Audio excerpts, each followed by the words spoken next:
Yeah. Let's go. We just gotta go hard. I go the hardest. I bring the pain. Not what you used to. It's all part of the game. Yeah, I just gotta go hard. I just gotta go hard. Go hard. Go hard. Yeah. Oh yeah, the beast back. Adrenaline pumping through my veins, can't relax. Original, I am not the same as these cats. I sting them if they never ever mind and they beeswax. I don't ever cap, but I'm wearing like 3 hats. Never been a rat, but I know where the cheese at. Good morning and welcome to Carney Springs here in Toowoomba. Sensational day we've got for the Toowoomba Touch Grand Finals. I'm here as your commentator, Terry McSweeney, and I'm with Jody May. So, Jody, how are you today? Well, thanks, Terry. Good to be here. It's excellent to be here. Looks like a lovely day. Bit of cloud rolling in now. It's about 20-odd degrees up here on the hill. We've got our D-grade men's final to start, and we've got 2 traditional rivals going back a long way.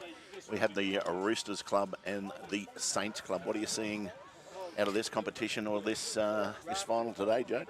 Yeah, it should be a really great game, this one. They've met a couple of times throughout the year, and I think both times have been only a try or 2 in it. Saints did go through the season as minor premiers. They didn't drop a game. But like I said, they've only narrowly edged out Roosters in both of their occasions. So I'm predicting this will be a really good game. A lot of familiar names here. A few blokes I played with going way back. I see Mick Grafter and Rodney Wilson and Graham Scott Hunter, a few veterans of the game. I mean, these guys have been around playing for 40 plus years and still having a run around in the D-grade local men's competition. Yeah, I think that's the best part of touch, isn't it? You can play forever, and a lot of these blokes, as you've said, have been a part of our association for a really long time. Really proud members of their club, so it's super cool to see them still out here running around and doing their thing in the D-grade men. And over the fence in the blue and white, we've got almost a family affair. We've got about 5 or 6 with the surname Bennell. So we've got Ray Bennell and a lot of his tribe here today. Yeah, we do for sure. So we've got the Bennells, obviously a big family within the Saints Touch Club, and as you said, Father Ray, he's number 7 out there, and he's got I think about 6 of his boys playing with him in this team. So no doubt there's a few backyard combos going to be shown this afternoon, Terry? Yeah, well, as you said, we've got with the Roosters team, got players that have been around for a long, long time, and the other great part of the sport is families can get involved very much so, as we see here today, as we tap off for our first game of the day on Grand Final Day. Yes, we've got Khan Millwood there doing a lot of work through the middle. Khan, I think, will be one of the standout players in this Roosters side. He looks pretty sharp there for a D-grader. We've got some younger legs than some of the other boys. Yes, as he dumps on the 7 scoots and just drops on the inside, and the Roosters are off to a very quick start in the first set. And as you pointed out, Khan Mill set that one up very nicely. So yeah, working with Josh Bells there, he's played some higher grades in the past for sure. So nice little against the grain play to start things off. Let's see what Saints have got in return. Yes, again, like with every game, I was just about to say it's about ball control, and on the first touch, Saints have turned it over for Roosters to have another shot at them. Just before we get started, Terry, I also want to give a massive shout out to Enterprise Legal, who have been our naming rights sponsor throughout this campaign. Toowoomba Touch, we can't do it without our amazing sponsors. So, Bunda Collins through. No.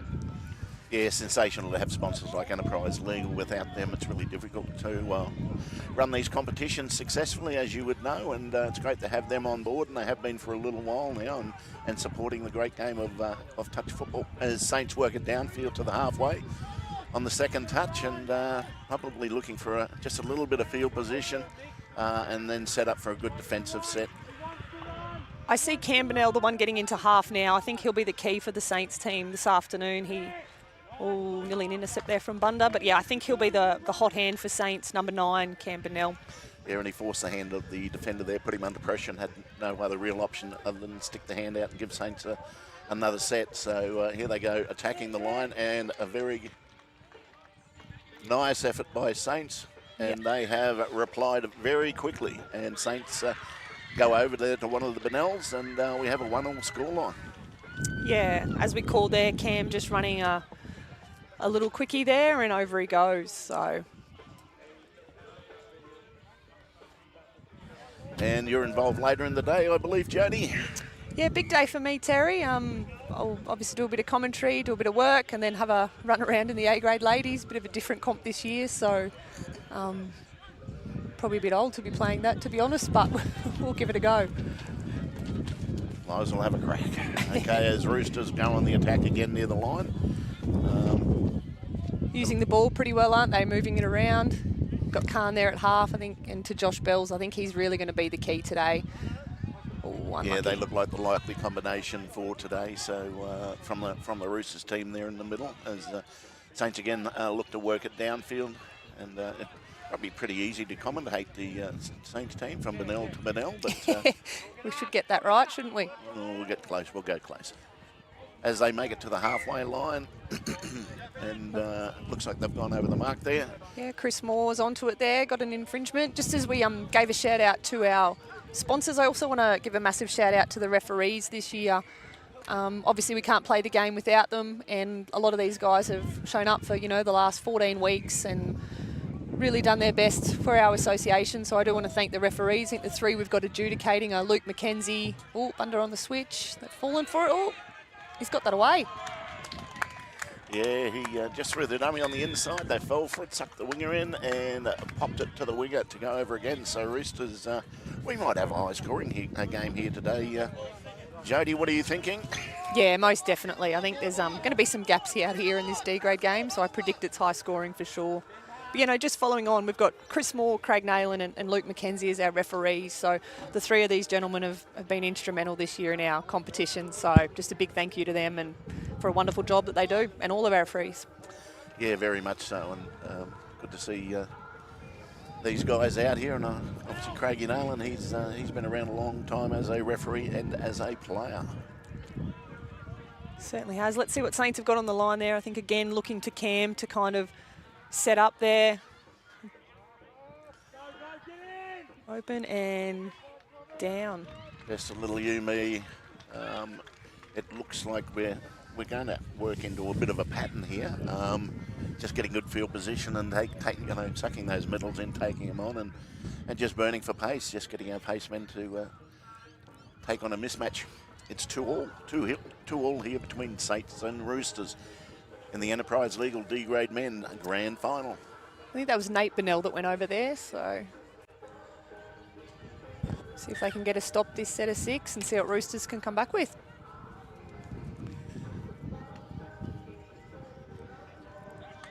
Yes, just it will come down to a lot of good ball control, because we can see that both teams have got points when they get anywhere near the 7. So really, if they can control as many sets as possible, if they keep the percentage up in probably in the high 80s, 90s, that the team that can do that is probably a better chance. However, in saying that, then they've just given the ball away to Saints with a penalty by Luke McKenzie. Okay, we've got Nate trucking. Oh. Not on the mark. Mick Rafter there trying to get a decision overturned. It's unusual for Mick to, he's the Cameron Smith of touch football. He doesn't mind having a bit of input with the referees. No doubt a bit of banter there on the sideline. Good from Mick. Some things just don't change. So we've got Eric Bennell and Cam working it up there, the sideline. I think it's Zach with a good drive. Let's see what they've got if they swing the ball out wide here. I reckon we'll have Cam on a sweep or a half play here. Yes, as he... Mick Rafter for Roosters has got a hand on that. However, I don't think the referee might have thought it was forward. Couldn't have been forward. They haven't given a penalty. No. But Roosters have got the ball. Josh Bell's rucking to the box there. Mick on the charge. Oh, forward pass off the ruck. That's 3 changeovers now by Roosters in the last 4 sets. So they'll have to rectify that if they want to stay competitive in this game. However, in saying that, it is still 2-all, with Saints being gifted a bit of possession attacking the line. Yeah, I think you've obviously got a couple of younger blokes and some older, more experienced guys here who are going to be a little bit challenged for speed, Terry.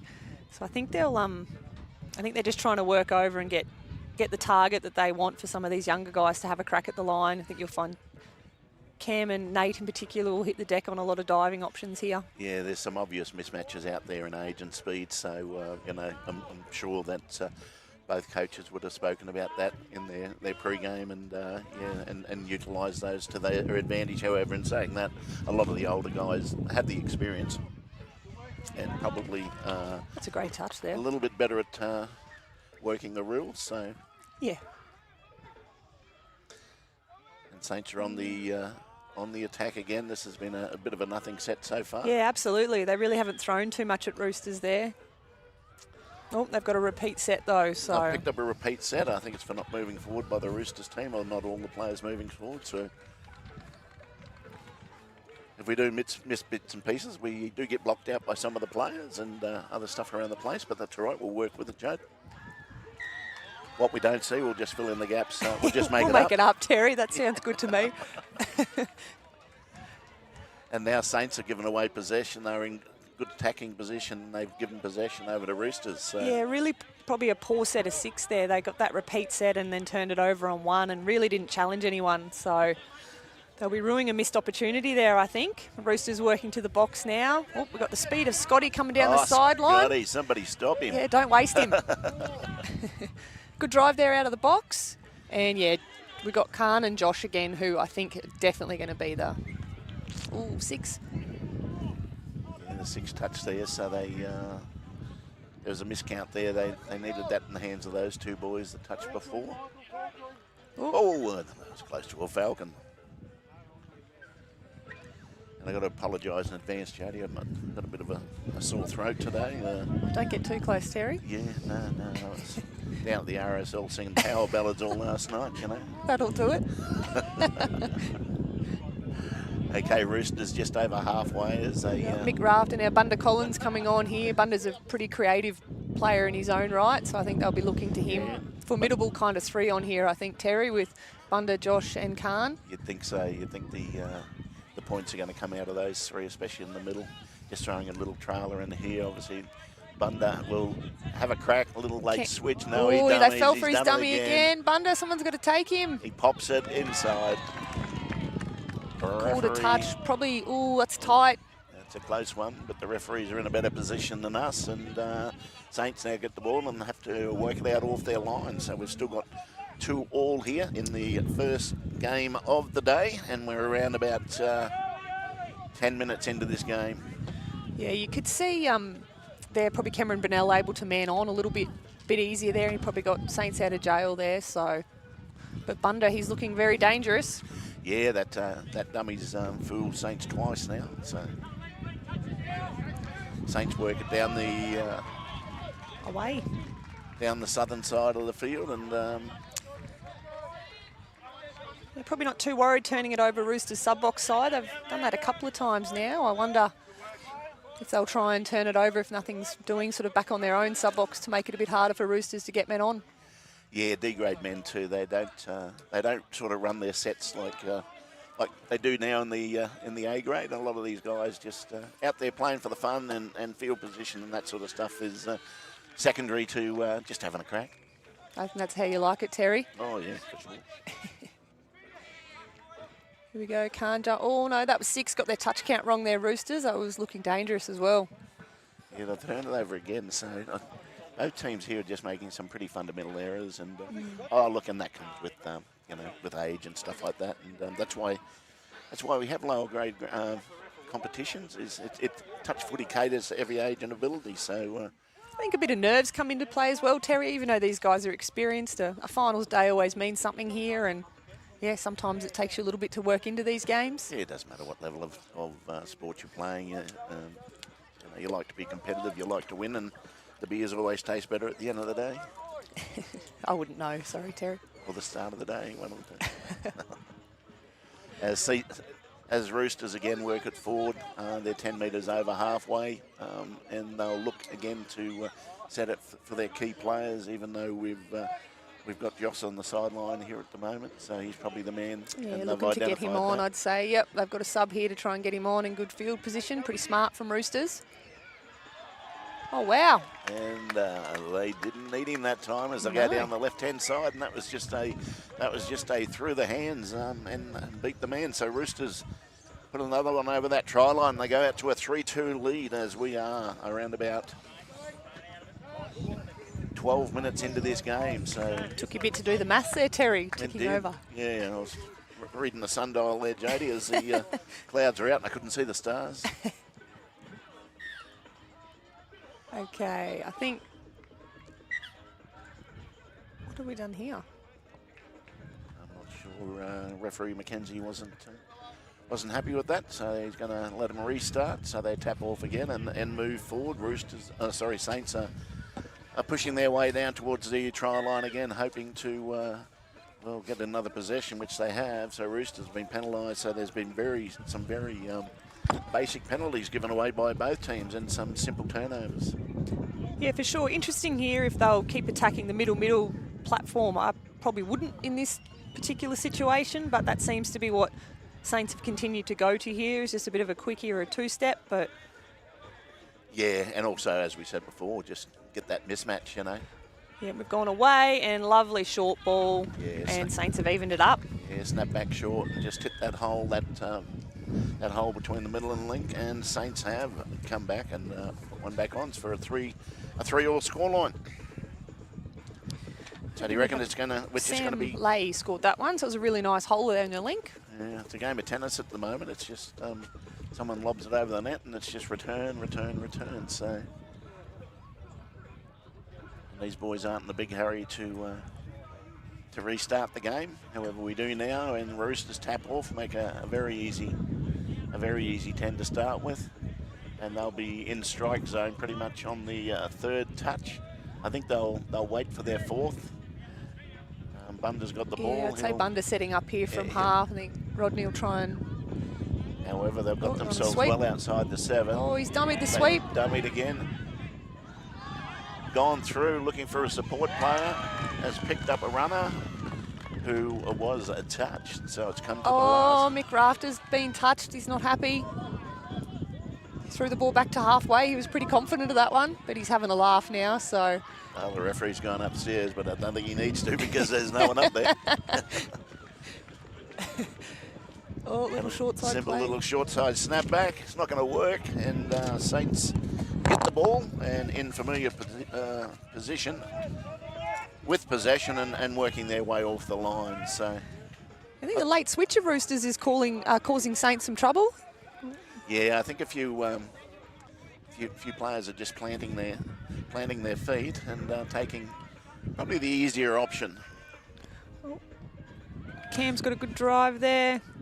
No, got an error in the ruck. As we know, in the lower grades, they tend to defend a little bit more man on. It's probably a better grade to actually compress and play higher level defence because of the ages and stuff like that. However, Roosters have picked up a penalty. I can give you a tip what I won't be doing later on, Terry. What's that? That's man awning. Man on. Okay, into you, out to you. I live in the dream. Okay, Roosters working their way upfield again here. Just using the ball. Oh, unlucky. Probably pushed the pass there, not needed. Yeah, and I haven't kept a stat on mistakes, but they're piling up. I'd say that's probably six or 7 from Roosters so far in the first half here, and look, if that continues into the second half, they're going to find it make it a little bit difficult for themselves. Yeah, for sure. I think both teams will address that at half time. Just needed to control the ball and earn a bit of ruck pressure. Yeah, you get a sense too that Saints at the moment are just running in second gear. And whether they're going to pick that up coming into the back end of this first half. He's dangerous on his feet, isn't he, Campanelle? That's a good play. Good strike dump by his dad there, Ray. Yep. And Saints go over again, and they get the lead. I think that's the lead for them for the first time in this game. It is 4-3 to Saints over Roosters.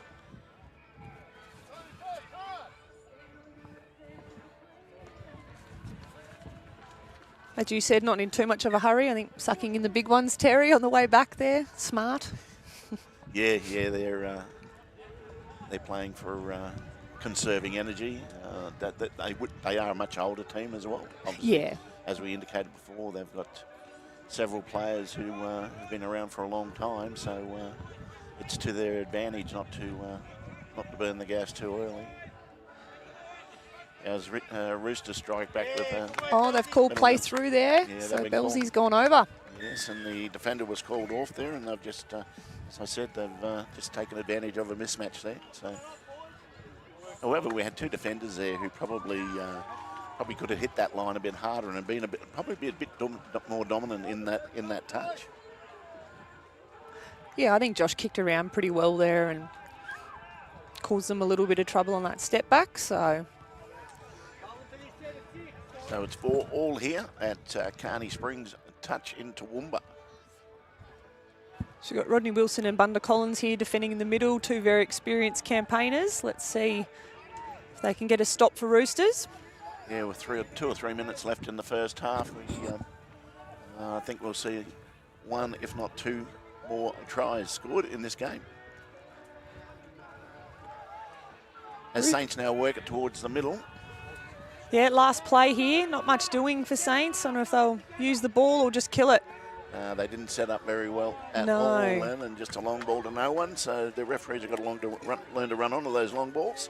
There was no Saints players out there, as Roosters will have a chance to work it back downfield with in the 9 minutes of the first half of our Enterprise Legal Toowoomba Touch D-Grade Men's Grand Final. Luke McKenzie's got them for a forward pass again. Off the ruck there. They've been probably just not timing their drives to the box so well. It's a couple of times now that same error's occurred. A lot of they're just lazy plays, some of these, you know. They've. Did you just call Mick Rafter lazy? No, I didn't call Mick lazy. Not, well, if I was going to say that, I'd make sure he was in earshot. Yeah, no, just a step deeper, hey, with that drive. Yeah. Okay, so we've got Carl Burnell holding the ball up here. Probably wanting a strike. They're working towards Two up on the touch, sevens. but no, not quite there. Just trying to get the ball set up for key players, and they just do a little quickie play, hit the line. Yeah, James Penalty Dixon got a hand to that one, and then we've penalty of offside, but probably had to make that play, or I think Saints stroll over there. Yeah, definitely, as we're inside the minute, so well and truly. So Saints will should finish this half with the ball, as we have a 4-4 scoreline at this point in time, but they'll be looking to... Well, they've just subbed Cam on here, which is kind of, he's been the hot hand. Oh, he's thrown long, Mick shut, and we've scored it. Yep, they've gone in, it's all clear. They're right on the siren, so Saints score right on the siren in the Enterprise Legal D-Grade Men's Grand Final here at Carney Springs in Toowoomba. So Saints will walk into the, well, they won't walk in the sheds, they'll go onto the sideline for their 5-minute break, leading by 1 over Roosters. It's 5-4 to Saints D-Grade men over Roosters.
Okay, we're back here at Carney Springs, touch football in Toowoomba. A couple of things. Jody, it's clouded up a bit and a bit of a breeze has picked up, so this could make it a little bit interesting in the second half. So, as we mentioned earlier, the ball control was a little bit down. They need to fix that up, both teams, but definitely Roosters. And as we went to half-time with Saints leading 5-4. Yeah, you could hear in the sub box there, Roosters just wanting to address their errors and their go forward, and also they were just talking about the communication in defence, how important that is, just nominating and backing each other. Just one thing I've noticed here, Terry, Craig Nayland's pants, they're up rather high. Yeah, hi, thanks, Craigie. Okay. Okay, Cam Burnell gets things tapped off, fading into the link channel. Okay, we've noticed Definitely come out a bit faster than in the first half. They have picked up a gear so far, Saints, and I think this is a link sweep here. Oh no, and I think that's more their game, playing a little bit more at speed. They've probably spoken about that as we heard Bruce is talking about communication, but I'm sure Saints talked about a more up-tempo game as they have a crack at the line there on the last. They do not score. Yeah, good read by Khan there on the inside. Knock that one off. Yeah, and that was probably the best set by either team, even though they didn't score points. It just a little bit more purpose about it. Yeah, Roosters looking to drive out again. Not coming to the box necessarily, but... Oh, Chris Moore's got another ruck infringement there. He's onto it. Yes, and they've picked up where they left off with just unforced errors. However, in saying that, they've probably been the more dominant team in the first half, but let's see what Saints can rally in the second half. Yeah, as predicted, super tight contest, so I think this second half will go try for try again. Oh, we've got Ray Pickett. Oh, probably should have got that one off the deck, I think. Cam on a Rooster was probably the option. Yeah, just slowed it down, those 2 steps from half, just probably, here we go. They've got a player out of the line, hit the link, missed the link, goes to ground, and we've got a penalty to Roosters for a touch and pass. Probably pretty lucky there. The defender found himself sort of behind the ruck, so Saints definitely had an overlap, just couldn't execute. Yeah, they've got to identify, like I said, those players that they can put their speedier players on. As Roosters work it out towards halfway and towards their sub-box. You can see Rodney there doing a lot of organising of the boys. Yeah, oh, Bellsy's picked up from half, and I don't know if he's got anyone with him. He's got no support. Scotty made a valiant effort to get there. But he said, run, Josh. Go, you good thing. Okay, little you and me there on the wing. See if they'll work to their box.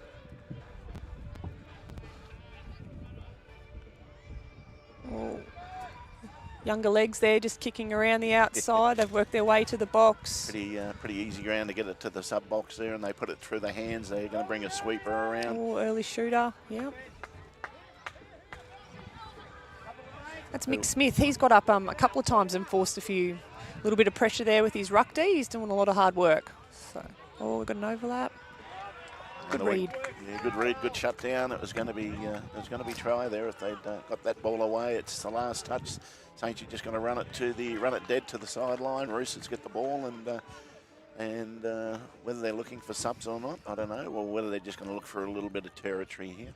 You'd probably like to see Saints there keep driving to the 7, Terry. They seem to lose a lot of their momentum. They'll run sort of 2 really great rucks, and then they're holding the ball up, which I think if they keep running there, that would cause a little bit more pressure. Roosters seem to have a slightly better running game. Yeah, Saints get a bit lateral at times, just sort of hoping for Bunda a little bit up of hope here there. from half. He'll cause trouble, skipping on the out. Oh. Looking to hit the link, but the ball didn't find its mark, goes to ground, and it's a turnover for Saints. He looks dangerous every time he's in at half, Bunda.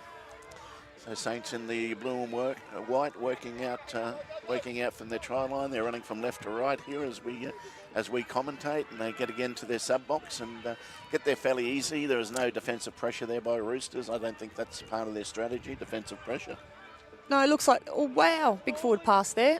Looks like they're pretty happy just to roll and keep a straight line, aren't they, rather than Shooting too high. Yeah, a bit of a, that was an odd one, that forward pass. Yeah. That's a good drive there from Roosters. We've got James Dixon working at half there with Josh Bells. Yeah, Josh. Switch under, he needs I a rest. know, He's done a lot of work. He has, and he's, I was just about to say he's the man to have in this situation, but he needs a spell. He comes to the sideline, recharge, and... Ooh. Got a penalty there. that was very lazy defence.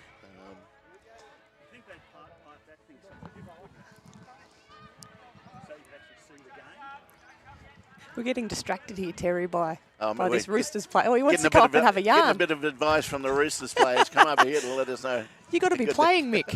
Yeah, if you want any advice out there in TV land, it's been a great game. Oh, sensational game. Oh, Mick. Bunder's skipping. He's got them. Oh, that's a good touch. Yep. They're exceptionally led by their eldest player, who's 55 today. I can't believe how well he's playing. Guest commentary here by Mick Rafter. Yeah, we've had Mick join us in the sub box. Bunder's skipping on the out. Oh, unlucky. Talk to you all, but I better go and And he's been shut down. So anyway, get out there and give him Pleasure, a helmet. Mick. Thanks for your time. Get a haircut. And a real job. Nice trail there Oh, from yeah, Saints. You There's- got to love social touch in Toowoomba where the players come up here and give us advice on commentary, and we take it as well. Yeah, that's another ruck infringement there. Just a couple of really basic errors. Saints haven't got out of their half now for a few minutes. I think Roosters will be definitely looking to capitalise here, get their key players on for this set. I think Saints Yeah. are looking pretty tired, to be honest. Saints' blueprint was their first set of 6 after half time, and they've either gifted the ball over or just haven't done that again. They've gone too lateral after that. They at half time, their first set, they just went forward, put them under pressure. They didn't score, but they look pretty good. So as Roosters now start attacking the line, and Bunder Collins Yeah, runs that to the late half. switch that Bunder's ran every time. Yeah.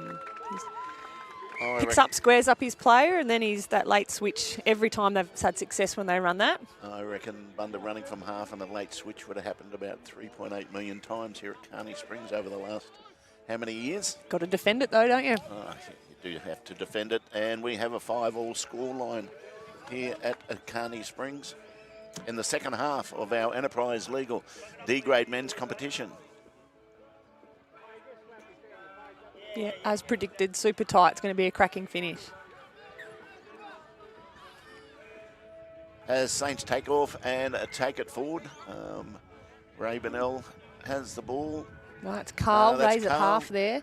Well, Ray's his dad, he's at half, so I'm sure Carl will be happy about that when he hears the replays.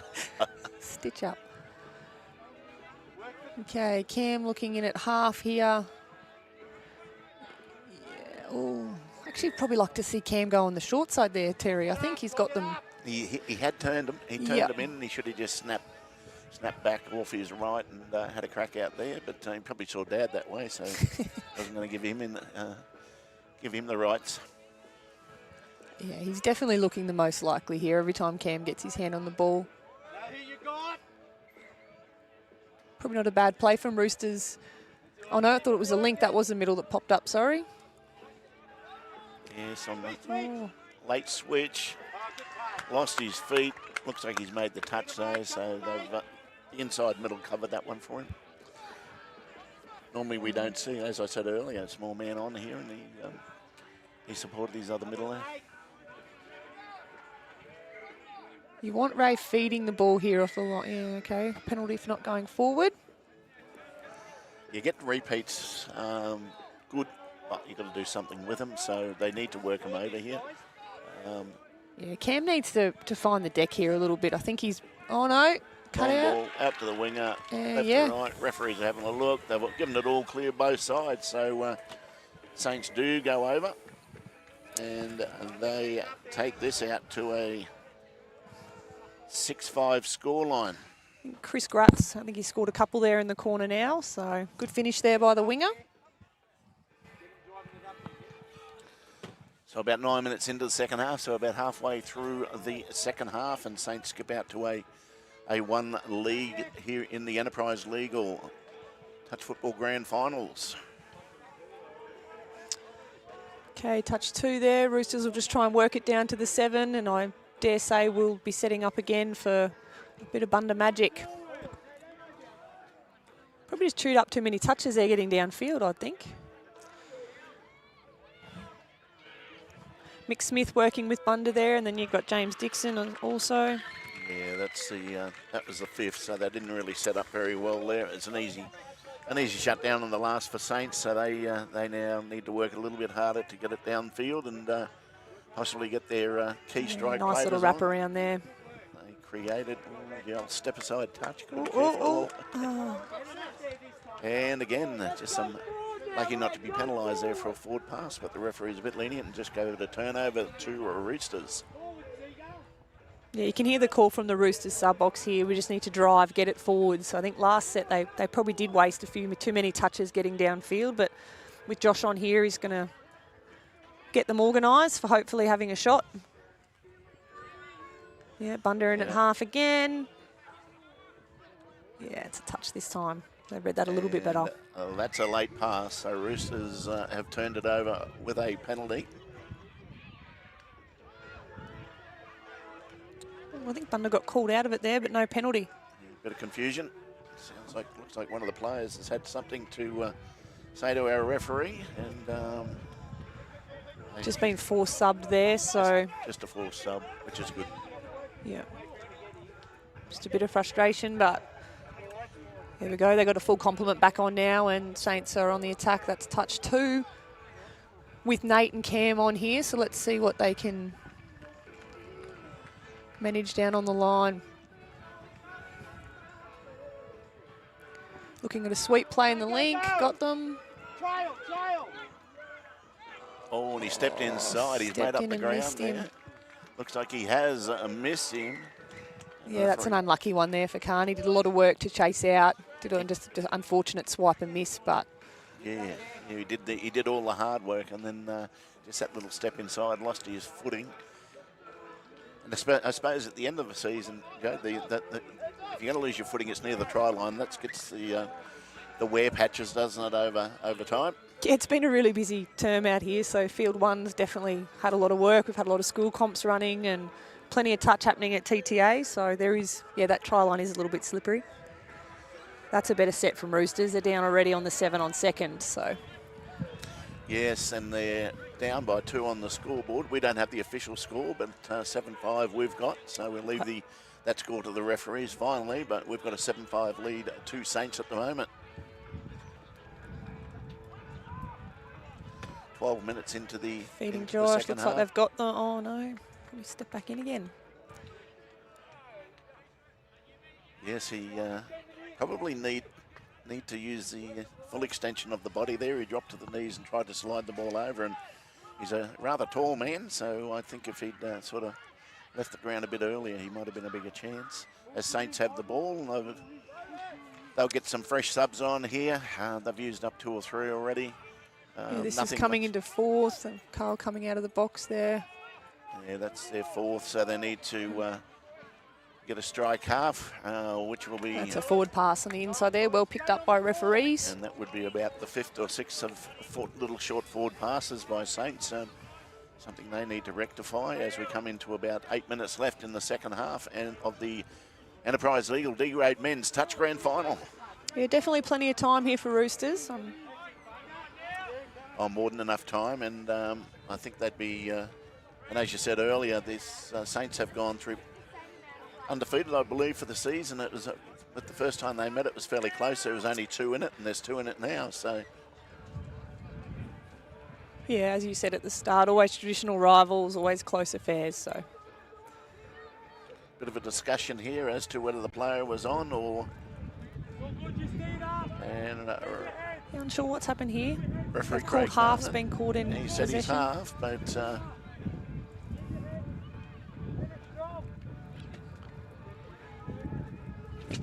Saints have probably had a bit of success, Terry, where they've either sent a little trail or a wrapper there on first if Roosters have just been sending up 1, and they're definitely getting a lot more metres on sort of touch 1 and 2.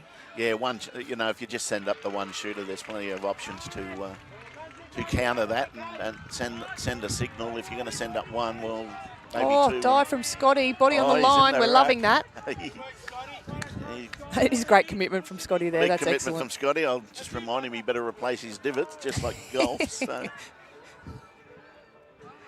That touch will get talked about for the next 6 hours. You realise this? Yes, I do. We will hear a little bit about it. Yeah, you can see Cam kicking around there. He's trying to draw both middles up. Let's see. Out into the link channel. Yeah. Running a bit of a redskin kind of and play from the link, aren't they? A late switch. Looks like it's going to be given. And, yeah, good honesty by the Roosters. He said not, put his hands up and said, no, I did not get him. And Saints go over again, and they're showing their dominance now. A few minutes ago we thought Roosters were well truly in it.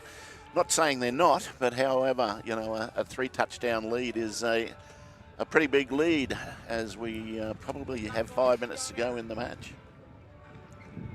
Yeah, for sure. I think that, like I said, they're just seeming to making a lot more ground on touch one, and it's really starting to cause Roosters a little bit of strife there. But, yeah, great honesty there from the Roosters player. And Josh looked like he was sneaking through there, but they have made the touch, and they have to come back, slow the play down, get the roll ball. But these two guys playing in the middle now are probably looking to set up. They can strike here. They're still every chance of picking up the extra two and giving us a little bit of extended commentary, Jodie, which we love. yeah, we love extra time. As long as it's not us on the field. I mean, the last time I played a game of touch, it went to a drop-off, and wrong man at the wrong place, 3-on-3. Yeah, I take my shoes off at that point, Terry. I'm Yeah. not required. Yeah. That's a really good drive there. I think that was Nate Bennell working his way up the sideline. They still haven't got to halfway, though. They kind of, again, have lost a bit of momentum. And they can run the clock down because Roosters aren't putting any pressure on in defence. And that should be a changeover. He's run into the defender. The defender didn't want anything to do with it. But and it is a changeover. So, look, I'm thinking we've got about 4 minutes to go. And I think this set is pretty much crucial to the Roosters team. They need to throw all their stops into this set. Yeah, I think this is a must-score set if Roosters are to be any chance of getting back in this game. They definitely have the players on right now to do it. Setting up with Josh in at half on last. And got him. Inside, got him Look. outside. Oh, it's good defence by the winger there. Yeah, Scotty was open. They've wasted him. Just couldn't hit the right pass. It should have went long. The winger looked like he was shutting down from our point of view, and Scotty could have been over in the corner, and we would have heard about that. So, but the Saints now again work to their sub box. I think they'll work to their sub box, try and get it into decent field position, and then you would think they might apply a little bit of defensive pressure, but it doesn't seem as if either side is really keen on defensive pressure. I think key's just no errors here, isn't it? That would be the call out of the box. Hold the ball, use your 6.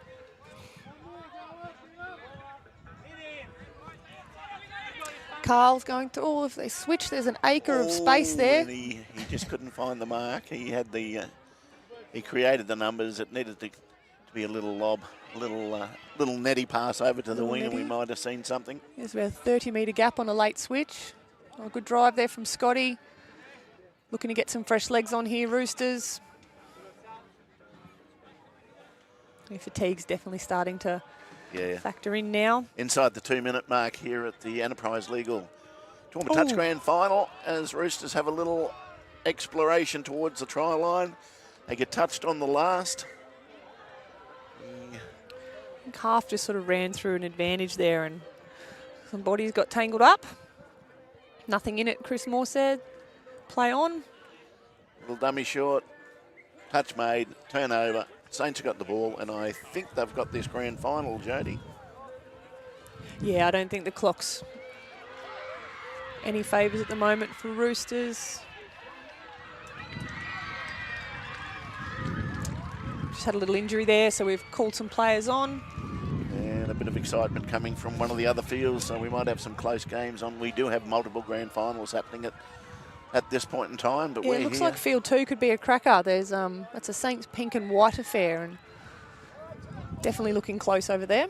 If you want to get any rivalry between clubs, you can get a lot within clubs. So Saints do have a number of teams within divisions, so they have made a few grand finals with both their teams. So there'll be no love lost in those games. I think you might be involved in one later, Jodie.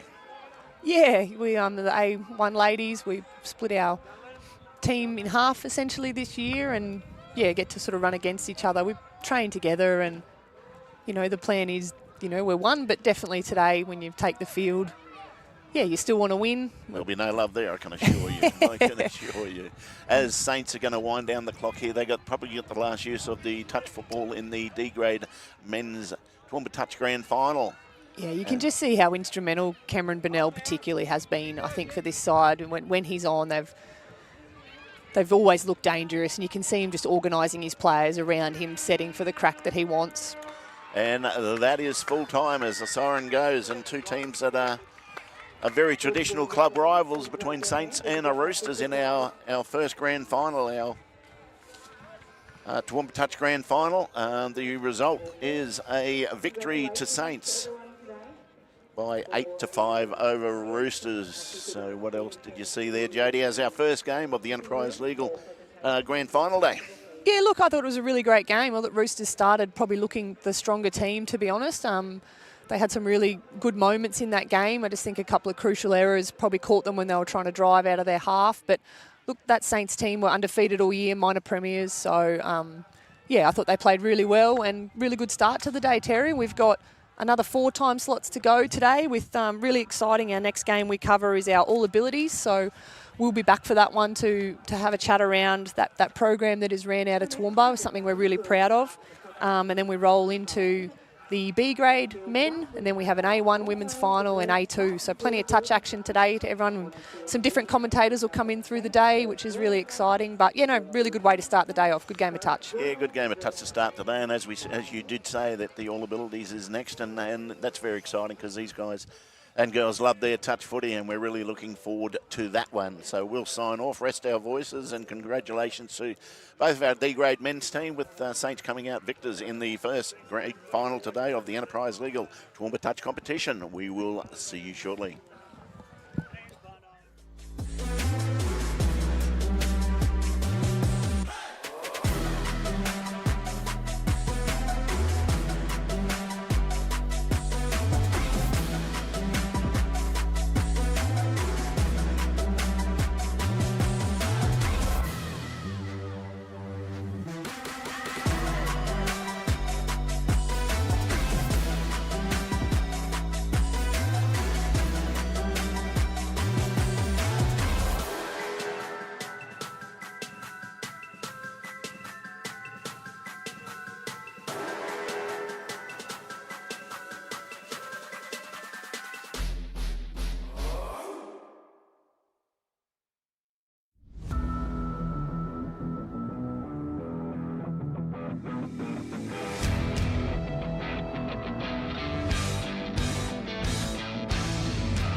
Yeah. Let's go. We just gotta go hard. I go the hardest. I bring the pain. Not what you used to. It's all part of the game. Yeah, I just gotta go hard. I just gotta go hard. Go hard. Go hard. Yeah. Oh yeah, the beast back. Adrenaline pumping through my veins, can't relax. Original, I am not the same as these cats. I sting them if they never ever mind and they beeswax. I don't ever cap, but I'm wearing like 3 hats. Never been a rat, but I know where the cheese at. You'll never get a trophy cause they all here where we at. You better believe that. When it's all said and done, I'll still be here standing. Never took a loss and it ain't something that I'm planning. I dare you to say something, my focus is A1. Every dog has his day, it's been mine since day one. This is real grinding, I'm still climbing. While you still trying, I'm still shining. It's real blinding, and I'm getting hotter too. Talking top 2, I'm not a 2. You let the pressure bother you when I do what I gotta do. Let's go hard. I just gotta go hard. Go hard. Go hard. They ain't coming close to me. Flow is on atomic, I'm starting fires through poetry. The hardest out, staying loyal, no falling out. And if you step into the court, be ready, we balling out. Yeah, the coldest of teens, they know what we bring, don't try us. They know in between, we go for these dreams in silence. Hard work, don't mistake it for magic. We been shooting in the gym, this is target and practice. Yeah. And I'm just getting started, getting feet wet. It's all in repetition, ain't a secret. All facts, all black dress code. Pay me my respect, collecting every debt. Oh, the hardest. I bring the pain. Not what you used to. It's all part of the game. Yeah, I just gotta go hard. I just gotta go hard. Go hard. Go hard. Go hard.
Okay, we're back here at Carney Springs for our second game of the grand final day. So we've got a very important, very special game now.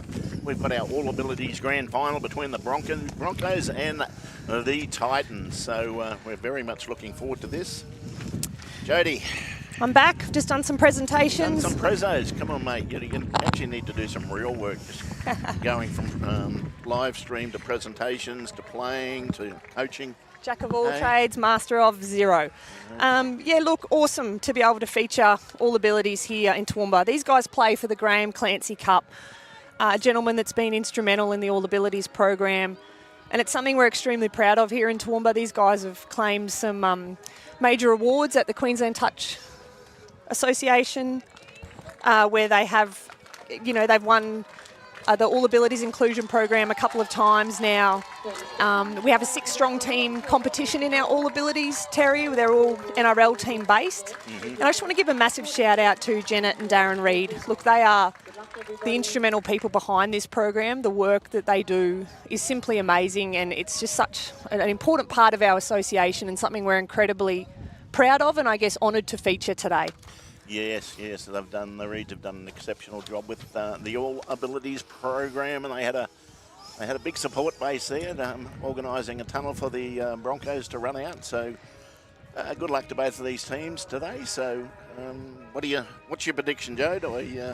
Look, the Bronx in this particular competition are doing a lot better than the Bronx in the other competition, Terry. They've had an outstanding season. They're undefeated. So they've performed extremely strongly. Titans obviously came in second from the regular season, and probably fitting both of these teams are meeting in the final. Okay, players to watch. I see, I believe Alex is fairly quick on his feet, number 1 for the Broncos.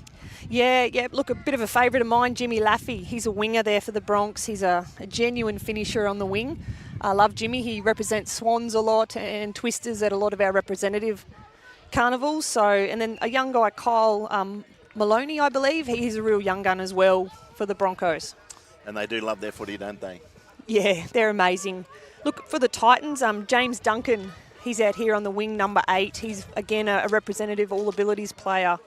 He's been one of the originals that's probably played every season since the inception of All Abilities here in Toowoomba. Yeah, how many years is it? It's probably 6 or 7 years, the All Abilities program, or not quite that? Yeah, I probably knew you were going to ask me that right now. I think we'd be at least 4.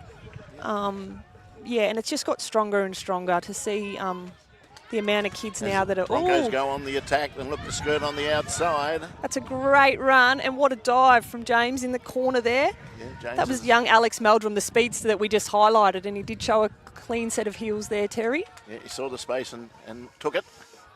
So the Broncos attacking the line. Yeah, that's Declan Williams there, making his way across field. They'll be guided really well by Brendan Spencer, who's one of the support players, number 9 there. He helps out in all the programs, and Brendan's a really instrumental part of this team. I see Scoot out there, number 7, Scott Pearce for the Titans, and as one of their support players with Hayden Delaney. Yeah, so to acknowledge the 2 support players for either team, we have Tamlin Kimplin and Brendan Spencer, as we alluded to, for the Broncos, and Scott Pearce and Hayden Delaney, who are with the Titans, and they'll both feature in their own grand finals a little bit later on. Yes, it's really good work what these support players do for these guys, and I'm sure the All Abilities players absolutely love having them in their teams as well. Yeah, for sure. Got Hayden just steering the ship around. That's Seth Bond there taking a really good drive. Well done. Big shout out too to the referees in this program. These guys, Mark Delaney, Tanya Schmidt, and then we have Rosie Scarlett helping with the scoring on the sidelines. So big shout out to them as well, and thank you for everything that you guys do. Once again, our referees are really appreciated. Yes, very much so. We don't have a game without them, as the Titans now... Ooh, James tried a little in and away, but not quite quick enough there to get around young Alex. And we're on the last touch for the Titans, as they'll probably just look to work the ball forward. Oh, nice little wraparound from Seth there. Oh, unlucky. Unlucky last touch. Ball's gone down, and the Broncos now have a chance to work to a little bit of field position, and maybe put a strike play on with the down on the line. Yeah, Broncos working their way. Oh, nice little in and away and a jink. Yes, and that was Jack Fanning taking the ball forward there out to number. Oh, here's number our little 7, speed Alex start. Meldrum. Look at him go. Yes, got wheels, very elusive. Takes the touch there.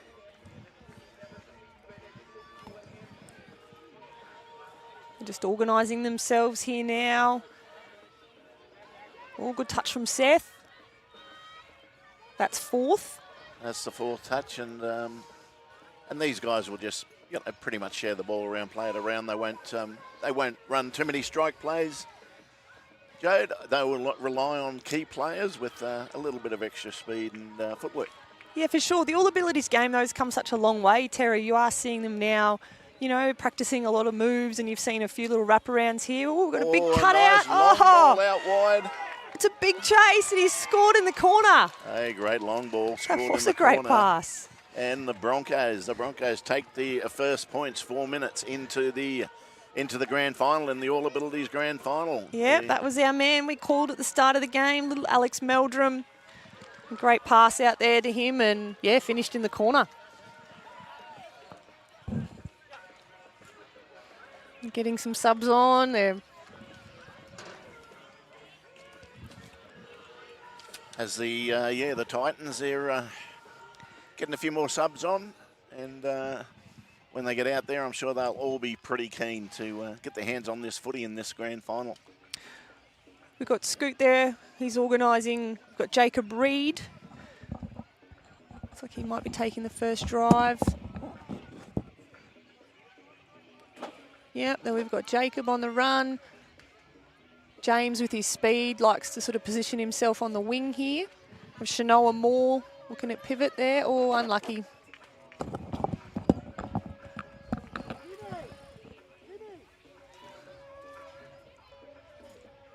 Jimmy Laffey's earned himself a break. Yeah, Jimmy's gone off for a bit of a spell. Broncos in possession, 10 metres short of the halfway line.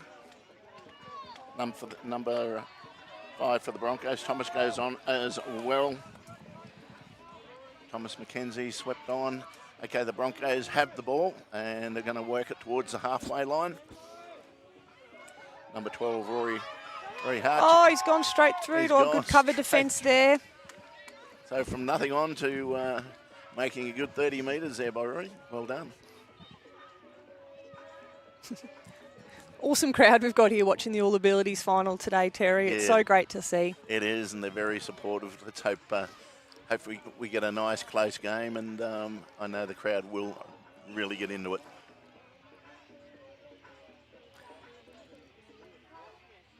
Okay, you can see the Broncos here on the sub-box closest to us. They're trying to now organise some of their players. Who's on next? You can see support worker there, Temlin, really trying to get the team all organised.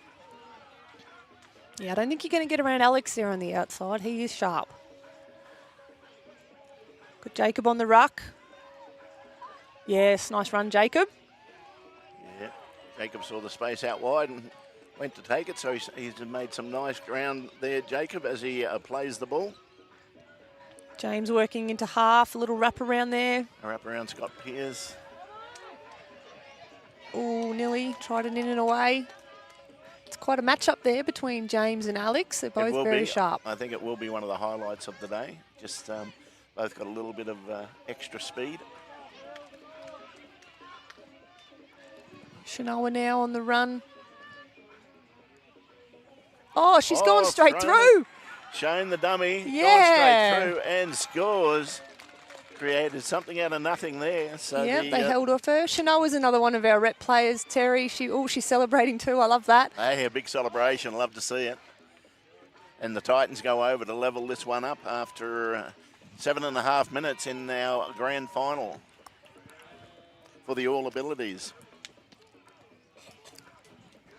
So we've got mentor Rachel Delaney over with the Titans, assisting them with their coaching.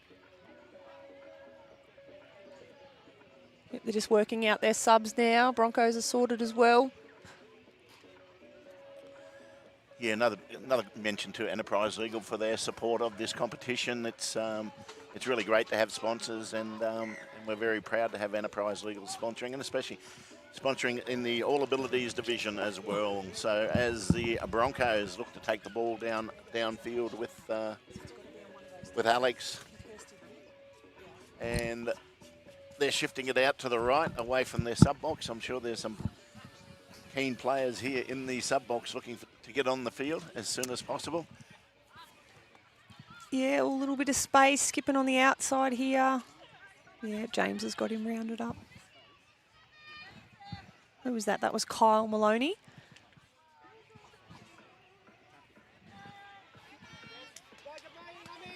Oh, good run. Yeah, tactically, it's a fairly solid idea having a few quicker players on the edge, playing them on the edge, Jade, in this division. Yeah, definitely. I love just watching the skill and the knowledge of the game just has improved so much. Like you said, you can see the organisation that the support players are doing, and they're really able to showcase the skills. Yeah, William Ford there having a bit of an exploration around and then inside the back into the middle, but that's a changeover. Looks like it was a 6 touch, and the Titans now will step over the ball and look to make a little bit of ground out of this set of 6 in a tightly contested All Abilities final. It's currently 1-1 between the Broncos and the Titans. All showing the ball. We're looking at it a little in and away.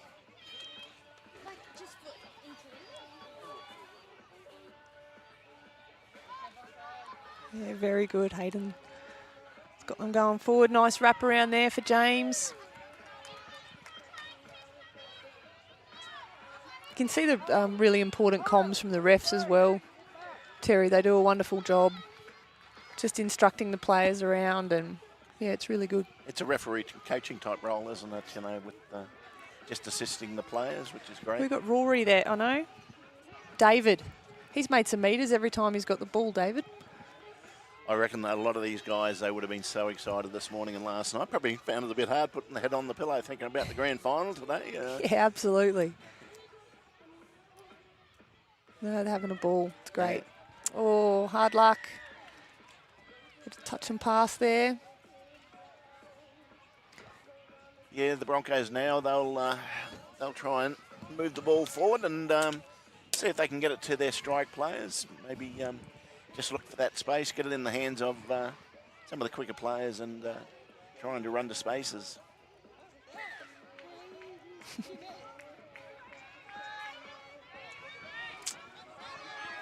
Go heading to the box. Yeah, they've rounded him up pretty well there, calling out touch as well. I think he's just said, "This is my house, Terry." That's awesome. It looked a bit.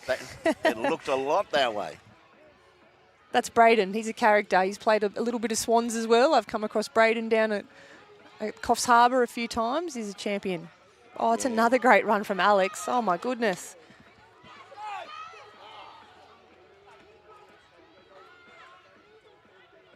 Rocking the cap backwards there, and he's cheering on his team out here, Braden, talking to him, which is excellent.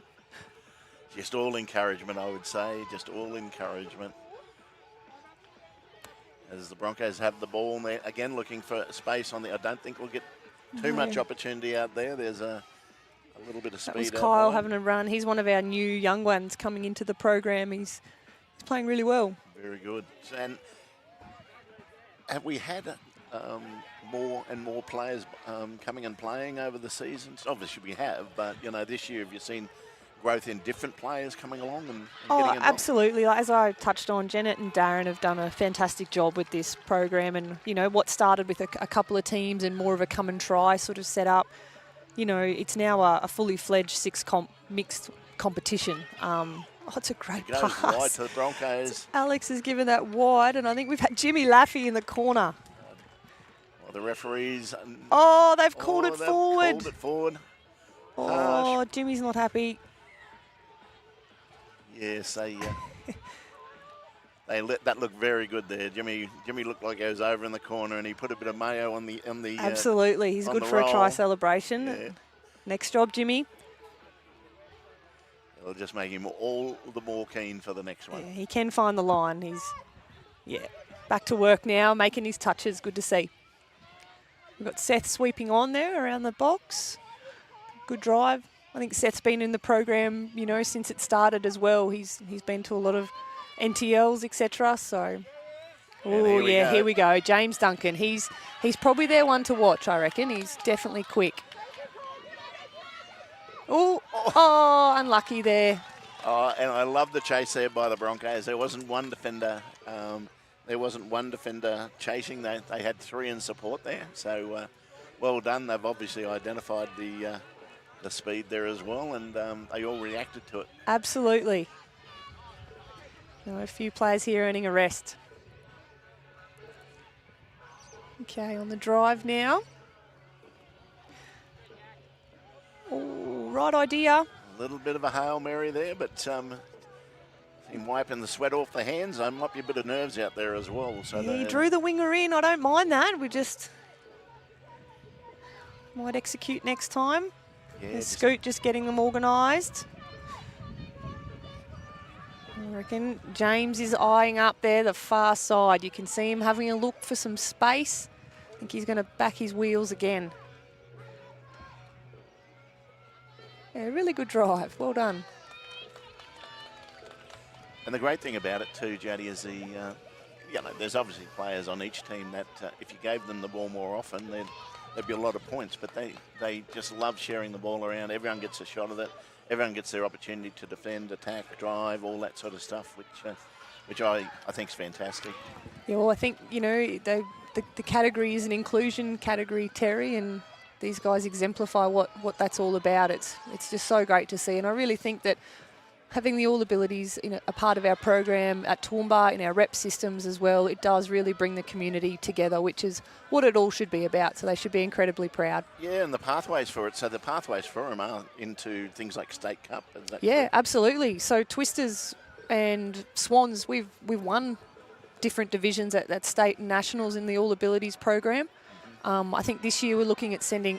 Oh, he's gone straight through. Down the middle. This is Noel. Oh, James is chasing. Yeah, what a finish.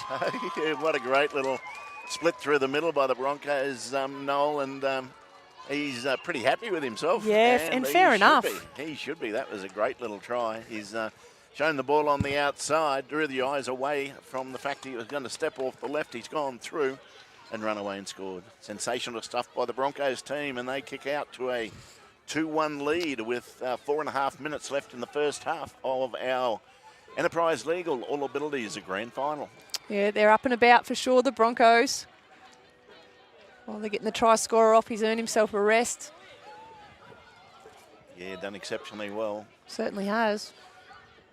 And the uniforms, Joe, they're great uniforms. Yeah, like I said, the NRL team-inspired competition. So, yeah, it's really cool. Go, Jacob. Yes, so it gives the Broncos fans something to cheer about at the moment, Terry. Yeah, there's not a lot of that. Even last night, the other night with the Broncos and the Storm, unfortunately, it was a bit of a hard watch. The last month or two has been a bit of a hard watch. If you're a Broncos supporter, that is. There's a few out there that aren't. Yeah, look, I'm not as sympathetic at the moment, but...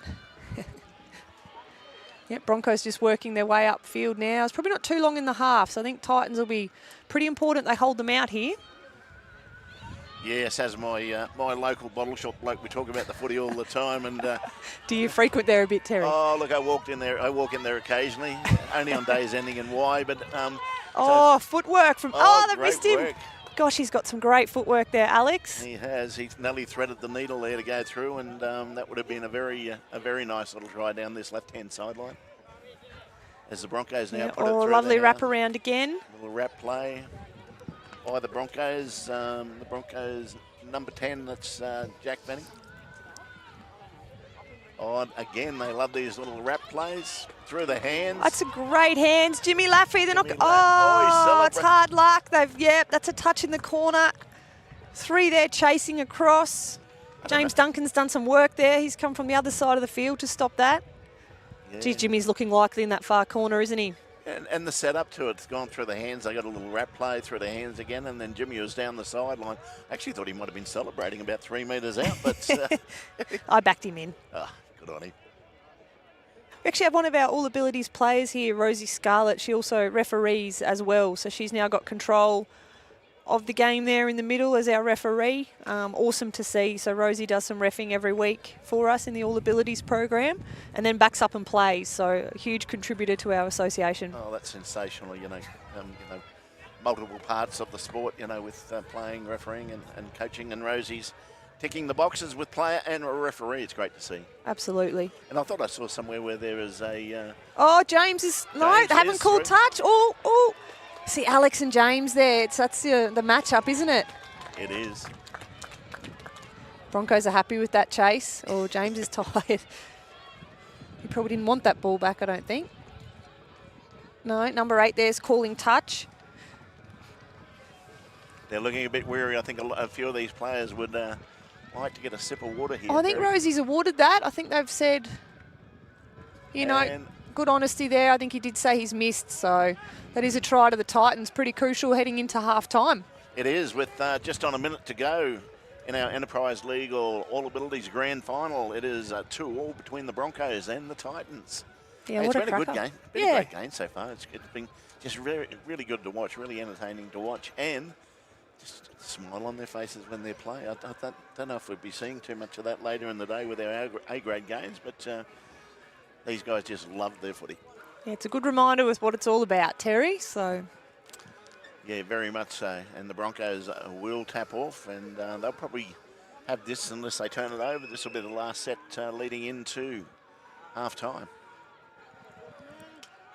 Oh, straight through again. Yeah, Rory. Little shimmy. Hard. No, they're not catching him. He's from the tap. Oh, and on the hooter. That's a big play from Rory. Yeah, and, Rory, yep, all clear from Rosie, and that is a try. Okay, Rosie's been on the field and awarded 2 tries. Been sensational stuff. So that is half-time in our Enterprise League All Abilities Grand Final. We look forward to having you back in about 5 minutes' time.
Okay, welcome back to Toowoomba Touch Football Grand Final Day. We are halfway through the second game of today in our Enterprise Legal Toowoomba Touch Grand Final. We have our All Abilities final on field 1 at the moment, and we have the mighty Broncos leading at 3-2 over the Titans. What do you see in the first half, Jodie, and what are you predicting in the second? It looked really good first half of touch, I think. The showcase of these guys with their skills, like I said, where they're running forward, hand out, lots of nice little wraps. The ball movement's been really good on the line, and then they've found some of their quicker players on the edges who have finished really well. So I reckon it'll be tight, but it does look like Titans may have had one of their players go down at half time, and quite a crucial one in James Duncan. So we hope James is okay, and he can come back out on the field for his team in this second half. James over there receiving a bit of treatment, so he was, yes, very prominent in the first half. So hopefully we can get James back out here for the second half as the Titans move forward downfield. Yeah, it was really interesting to hear we're near the Broncos sub-box here, obviously, Terry, and just listening to their organisation, what they want to see second half, and their sub-rotation, some of their support players just giving some pretty crucial instruction. But, yeah, what they said, spot on. Yeah, really good to see. So the coaching's so important in regards to any team, but with the All Abilities, it's the support players are very instrumental in the preparation and the playing on field organisation. So and the halftime organisation for these guys, and I'm sure they just soak it all up. Yeah, for sure. Broncos had a quick turnover there, and again they've got it to their speedster. Yeah, good in cover there. There's 3 Titans players working their way across there, so it was a good effort. Oh, this is Man is his nickname, and Man's another one with some good footwork for sure. You've seen him play before, and he has got a little bit of speed as well. And has he been in your rep program as well? Yeah, Man's definitely attended a few of our national and state carnivals. A number of these, the fact that we're sending 3 teams sometimes, and we've sent 3 Swans teams to NTL in the All Abilities, so it's great, and it's a huge lot of work that people like Janet and Darren and a lot of the support workers put into it, but to be able to afford the opportunity of these players to play at that level, and seeing them at Coffs Harbour at great stadiums, it's really rewarding to watch. So. I think a couple of years ago when the NTLs got washed out, they still went down. Yeah, they went down. Yep, certainly did. They had a great time. I got some photo updates and some videos, and he's like, oh no, got him. And see, that just goes to show it's not just the touch football; it's the camaraderie, it's the hanging out with mates. And even though the touch football was cancelled that year, a couple of years ago. They went twice. Yeah, they backed up when we had the reschedule, and they had a bit of a bonding tour and enjoyed the beaches around Cops, and then went again. Yeah, I don't think I want to hang out with my mates that long. But would you get anyone to go with you, Terry? No. It's a cunning plan of mine. As the Titans have the ball, and again they'll try and work it downfield and put it through the hands and give multiple players the opportunity to shine. As we have one of our players shooting down the sideline here, there's a great chase. Oh, it's a great chase. Yeah, it's a great recovery. That's young Noel, who scored a try in the first half. Noel Crocker, yeah, he scored just in the first half, and he's chased that one down for all money. It looked like they were going to score, the Titans. Yeah, just watching the box here, the Broncos have got a bit of a plan. I can see Temlin's got her players that are going to come on this next interchange, and she's getting them organised with what the plan will be.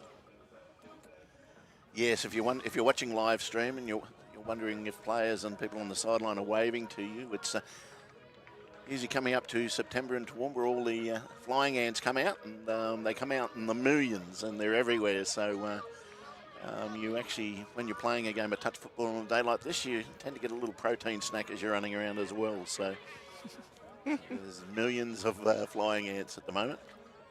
As the Titans have good field position, as Scoot Pearce will look to set up, throws a long ball out wide. Good pass, look to good go hands over out there. But that was David. The touch is made. We're just trying to look around the scissor lift here to see this corner, which is a little bit hard. Yes, as I touched on before, Tez, the cup that the All Abilities program play for is the Graham Clancy Cup. So that was named after the original development officer that got the All Abilities program off the ground. So I remember Clance really well. yeah, so that's this competition has been named, I guess, in Graham's honour. And the Broncos are on the attack here down the sideline. He's so fast. He is, Alex. Great run there. Made some good metres there, but was caught by the Titans. Yeah, and an error there on the turnover. So I think Titans are pretty lucky there because a few of them were struggling to get back on side, but hopefully now they can get some plans. Yeah, Alex needs a break. He's a couple of those big runs. He's definitely looking to the box. Yeah, Clance was a development officer for South Queensland there back, I'm talking 20 years ago. Yeah. Something like that, and then obviously school teacher. Yep. He done a fantastic job with the program, the All Abilities program. Absolutely, he must be so proud to see where the program's got to now. It's huge. So if you're watching Clance, thanks very much for what you've done. We're watching a live stream grand final from Toowoomba in the All Abilities, so between the Broncos and the Titans. Yep, so we've got a touch one there on pretty much halfway. Jacob Reed rolling the ball. Scooter trying to work the Titans upfield with a bit of organisation. That's Jamil, if I've pronounced it properly. Number 4 from the Titans. He looks a little bit likely, I reckon. He's probably someone you'd try to get the ball to here on the line. He looks pretty sharp. Yeah, so one of Scoot's got them slowing the speed of the game down and speeding it up, slowing it down, speeding it up. Here he is again, yeah. I like the look. I think there's a big gap there. Oh, he's had a crack on the outside. I picked it, Terry. You have. He's got it down. Has he got it down what are we cleanly? Call that? Yep, they've given all clear. And your man goes over to score in the corner for the Titans, and the Titans have levelled it all up here. We are 6 minutes into the second half of the All Abilities and Enterprise League All Abilities Grand Final. It is currently 3 apiece between the Broncos and the Titans. Yeah, cracking game. So, that was your man, Jamil? Yeah, I don't know. I just thought he looked a bit likely there, and there was a bit of a gap this far side. So, Scoot, he knows a thing or two and was able to, find Jamil, and off he went. Good chase, but yeah, he was managed to get that down. Yeah, you said during the year the Broncos were fairly dominant in the competition. Yeah, I believe they've been undefeated this entire season. So, finals does funny things, doesn't it, Terry?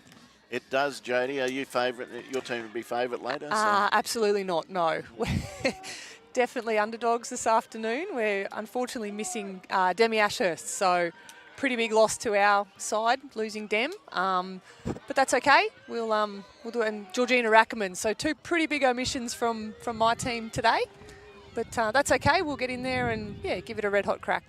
Oh, I'm sure you'll lead by example. That's only a few minor losses there, Jode. So as we have the Broncos on the attack through number 17, Noel Crocker, rolling the ball now. And I'll just put it through their hands here. Let's see if they can...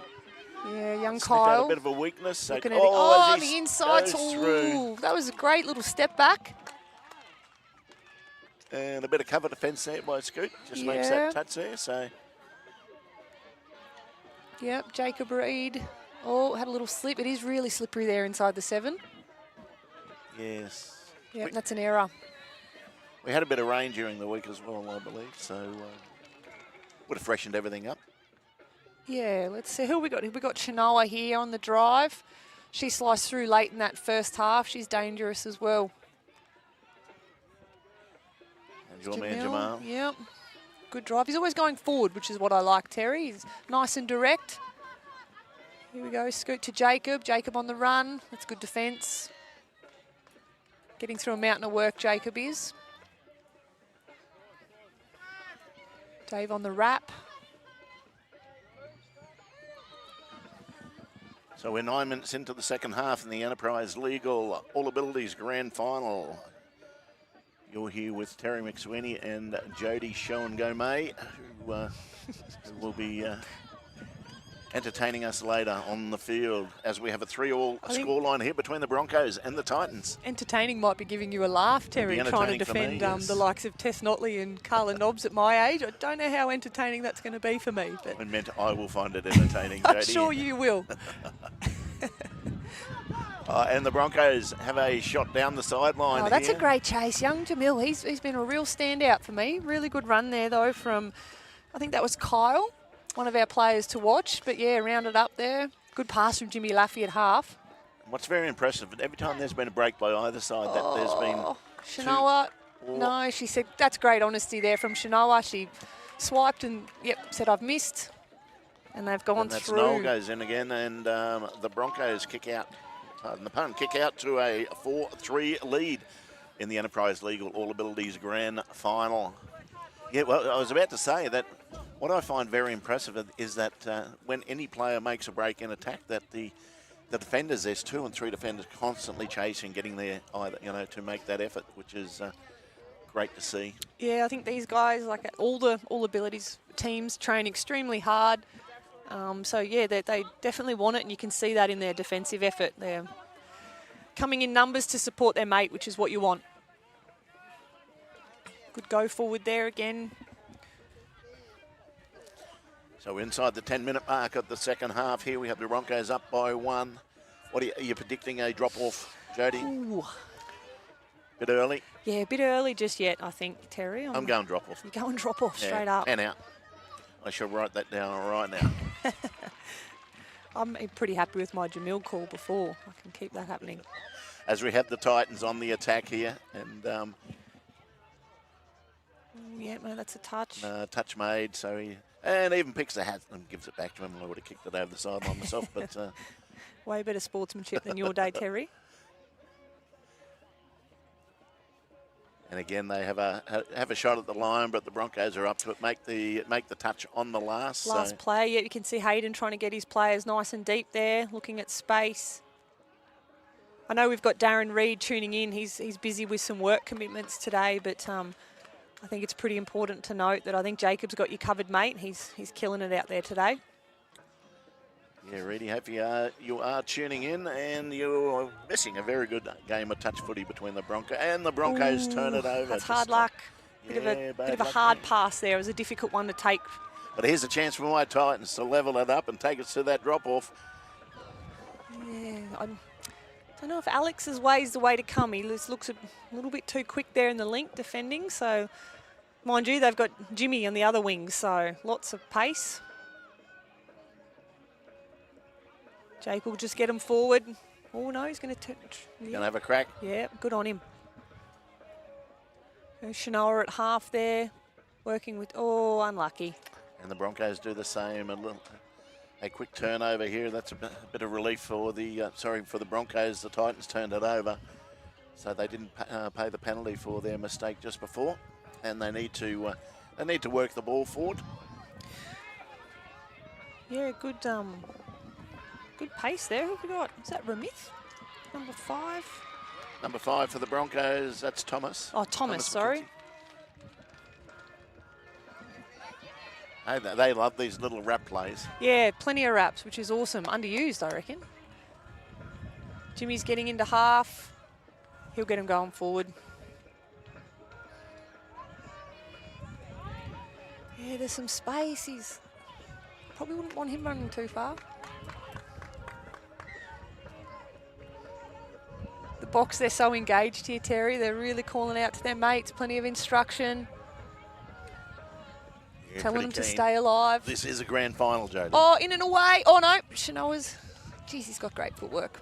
Really good touch there from Shanoa, though. Alex chanced his arm, but she made the touch. It's good to see the crowd building on the hill and getting behind this game. Yeah, for sure. Should be a great afternoon at touch footy. We've got obviously the A women, the A men. Yeah, B men will be next. You'll get a reprieve from me. Half your luck. For the next B men's clash, and then A women and A men to finish off the day. Okay, and who's stepping into the box? One Jordan Rengart Dart. Jordan does a lot of work up in Toowoomba with our junior pathways. So he's our high performance and development coach, so he does a lot of work with our coaches and players. Yeah, really been important having Jordan a part of that Twisters program, and he's offered to come up and have a chat with you for the afternoon, Terry. He knows a lot of the players in that men and women's space in particular, and got great knowledge of the game, so I'm sure the quality of commentary will step up a notch now. Looking forward to it, Jordan, if you're listening or watching. So, yeah, we'll see you here shortly as the Titans now take it forward down the middle. The touch was made. I'll tell you what, that would have been sensational if he snuck through there, and we would have had another big chase on. Yeah, definitely. Geez, Rosie's doing a great job officiating this game. She's keeping... That's a good wrap again from Jamil. He's the man. Oh, got him. Good chase across. Nice little play there. Oh, Jimmy's just getting back on side. Yeah, bit of urgency there, Jimmy. Yeah, well done. for sure. So, and the Broncos go on the attack again with 5.5 minutes to go. Oh, Seth's kicking around there.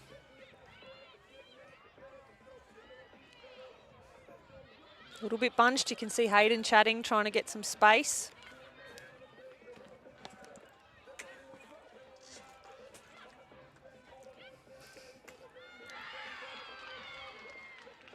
Just trying to see what's happening over there, Joe. Let's just all come to a stop. I'm not really sure what's happened there. Looks like, yep, they've got it sorted now. So just a turnover with young Connor.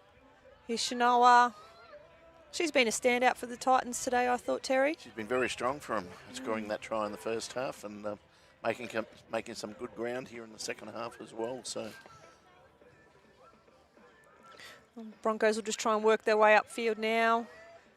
Oh, got some space. Shanoa's on the chase, but gee, this could be nearly a full length of the field. Look, Alex is there just in case, what you like to see. Awesome. It's a great try. Yeah, Jack Fanning, well done, Jack. A long-range try, a 45-metre try, so well done to the Broncos and to Jack. Exceptional bit of work.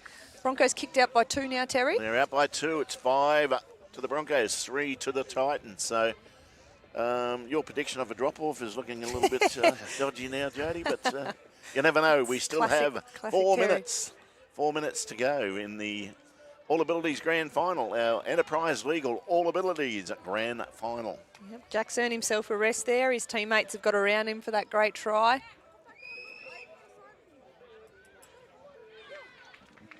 Let's see if the Titans can bring it down to a nail-biter. The game deserves it. The game deserves it. So he took the first one forward there for the Titans. Oh, he's through. Oh, good touch there. That's a good run. We've got Rosie officiating there, getting all the players, making sure they make the line. Yeah, she's done a great job, Rosie, refereeing in this grand final. I'm sure. I saw her before the game. She said she was very excited, and rightfully so. So she's done a great job as well. Yeah. Oh, little show and go there. Oh, unlucky Braden.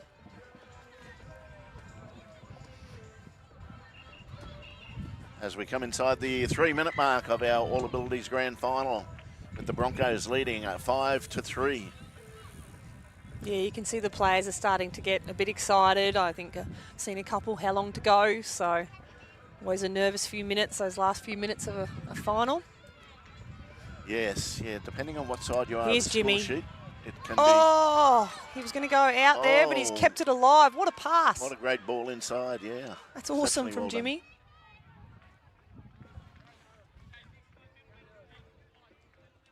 Yeah, that's really good strength of pass there. As we look for space on the outside again with the Broncos, and they're coming down this right-hand touchline. Yeah, good run. That was Noel. Noel's been very, very good as well today. I'll tell you what, if they come right again, there might be some opportunity, but they've straight down the middle, Yeah, touch is made. Seth was calling them out there. Seth Bond on the wing. Oh, unfortunate there. Had a bit of a look. There was a gap, but Titans have managed to hold them out. They have, and if the Titans want to get back in this, they need to score on this set and then force a early changeover. Yeah, they do. Connor looks, yep, good touch there. They're just trying to drive forward. a bit hotter than it has been, Terry. I think the heat's starting to definitely play a role. Yeah, the Titans have turned it over, so... What have the Broncos got down here at the line? I'll tell you what they got. They got under a minute now. 1 minute to hang on. And I'm pretty confident they will. Oh, that's it's a great pass. Oh, Jimmy, unlucky. That was a beautiful pass there from Temlin. Unlucky. They're still playing footy, aren't they, Terry? They haven't put the cue in the rack at all. Mate, they could be down by, either team could be up or down by 10 and they wouldn't stop playing footy. They just love it so much. So, and it's been a very good game. It's been played in very good spirits. It's been it's great skill by a lot of the players, and it's good to see the wrap back in fashion. Yeah, absolutely. Just working their way upfield.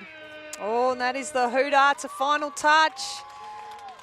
And the Bronx are stoked. Well, could be a runaway try here. Let it go, No, yeah, I think they've said play through. Play through. They call play through. Yep. That's awesome. What a finish. What a great finish by the Titans. Yep, brought it back to 1 in it. That's unreal. That was Connor, I believe. Connor Delaney, I think that scored that final try. Well done, Connor. Yeah, good on you, Connor. Great effort. Exceptional effort on the final play of the grand final to virtually a 45-metre run, 40-metre run to nearly get them back in the game, but it is a victory to the Broncos. The Broncos take out the All Abilities Grand Final for Enterprise Legal. 5 tries to 4. Yeah, victors for the Graham Clancy Cup. So big shout out once again to all of our All Abilities teams that participated this year. Thank you to work that people like Graham Clancy did to get this concept up and running, and Janet and Darren Reid in particular, who just put in so much work for this program. And on behalf of the association as an employee, I'm extremely grateful for everything they do. And that was awesome. Really great to see. And look, they're stoked. Yeah, and also thank you to Tamlin and Brendan, and also Scooter and Hayden for their support of the players, and a wonderful effort by the players. That was a great game of touch footy. And congratulations to the victors, the Broncos, and the runners-up, the Titans, and to the 4 other teams in our All Abilities division at Toowoomba Touch. So that was our Enterprise Legal All Abilities Grand Final. We will be back with the B-grade men Grand Final in around about 10-15 minutes time. So thanks, Terry. Enjoy your afternoon. Behave I shall yourself. do, Jody. Great working with you again, and we will see everyone very shortly. I'm just getting started, get my feet wet. It's all in repetition, ain't a secret. All facts, up black dress code. Pay me my respect, collecting every debt. Oh, the hardest. I bring the pain. Not what you used to. It's all part of the game.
Yeah.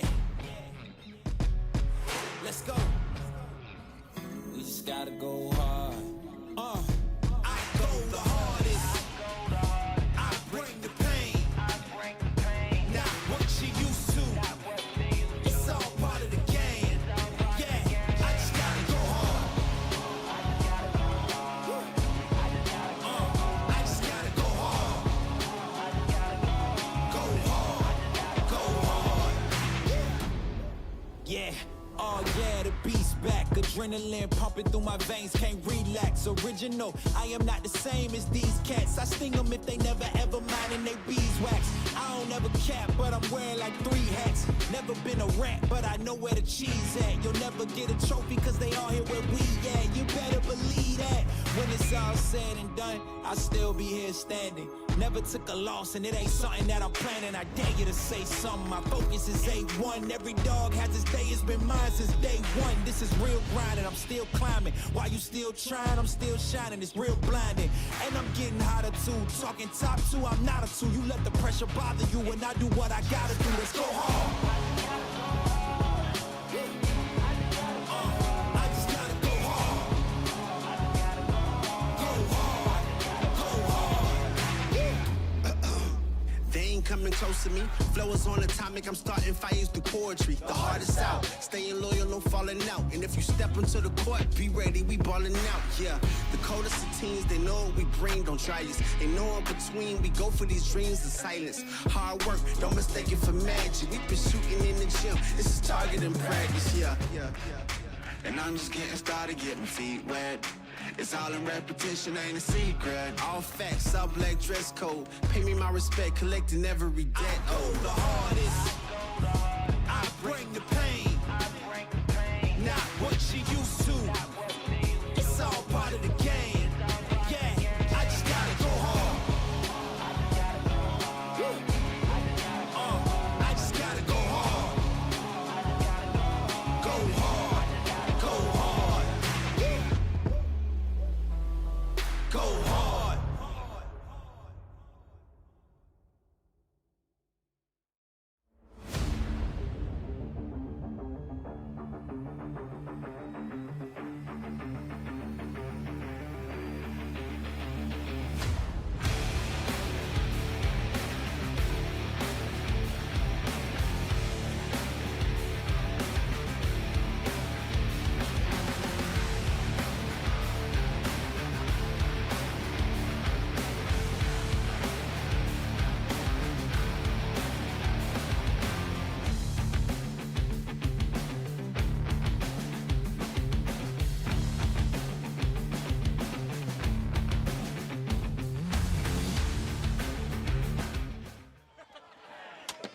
Okay, welcome back to Toowoomba Touch, the Toowoomba Touch Grand Final day in the Enterprise Legal Toowoomba Touch Grand Final.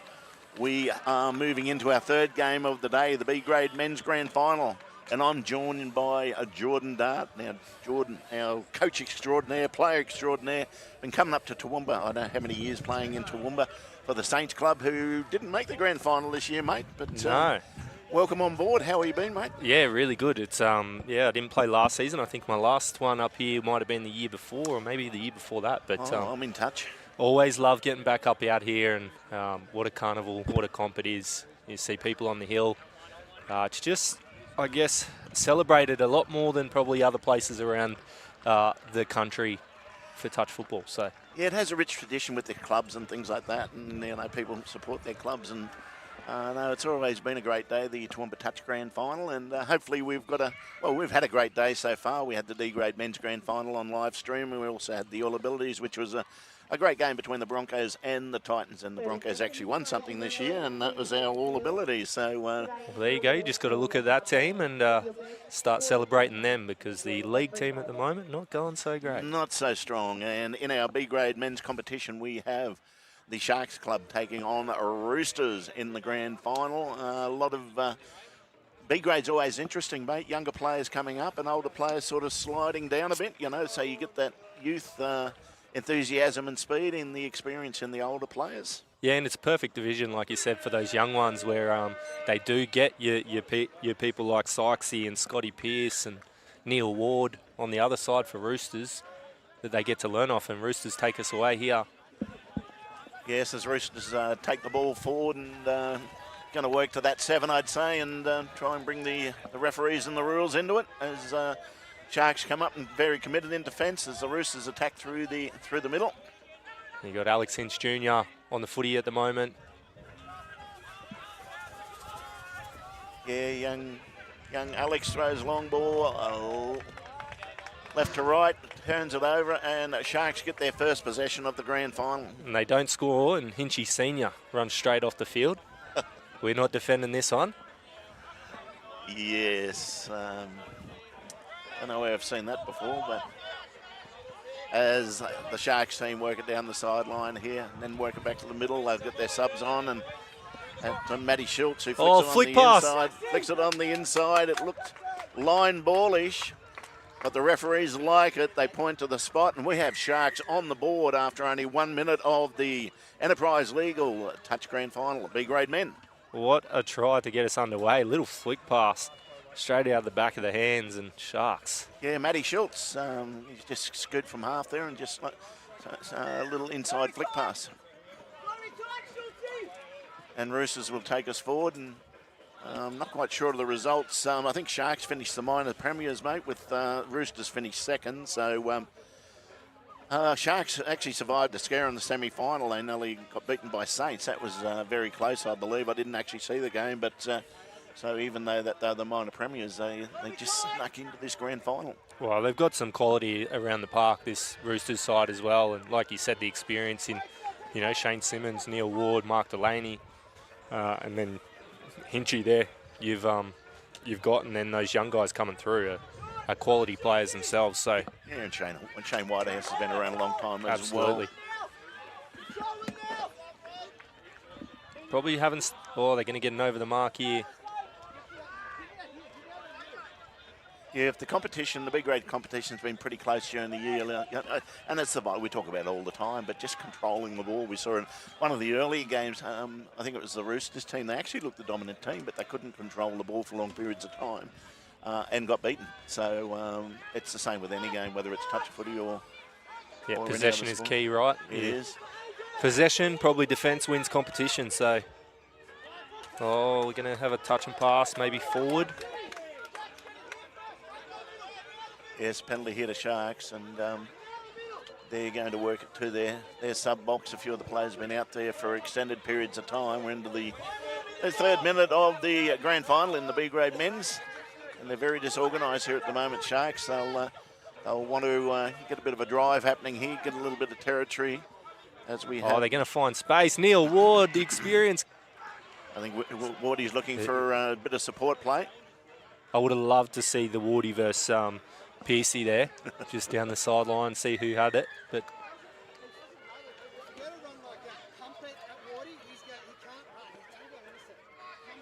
yeah, as the Roosters team, they get a penalty here, and Alex Hinch Senior's on the field now as they get into the strike zone. Look for Hinchy, maybe possibly show and go or a long ball. And probably another beautiful part of this sport, right, is you got the Hinches both playing together, family members being able to play in the same competition. Yeah, very much so. As we saw in the D-grade men's final, the Saints team had 6 Benells playing in the one team. So there's probably a few more to come, right? Yeah, I think there's about 10 more to come. But anyway, so rather large family as Alex Hinch goes from half. He dished possibly a little bit early there, but he probably had him, and he runs back off. And he's off. He's done enough. Good on you, Alki. As Sharks try and work the ball downfield and get a bit of a valuable position on the field. Hopefully they get their substitutions a little bit sharper this time around. It cost them a little bit. Didn't cost them points-wise, but territory-wise before. Tucky Luke out of half. Is he gonna? He's saying he played it. Probably another one of those ones for Sharks with a wealth of experience, obviously, state of origin experience, Australia experience, and still fairly young running around too. So yeah, I think we're in for a very good game here today, Rang. I'm looking forward to it. So we're 5 minutes into the game, and Sharks got a penalty on the in a very good attacking position. Yeah, probably their first actual set on the line, if I'm correct. Yeah, other than the little flick pass, but even that came from a little bit of a distance away. And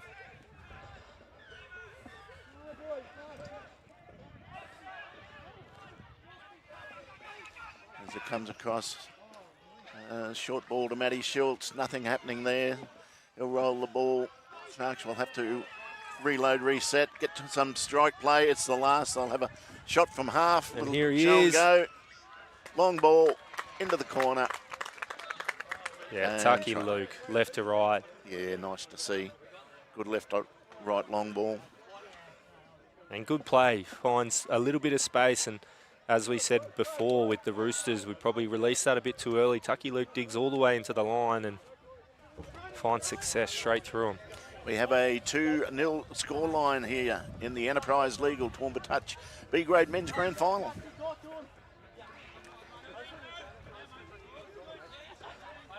As Roosters tap off, bringing it in for the third touch. They just keep working around through the middle here. Excuse the voice. Neil has a shot from half. And they didn't fall for the dummy then, and change over to Sharks, but we've seen that once or twice in Toowoomba. Neil having a... Yeah, I think he was just asking the question, were they onside? And obviously 3 very experienced referees here. Yeah, very much so. As Sharks, here's a little bit of the youth in Kynan Luca. And he draws the penalty there. So Sharks draw the penalty and find themselves in strong field position again. Yeah, first time on the actual try line they came up with points. So let's see if they can keep that conversion rate nice and high. And yes, they do through Tucky Luke again. Yeah, nice. Unusual dive high, and it takes the Sharks out to a 3-0 lead over Roosters in our Enterprise Legal B-grade men's touch grand final. With a few of these people on the park for the Sharks team, Roosters probably can't be letting them get away from them this quickly. Yeah, a lot of experience there. Their execution's been very good, so they if they can keep maintaining this sort of pressure, I think the Roosters team are really going to have to step up here. And like you said, this division has so much experience in it, and they've experienced being able to close games out as well. I know we're probably early into a first half, but if this stays at this, Sharks will probably have the players to be able to close a game, and well defended. Yeah, only 9 minutes into the game, and Sharks take a 3-0 lead over Roosters in the grand final, but Roosters, so much experience out there. You know, Elkie Hinch's just got the ball. Here they now. go together. Yeah, father and son, they will be asking a lot of questions. Oh, Silky, hinge to hinge. What are they going to say? They're going to say that was down, and just as we said, the experience there has come through, and Roosters have put their first on the board. Yeah, probably needed that one nice and early just to settle into the game a little bit, and I actually feel like they've probably been a little bit better through the midfield. They just haven't taken their chances down on the line. So Hinchy, Halki comes up big there. Yeah, I think Sharks look better on the shift, but through the middle there, the Roosters team, they know each other so well. So, like you said before, the young boys on the park now for the Sharks. as the sun comes out again, we've had a bit of cloud cover coming over. I don't know. Oh, long ball knocked down by Roosters. They'll get Sharks will get a reset, but that's better than a try in the corner. Absolutely. Tyler Swain there, really good defence. Probably wasn't going to get out to that, so just knocks it down. They'll back their defence.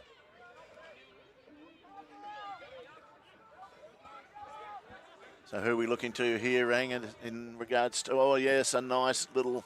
Well defended. Yeah, well defended. He's got down just in time there to make that touch. Yeah, that was Josh. It's probably, so far at the moment, it's probably been Tucky Luke looking really dangerous, and I think, who have we got, Kynan and Luca? They're probably the two that I'm looking for in this situation, just to little fast feet. Yeah, just trying to find. And there he is there, Luca out of half. Just dishes it off.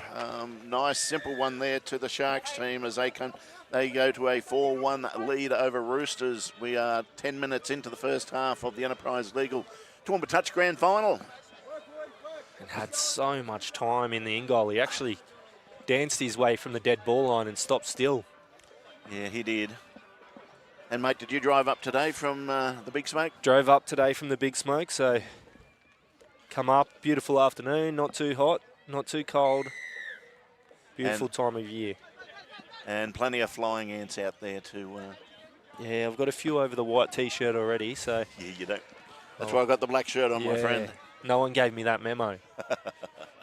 Local knowledge. Neil Ward plays the ball with Sharks on the attack, attacking the... Roosters on the attack of the Sharks line.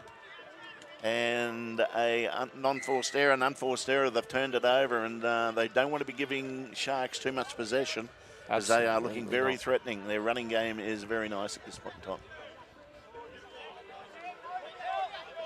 And then if they clean up a little bit of this part where they're just subbing on, subbing off, it could be even more danger signs for the Roosters. As they come to the last touch, and Matty Schultz has a scoop from half.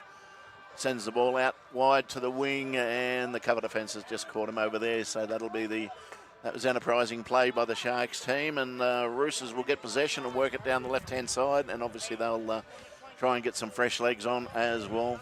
Yeah, well defended there. They just used the sideline as an extra defender, pushed them over that way, and they'll come it out of their half now.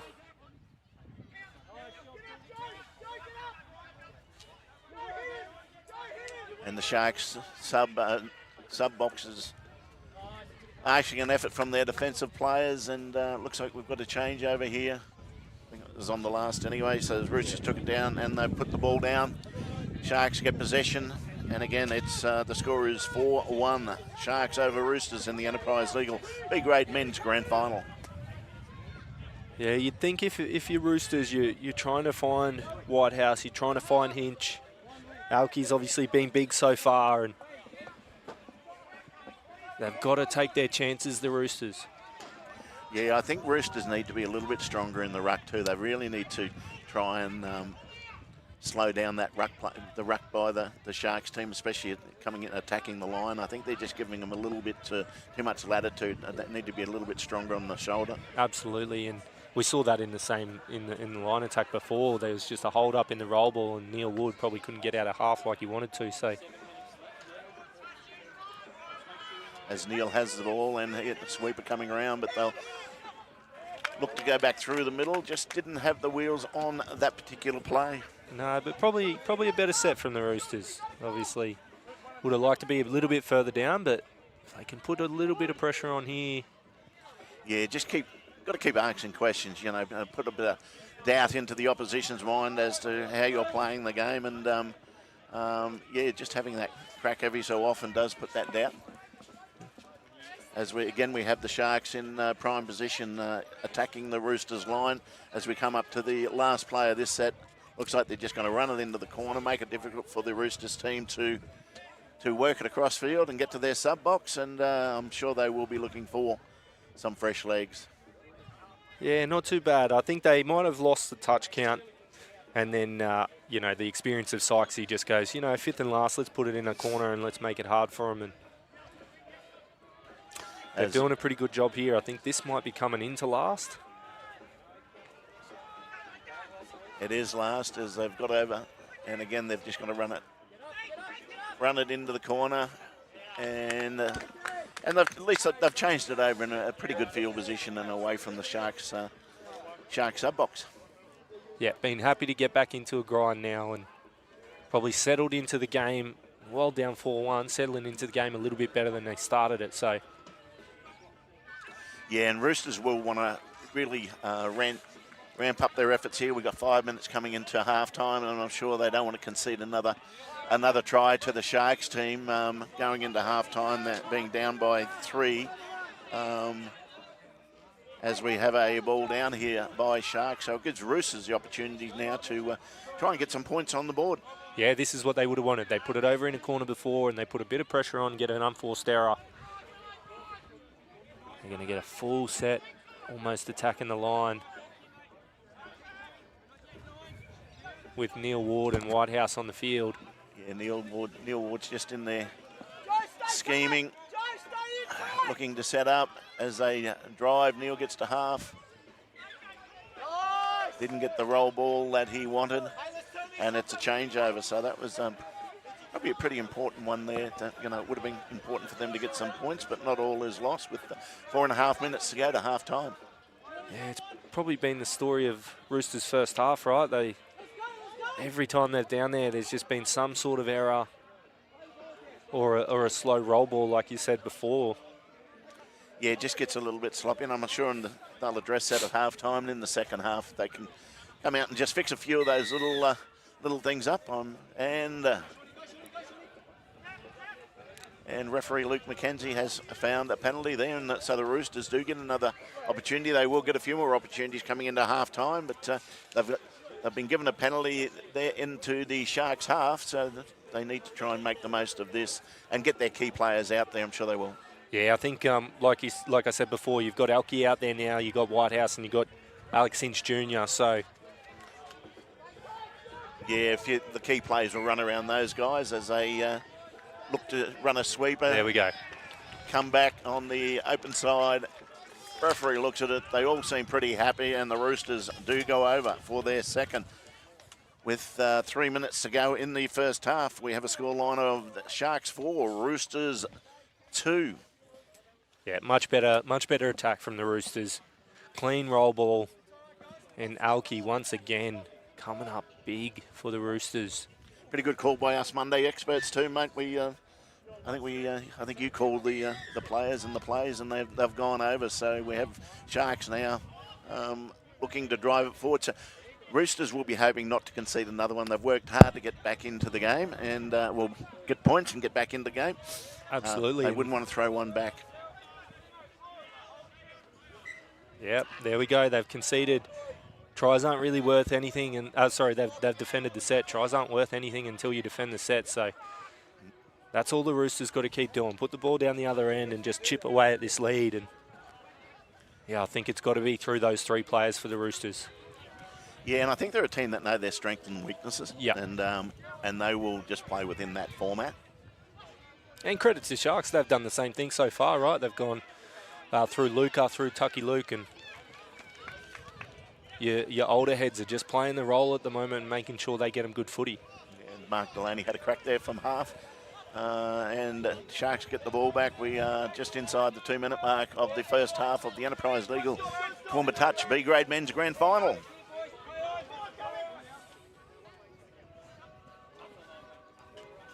He's playing some big minutes too, Tucky Luke. And that was Cook on the wing here, rolling the ball just before. I was talking to Mick before. He's been in hospital for about a week and a half. He only got out the other day, so good to see him here. He might be feeling the pinch by the end of it, though. Yeah, but if it comes with a win, I'm sure it'll start to feel a little bit better, and they're going to get a 6 to go from this, I think. Yeah, they're going to get a... Oh, no, they're not. That's okay. They're in a better spot than we are. Yeah, the referees are in a much better spot than we are, however. I'm looking through a cherry picker at the moment trying to see it, so don't trust me. While you're up there, mate, I'm a little bit hungry myself. Grab me a few. So, as Roosters are on the attack, we're inside a minute to the half-time of the B-Grade Men's Grand Final. They probably didn't want that. That'll give opportunity for the Sharks to strike back coming into the bell. We've got the pleasure of seeing the clock, but especially at the time, if Sharks get points here, that's big right before half-time. Yeah, mate, I turned this clock on, so it could be 5 minutes out. You never know. As Matty Schultz then drives to try and set up, they probably have a time of themselves and know when the siren's about to go, but they're attacking through the middle. This is on the last. Oh, great ball, good finish. Nice ball from Matty Schultz. They hit the middle link hole and they go over. So the Sharks go over. Their supporters are celebrating. They're running around with their banners and their Shark hats on as Sharks go to a as Sharks go to a 5-2 lead in the B-grade grand final. Yeah, you were pretty good with the siren just then too. Yeah, mate, I was reading the sundial. I was going on the shadow from the light post. So, yeah, that is half-time in our B-grade men's grand final, our Enterprise Legal B-grade men's grand final, the Toowoomba Touch. So we have Sharks leading Roosters 5-2. We will see you all back here in about 5 minutes' time.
The B-grade men's grand final between Sharks and Roosters, and we have the Sharks team leading 5-2 at half-time.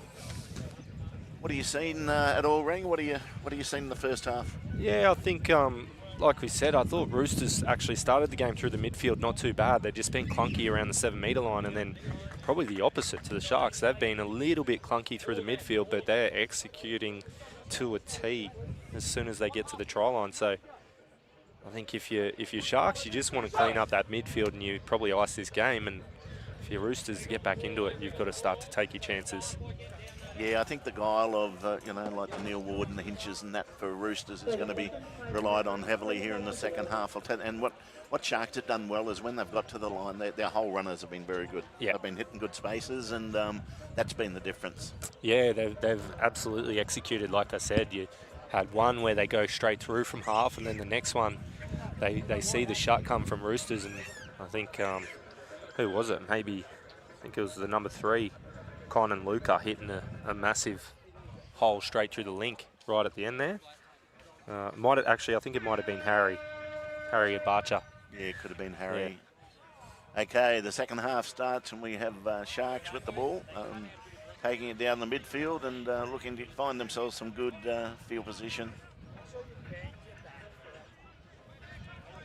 It's probably important to note, if Roosters do happen to get back into this game and we find ourselves in a drop-off, Neil Ward right in that space, excellent defence. Yeah, Neil could see it was going to come that way. Yeah. They stepped back inside. He looked blind and threw the ball. He was blind and he threw the pass, and he was just in that passing channel as Roosters work it downfield to the sub box. Yeah, as I was saying, if Roosters can get back in and we find ourselves in a drop-off, Taz, the Sharks will get the tap, and probably to update us on field 2, the A2 final between Fairholme and Roosters, I believe, is 3-2 to Roosters now after half-time, and it was Roosters try. It was Roosters over on field 2 and Roosters on field 1 here. Yeah, and Roosters have snuck in through behind that cherry picker we were talking about before, so Roosters have got one back early, and we have a 5-3 scoreline. Sharks leading Roosters around about 1 minute into the second half of our B-grade men's Enterprise League Grand Final. Perfect start to the half for Roosters. They get a stop defence. Neil Ward with some excellent link defence, and then they go down the other end and score. And like I said before, it's worth nothing unless you get another stop here. Yeah, very much so, but you're right, it's a great turnaround. Sharks are on the attack and look for all money that they could have scored down here, and then Neil just got in that channel, got possession, and they score straight away. Really great push there from Hinchy Jr. And he's recovered in time. Even though he got up there, he pushed, he applied pressure. He'd found himself on the wrong side of the mark, but he recovered really well to make the next touch. Yeah, and I think they're not quite happy with the offside there, but he clearly got back. He made the touch well outside the 7, and it just looked a little bit awkward because he's come from behind him. So he's definitely run the 7 metres to get back on side. Yes, as Roosters bring it forward again.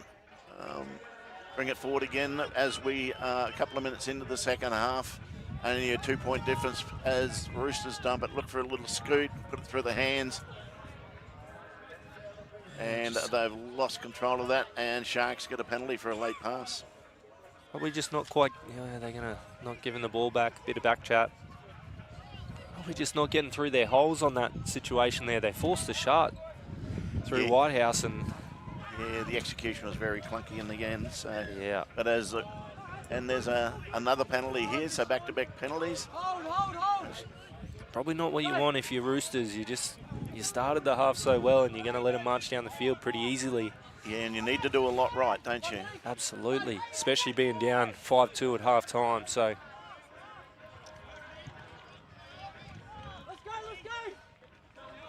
as they look to control this middle, as they come working down towards the 7 and looking for a set-up play. I think we're about the 3rd, coming up to the last touch. That was the 5th.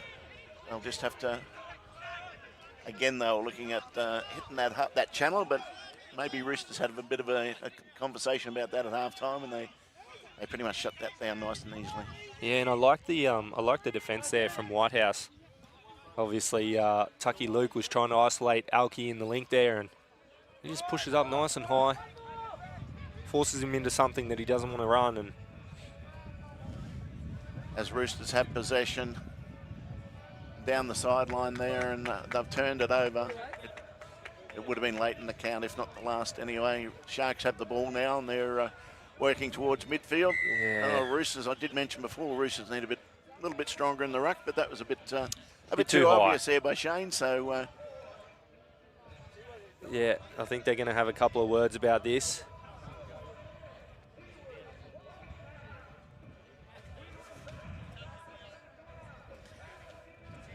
Yeah, they're just going to have some words to the captains. I think there's 2 sets in a row that Roosters have kind of had a few hard touches and a few back chat stuff to the refs, and they're going to have no more of it.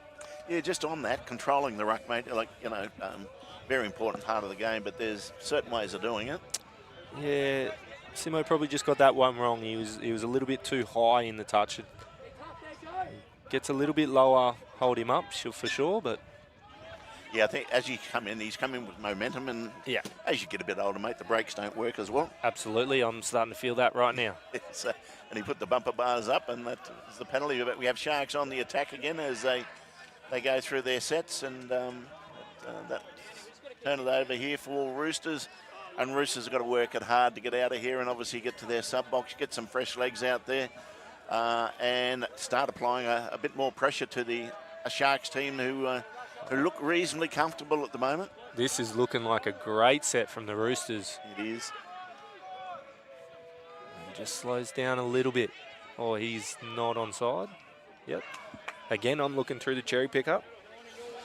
Yeah, so I think they were fairly fortunate there, Sharks. Roosters thought they might have drawn the penalty. They didn't, so Sharks had the ball coming down the right-hand side here towards their sub-box. And they do currently lead the game 5-3 over Roosters in our Enterprise Legal B-grade men's Toowoomba Touch Grand Final. Yeah, they've got 7 on, I think. Right call there from the referees. I thought there was 7 on as well, but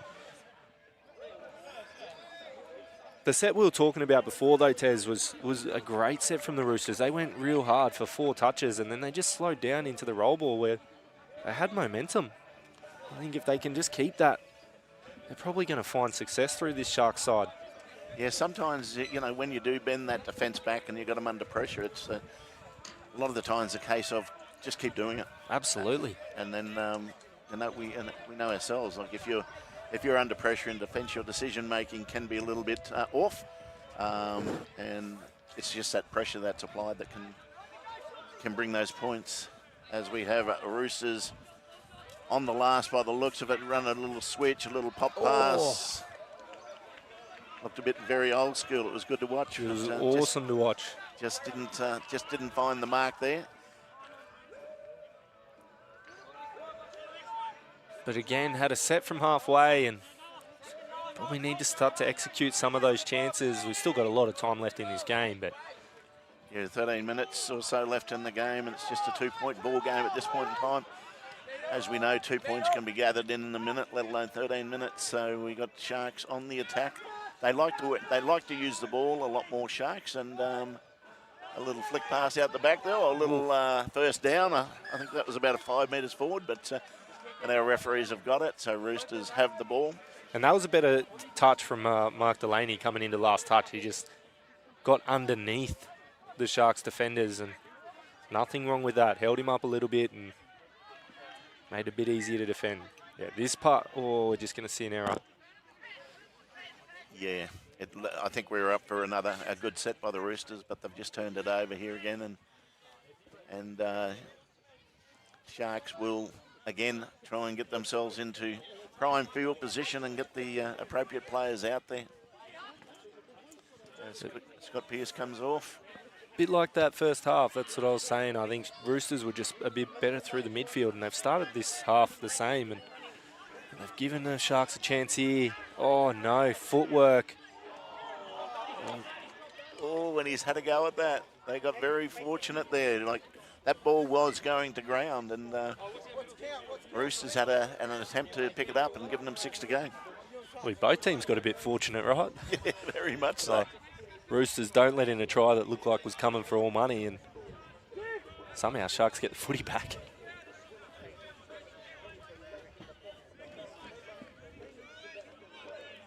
And we have Sharks attacking the Roosters line, running towards the hill where we've got a nice crowd there watching both games. We've got the girls over there playing their final, and this is the B-grade men's final. So they're watching 2 great games of touch footy. And yeah, I believe the game over on field 2 is fairly close as well. I don't know the full score, but we were 3-2 at one stage, and then I did see Fairholme cross over to make it 3-3. So I could be wrong. We have Roosters being represented in both games here. So you'll see these two represented a little bit later on in the men's final, I believe, as well. So yeah, Sharks Roosters grand final, showing very good depth through the club. Make both B and A grade finals. Yes, they've done very well as Sharks drive the ball downfield, get their changes on, need to get rid of it, Mick, and he does to thin air, and the ball goes to ground. He's so smart, just jumps behind him, taps him on the back, and over the mark they go.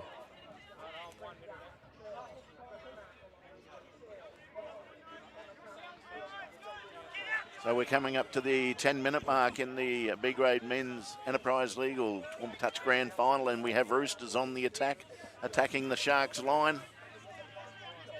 As Shane Simmons just drops off a pass there, they'll look to go right. Not a lot happening there. There was no one punching any holes. The setup wasn't all that great. I don't know if it's time to do it, but you got about 10 minutes to go. When you get fresh set on the line, do you start sending your Hinches Jr. on and Alki on? They were big in the first half. Go get them a try. I think Alex Hinch Jr. is looking for someone to come off now. At least if I'm in the Roosters side, I think I'm doing that. I'm sending those guys on. And yeah, he's got some good pace and good footwork. Alki Jr. as he receives the ball now, number 42. So he trails it back into Shane Simmons, goes to half. Looks one way, yes, he looked the danger and it was good shut down. Yeah, Mick Crook shut down on Neil Ward. Probably had a bit more time than he thought he did then. He had the middle beat, short side, and threw it nice and early. They'll hit that link. Ball. Oh, yeah. Nice work. Alex Hinch Jr. Nice ball. Who did he hit, mate? Did you see the number of the try scorer? I didn't. We'll have a look when we get a chance. We got 15. Was it 15? No. No. Can't see. It might have been a number change. 45. Well. 45. We've got Josh Bells. Okay, Josh. So Josh has gone over. Great hole. Yeah, good ball from Alex Hinch Jr. So that's 5-4? It brings us to 5-4. So that's that try that they've been searching for, which now will have Sharks thinking a little bit more about how they go about their processes. And they've been comfortable to now, but let's just see what that might do to the game and to their thought processes. Absolutely, and that's what I mean. I think every time if I'm Roosters, every time I get to the try line where I get a fresh set, I'm sending Hinch Jr., your Whitehouse, your Alki, your Neil Ward, I'm sending those guys on the field to attack. They've come up with points most of the time, so. Yeah, certain times, certain players, ball in hand, that's when you need them. Yeah, and when they're on, you kind of just got to keep riding that wave, right? That's what games are about. And the players around them working for them, you know, just doing the most they can to give them the greatest opportunity to show what they have. How are we going to get ball down? Yeah, Neil was looking for a repeat then, but didn't get it. And as Sharks get the ball, and they try and work their way downtown through Scott Pearce. Has he subbed much, Neil Ward? I don't think he has. He sneaks off. He sneaks on and off. Oh, I feel like he's been on the whole game, and if he has, that's bloody impressive. Because I'm getting tired out here just watching. As Sharks have nice little hole running line great again. touch. Oh, and they've called the touch. Nice. It was a very good touch. Noah Whitehouse with a massive touch on the wing. Left his feet and made the touch. Good effort. And they're the efforts you'll need, especially now if you want to win grand finals, it's those little one-off efforts that make you look back and say that's made the difference. So that was a great effort there. Yeah, that could have been a big moment. And 7 minutes to go. And they earned themselves a penalty. So you're going to get Alki on the field. Hinch Jr. again. He's got speed too. I'd love to see someone just bury the ball like this for him and let him run. That's what they're saying. Bury it for a pickup. Alki, his son, will get it down nice and clean as he scoots off. Ooh, what's that? Okay, I can't see the try line, but as Sharks, as we come to the 6-minute mark, Sharks are going to try and work their way downfield. They are leading our Enterprise League B-grade men's touch grand final by 5 tries to 4. So we've got a lot of footy left in this one, mate. Yeah, a lot of footy left. As Matty Schultz is driving it forward nicely. As he's made a good touch. Okay. Sam Wilson, big touch. Just in hindsight, getting it down then would have been good, but Matt's had a crack, and if he'd got through there, it would have been a big difference as well as they get it to the corner here. So Roosters have got it in pretty good field position as far as how far down the field. They're a long way away from the sub box. Long way, but yeah, they're going to get there. They've been getting there pretty comfortably, to be honest. Yeah, I think too, when you get into the sub box, you still got to make that forward. You still got to have that forward momentum. Yeah, which they probably didn't have, to be honest. They probably took 3 touches to go 7 metres. Yeah. So, but this is a good drive from Neil Ward. Whitehouse out of half. Find space, just. It's got a touch, Yeah. and they got a penalty as well. So they've got a repeat. They're down by 1. We've only got about 5 minutes to go in this grand final, so we've got a very close game, and Roosters will be trying, no doubt, very hard to set up here for their key players to reclaim that try that they are behind.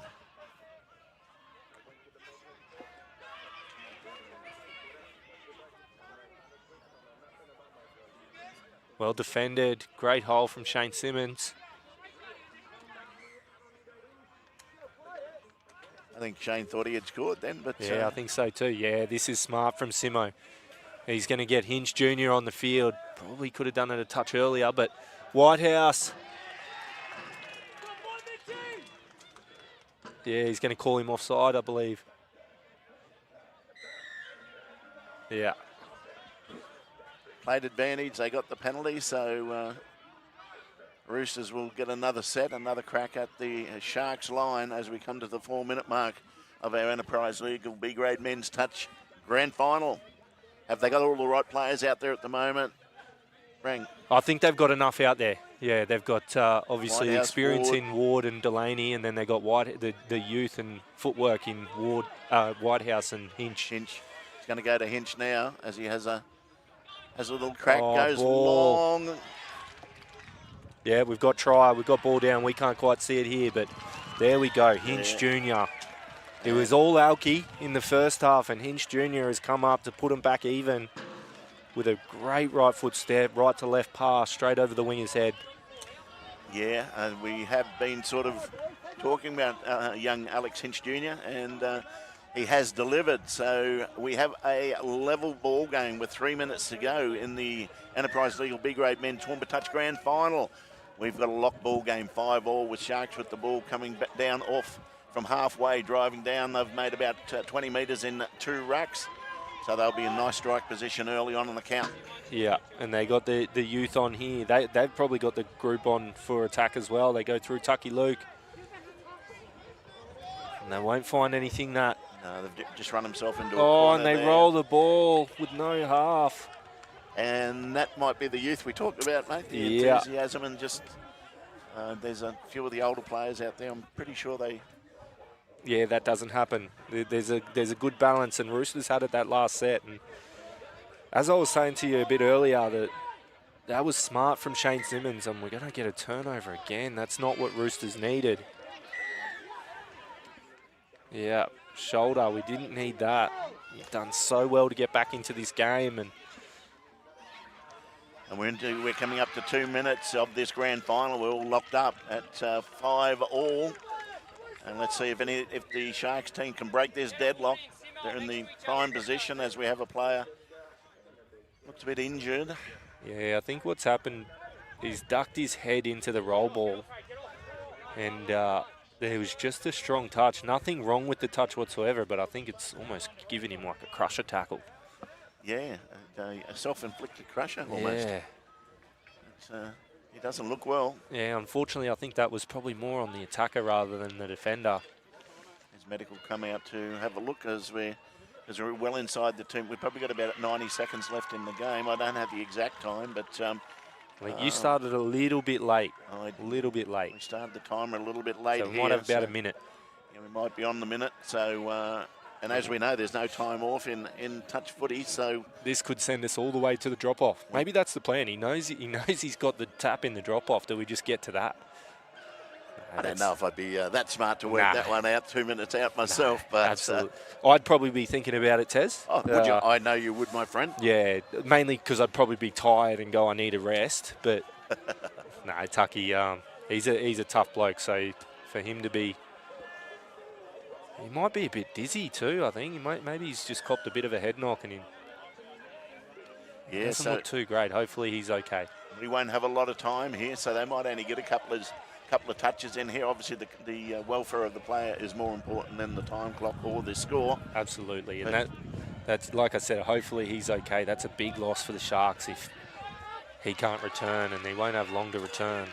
Yeah, going to a drop-off. We have a drop-off in our first drop-off today in the grand final in our Enterprise Legal B-grade men's competition. So for everyone out there, the drop-off will be 2 minutes of 4-on-4 if we do have a result. If a team is leading after that 2 minutes, it is over. However, if it's all locked up after 2 minutes, we go to 3-on-3. It's a lovely place to be in the planet, is 3-on-3 drop-off. Hey, if you're not involved in it, Terry, it's a great thing to watch. But if you are, I said to Jody earlier, I said my last game of touch football in a grand final went to 3-on-3. I was the oldest bloke on the field, and I don't know how I ended up out there 3-on-3. No, mate, my tactic around a drop-off is just take the boots off and let the boys go to work. Very much so. Just get them off. If the boots aren't on, you don't have a chance to go on. So True. Yeah. Okay, this is going to be good. Who's on, mate? Who's on? What do you think? Do we throw all our chips in for the first 2 minutes, or I think you do. I think if you the Sharks group, you send these two young guys. Obviously, you don't have the Tucky Luke out there, but you send these two youth fellas out in Luca and who's the 16, Jax Robinson. And Roosters, send your younger blokes out. I think you send the younger blokes out as much as you can. And then to get your brains on when you can get yourself into a bit of field position. So they'll be relying on these younger blokes for a stop set. Yep. Work their way down for good field position. And then get maybe Neil and Elkie out there to... I think we might see, if Sharks can score here, we might see Alex Hinch Jr. and Whitehouse stay, I reckon. But they'll stay, and if they get a stop, I think they'll take it to the box. I don't think we'll see many of our older players out there defensively. So as we have Sharks on the attack in our extra time, our drop-off in the B-grade men's final. So they're having a crack at the line here. Roosters come out, make a great touch. He's thrown what a ball. Nice and long. He's got it down in the corner. So Sharks have scored in the first minute of the drop-off, and we have Sharks leading the game by 1 in the grand final. It'll be interesting play. I would probably work it down the right for 2 or 3, and then slip on a couple of older heads. Yeah. You got that. You got Alex Hinch Jr. out there though. The sharp footwork. Yep. He could get something diving at the line. And they've gone the opposite way to what I said. Yeah. Yeah. He'll take a settler here, and then I reckon he might just have one in the middle. Yeah, I think he's got to stay live. Like if he makes the touch, then stay live instead of just scooting from half. But here they go. They're going down the short side, fading across to Elkie Jr. He'll snap right, hit the ball. Oh, they're going to get it in the corner. Yeah. And the referees like it. So Roosters come back straight away, and we have it all locked level up again, all locked up at 6-all in our B-grade men's grand final, which has gone to a drop-off. Yeah, probably not the play that I would have gone to, but they find success anyway. Yeah, with 10 seconds to go, they got to stop this from Sharks. And whereas Sharks, he's going to have a go. They don't need to get too excited here, Sharks, because they go to 3-on-3 with the ball. 3-on-3 with the ball and a fresh set of 6. Fresh set of 6, good attacking position. I'm getting Hinch Jr. back out there. Yep, I'm getting... they're going to send Shane Simmons. They've got Whitehouse in the middle.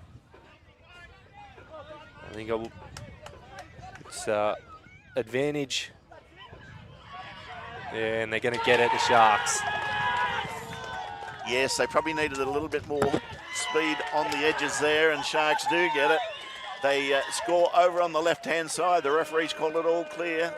And just before the siren, the 2-minute siren in the B-grade men's grand final, Sharks have taken it out in a drop-off. They have won this game by 7 touchdowns to 6. So Sharks B-grade men over Roosters. Yep, and that was what very well comeback, or a great comeback from the Roosters, but just quite couldn't get the job done. But what a game we are treated to in the B grade final of the men's. Yes, our first drop-off of the day. So sensational game of touch footy. It was, What's crazy, Terry, is Sophia Hooper actually just said she wants me to say some good things about her, and she might have to earn that, I reckon. yeah, so we have our women's grand final coming up very shortly. We will sign off for a little while, and myself and Jordan will be back shortly for the continuation of the Toowoomba Touch grand finals. We will see you shortly.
Yeah.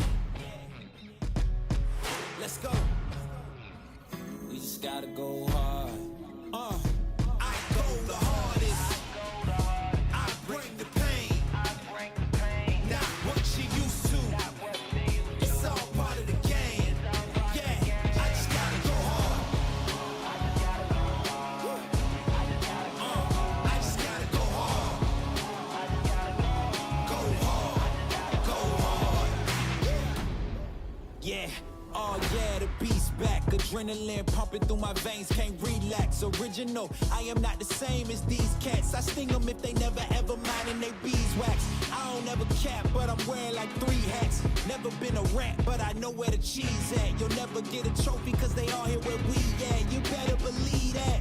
When it's all said and done, I'll still be here standing. Never took a loss and it ain't something that I'm planning. I dare you to say something, my focus is A1. Every dog has its day, it's been mine since day one. This is real grinding, I'm still climbing. While you still trying, I'm still shining. It's real blinding, and I'm getting hotter too. Talking top 2, I'm not a 2. You let the pressure bother you and I do what I gotta do. Let's go hard. I just gotta go hard. Go hard. Go hard. They ain't coming close to me. Flow is on atomic, I'm starting fires through poetry. The hardest out, staying loyal, no falling out. And if you step into the court, be ready, we ballin' out. Yeah, the coldest of teens, they know what we bring, don't try us. Ain't no in between, we go for these dreams in silence. Hard work, don't mistake it for magic. We been shooting in the gym, this is target and practice, yeah. And I'm just getting started, get my feet wet. It's all in repetition, ain't a secret. All facts, all black dress code. Pay me my respect, collecting every debt. I go the hardest. I bring the pain. Not what you used to. It's all part of the game. Yeah, I just gotta go hard. I just gotta go hard. Go hard. Go hard. Go hard.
Okay, welcome back to the Toowoomba Touch Grand Final. We have the A-grade ladies. Now in this competition, the A-grade ladies, they had an 8-team competition which they split into A1 and A2 divisions after 7 rounds. Saints have been the powerhouse in this division, and in fact 2 of their teams have made it through to the grand final. They split their teams fairly evenly in half, and we have Saints white, Saints blue. Yep, evenly in half indeed. I believe the blue team might be the minor premiers and have beat the white team all year, and then the white team's knocked them off in the major semi-final. Not last week, the week before, I believe. So we're set up for a great game this afternoon. Yeah, so you're listening to Jordan Dart and Terry McSweeney for this grand final. So, Jordan, you've had a bit to do with some of these teams, mate. What are you seeing? What's your prediction? Yeah, both of these sides, to be honest. You got young ones all over the park, and the big out probably today in the white team is Demi Ashurst, Australian Women's Open representative, and I'm hoping for the white side it's not too big of a loss, but the blue side as well.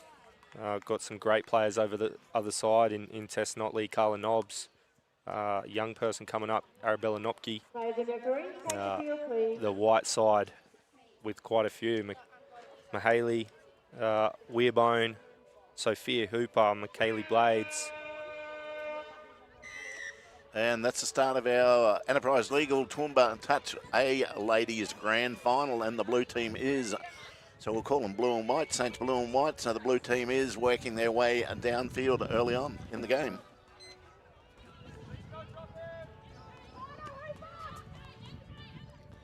And they, looks like they've struck early here, the blue team. Yeah, straight through Kaylee Gorick on a little splitter play. Just comes off the left foot and attacks short side. Beautiful little dive. And, yeah, probably a little bit like that B-grade men's final. You've got a bit of experience in both of these sides. Jodie May, Lily Singh, obviously in the white side. You've got Kelly Ryan and Bree over there in the blue side. So there's a little bit of experience and youth in both sides, and you see the white team now attacking the try line. Yeah, so they'll be looking to strike back pretty early. As they say that, they turn the ball over, and the blue team will try to work it off their line, get to their sub box, get some fresh legs out there, and put themselves in a nice strike position. Yeah, and it'll be interesting to see how this blue team hold up. You had Tess Notley and Carla Nobbs both playing Metro Cup last night, and I wonder if the legs are feeling a little sore from that, but one game to get through grand final. Yeah, that's it. Hopefully you can put all that behind you and just put in that 40-minute effort and get your team over the line, or work with them to get them over the line, as the white team now are working out towards halfway. Good pressure by the blue team. They're getting up and being very positive in defence, trying to make a bit of ground with their defence as the white team head down the right-hand sideline, getting their subs sweeping around. Yeah, they've just missed the count. They're going to find numbers. Ooh. Yeah, found a little bit of numbers, just couldn't quite get out there. Great check back inside from Kenzie Van Bergen, sorry. Easy for you to say.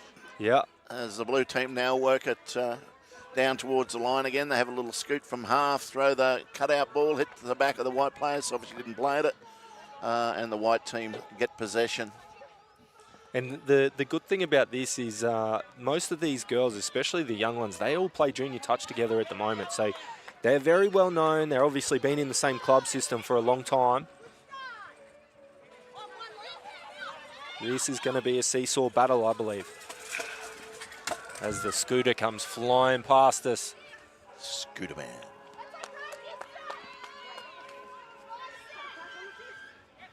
Yeah, a lot of energy in that set, went into that set from the white team. So unfortunately they've conceded the penalty, and the blue team will now take some fairly easy yards. There's no pressure applied there by the white team defensively. Yeah, it's probably an area where they're going to have to be good. For me, if I'm coaching against this this blue side, I don't want to give your players like Tess Notley, Carla Nobbs any chance near the try line. We're going to get us 6 to go, yeah. So this is where they're probably going to be really dangerous, this blue side. We already saw one little splitter play through Kaylee Gorick. They're going to have Tess Notley now on the footy with Arabella Nopke. Well defended.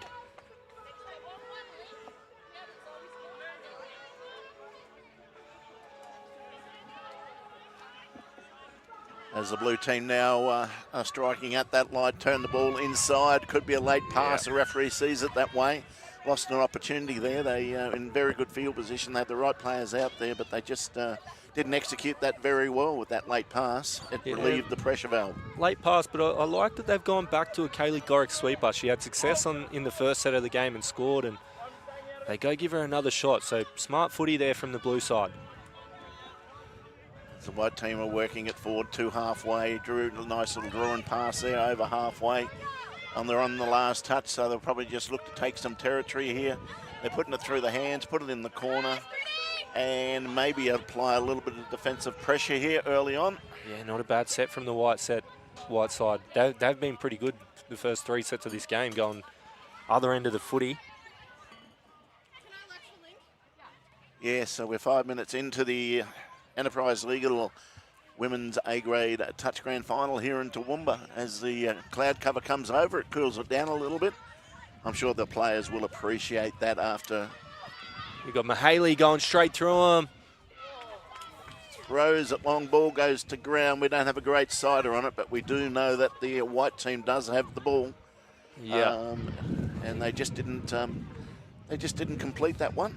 Yeah, didn't quite get it over to Ava Spain. It was a really tough finish for her. So it's a great drive from Amelia Kidd. Fine numbers. Nice draw and pass. Oh, just not quite. They're going to have 7 on anyway. But I like the shape out of half. Nice hard running. They find little fly shape.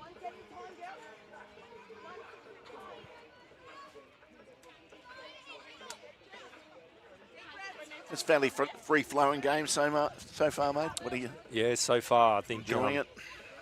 Enjoying it. I think the white side have probably been better, a little bit like that last game. I think the white side have probably been the better through the midfield, but blue side have danger across the park. So they've probably just executed when they've got their chances so far with that first set of the game. And they've turned over there. They just had a simple splitter, and the splitter was heading for the sub-box and had a pass thrown to their back and turned it over, but it's been turned over again by the white team. So fundamental errors are mounting on both teams. Oh, beautiful from Tess Notley. Didn't quite get a great ball out of half. She's just caught it and then skipped to the short side. Left to right, nice and easy over top to Kelly Ryan in the corner. Saints Blue go to a 2-0 lead over Saints White in our Enterprise Legal Toowoomba Touch Women's Grand Final. Yeah, nice little play there by Tess Notley, and she's just thrown the ball nice and long to an unmarked winger to go over in the corner. Yeah, very good from Tess Notley there off the left foot, and she actually came in clutch last night at Metro Cup in that same exact form with about 3 seconds to go. So she's brought that into today, obviously, and we're just going to get her play the ball. No. Penalty? No Friday night hangover from Metro from Tess at this point in time, she's mate. Young, mate. She shouldn't be having any of that. No.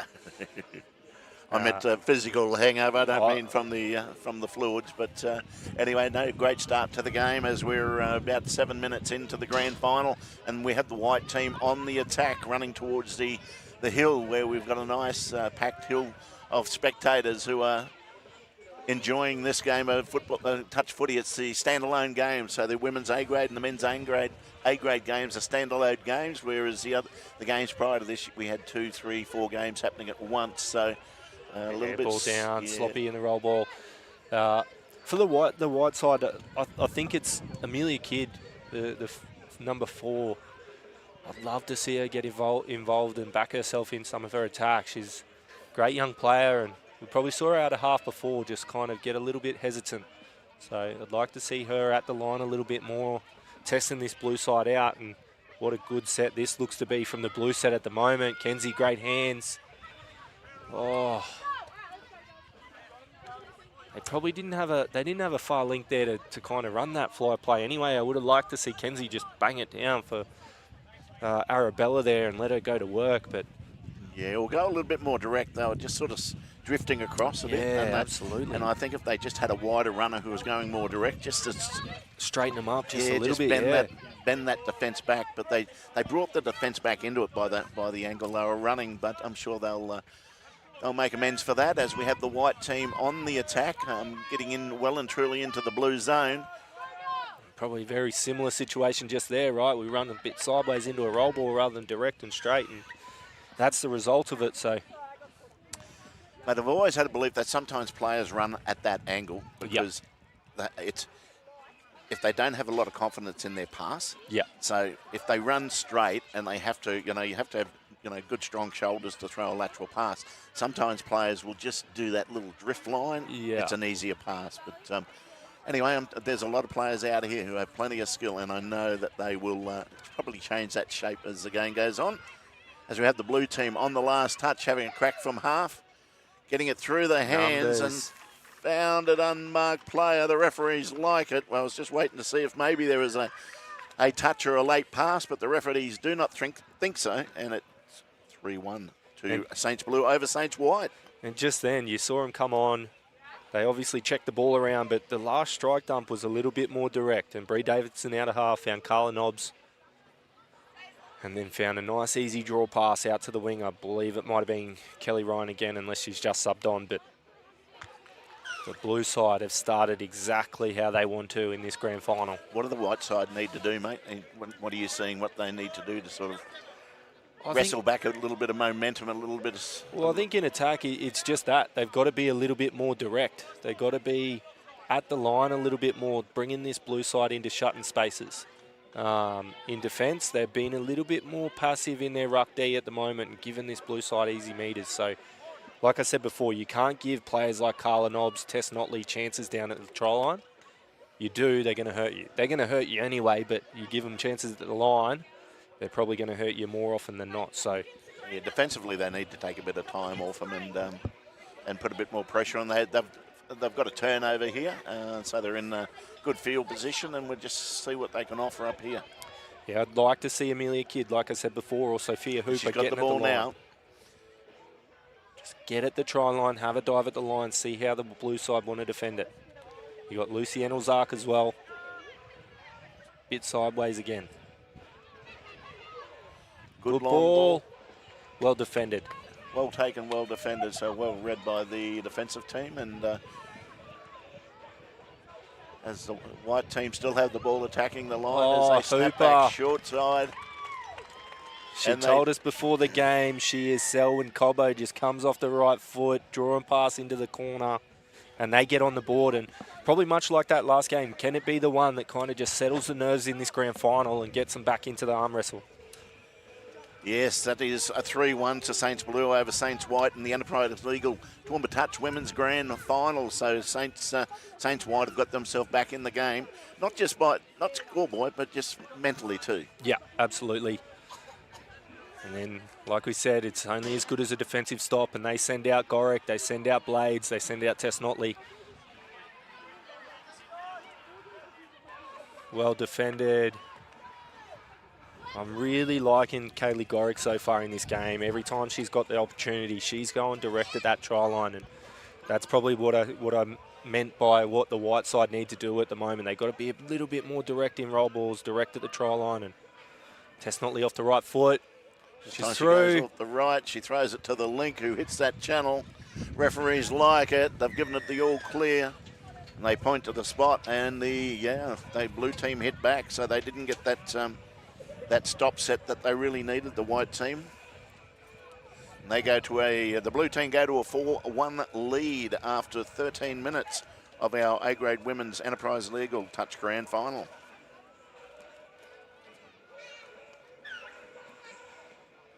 As we go back to halfway here with the white team driving it downfield.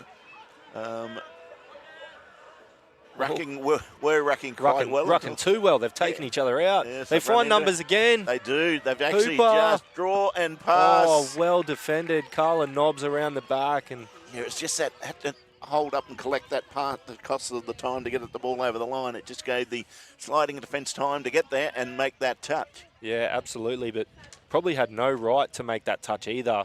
Just stays in it. That's what grand finals are made of.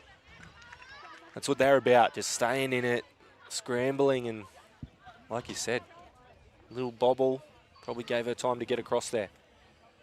Saints Blue are working it up off their line, and they'll head towards the sub-box, box, getting some fresh legs.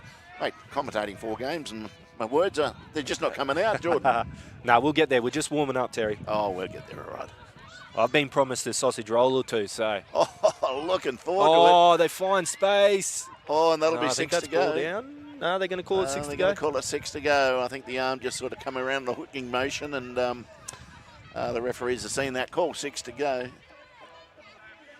Yeah, so when the sausage rolls get here, mate, we might warm up then. Yeah, we might warm up. Yeah. As we have the blue team on the attack, they are currently leading 4-1 in the women's grand final. As Tess Notley drives the ball, gets it out, and Bree Davison has a crack at the line. The touch is made. Yeah, well defended. Both Amelia Kidd and Jodie May. She might be a little winded here. So we have 15 minutes gone in the first half. The referees suggested the player go off, so a substitute player does come on, Izzy Van Herden. Yeah, really good young player too, Izzy. Another one of those up-and-coming players that Toowoomba is producing in the juniors at the moment. And yeah, it's amazing to see some of these girls out here that I remember them starting in, like, you know, the under-8s in the junior competition. And in fact, the oldest player out here, I remember coaching her 25 or more year ago. Yeah. So, yeah, it's good. So that's got to make you at least 30. Yeah. Just. My coaching career started as a 5-year-old. Oh. That's that's unlucky. Yeah, and they've turned over possession there, and the blue team will really work hard to seize the opportunity here because they're full of running and they do know each other's game pretty well. Yeah. Kaylee Klein comes onto the field now. Nopke comes off and Tess Notley comes on, and she'll direct them.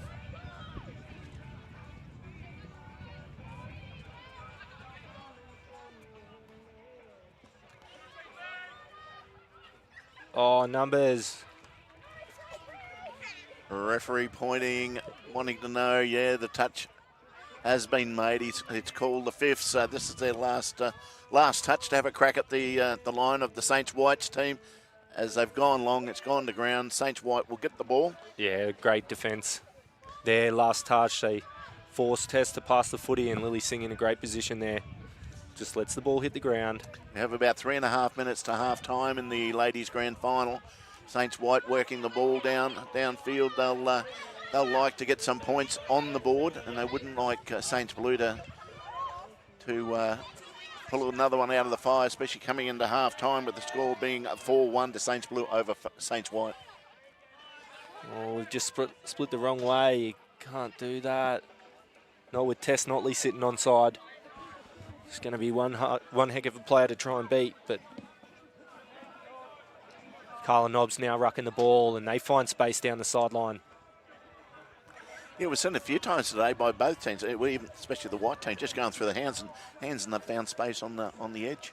Yeah, both playing some pretty good footy at the moment. Both rucking the ball nice and hard, but they don't really talk there, and well defended, easily defended from the White side. Yeah, the setup wasn't all that great. They just didn't commit, the more defenders out and out hard enough. As again, the White team are driving down towards their sub box, and a few of them really look like they need a change. As Savannah Redford goes through. Kenzie with a massive touch again. Yeah, Savannah, she beat one, and then she looked like she could have been away, but just got the touch made. So we're coming into under 2 minutes for the grand final. for half-time of the grand final in the women's A-grade Enterprise Legal Toowoomba Touch grand final. Yeah, well defended there from Harriet Newman and Sophie Head, I think it might have been, over on the far side.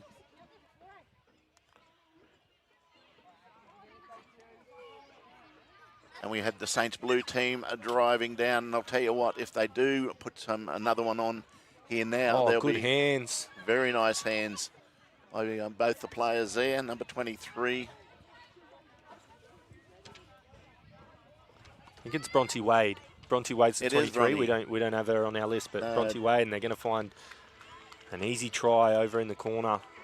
Yeah, and that'll hurt. That'll really hurt the Saints White team. It'll be interesting to hear the halftime talk by Jodie May around a few of the issues that they need to fix, because the Saints Blue team has skipped out to a 5-1 lead in our women's A-grade grand final with under a minute to go in the first half. They look a bit dejected here, mate.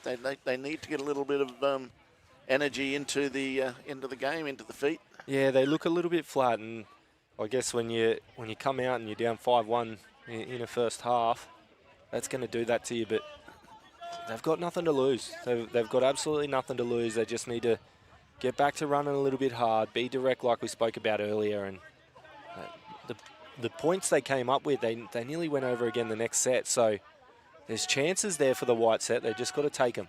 Yeah, you can't leave anything for the tank for the grand final day, mate. You've got to put it all out there. And I do believe, as we spoke earlier, the bit more pressure in defence. Let's force some issues. Let's force some mistakes. Get some possession. Get some field position. See if we can get points. Yeah. Wipe that first half. That's not going to go too great for you, but like we said, they just got to come out with a better energy this second half, and they can definitely get themselves back into this game. It is half-time now in the women's A-grade final in the Enterprise Legal competition.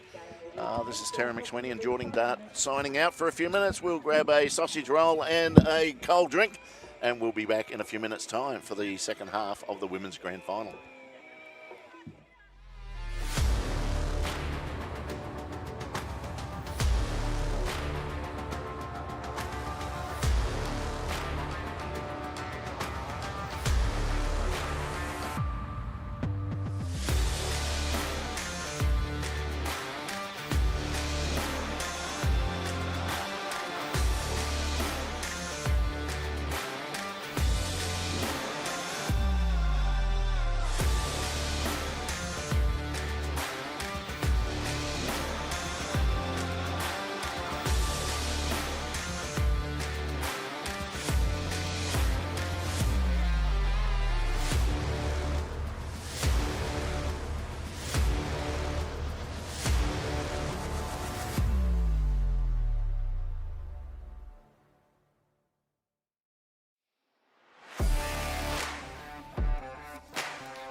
Enterprise Legal Toowoomba Touch Women's Grand Final. We have the club Saints White and Saints Blue taking each other on, with Saints Blue leading 5-1 at half time. Jordan, how do they get themselves back into this game? I think firstly it starts with the energy. Although we do have Lucy Engelzark and Gemma Whitney dancing over here in the sub box, but it starts with the energy. They've got to be a little bit more direct when they're at the try line in terms of their drive, in terms of attacking the line, and then defensively there needs to be more ruck pressure. I think if they can do those two things, they're a chance. But you've got to do them pretty well down 5-1 at half time. Yeah, we said just before half time where the Saints Blue team scored, the Saints White team was very slow to get back to halfway, whether that was tactical, just to run down the clock, knowing full well they didn't want the Blue team to get another possession. But for me, I think that energy, you need to show the opposition that at all times you want to be in it and you want to win it. And I think the Saints Blue team, first of all, find that enthusiasm, find that energy, and then convert that into defensive pressure. And as you said, with their attacking their go forward. Yeah, their strike power in the Blue side is obviously there. And at the moment, they're just showing a little bit more energy in those effort areas. So I think, it's all well and good to obviously be a little bit slower to get on the footy and take your time and go forward, which they've actually done pretty well in the first half, the White side. But in the defensive areas, you got to show a little bit more pressure. Make your players, like we've talked about, make some decisions. Throw the footy, get the ball out of their hands, and see if you can force some errors. You think also defensively, if they apply more pressure to the Carla Knobs, the Tess Notleys, and force the Blue team to go to their plan B option as they go wide here early on, and everyone looks pretty happy with that. And the Saints White team have scored straight off from the tap off in the first set, so they hauled one back, and we have a 5-2 scoreline, Saints Blue over Saints White, but that's well done by Saints White. Yep, that's the start they needed. And to answer your question before, absolutely, you want, if you're the White side, you want the ball out of Carla Knobs and Tess Notley's hands. You want it. You want someone else forcing to beat you. And obviously, Kaylee Gorick's been great in this game so far, but you no disrespect to her whatsoever. You'd rather her with the footy than Tess Notley. So. Yeah, so I suppose if you force them to their plan B through the... And that's too easy. Yeah, that's way Carla too Knobs easy. comes off the right foot. And that was the speed of play, that was just a nice fluent speed of play as Carla Knobs does go over. And that's the how direct we're talking about earlier. The roll ball was direct. Carla Knobs was direct off that line, and it's just straight right foot diving, and they go back out to a 6-2 lead. Yeah, you got to think... The way I used to think about it as a player and a coach is do what you know they don't want. As a defender, you don't want to be bent back. You don't want to be bent back. It's when you get bent back and then they shift and you go, oh, pressure's off, Yeah. And they just did that perfectly then. And you probably saw the first 3 touches, right? The first 3 touches, they were strong and hard, and whereas the White set are probably a bit more slower, trying to look to promote the footy. You've got to do the work to be able to promote the footy. And physically, I think the White team were a little bit more upright in their touches, like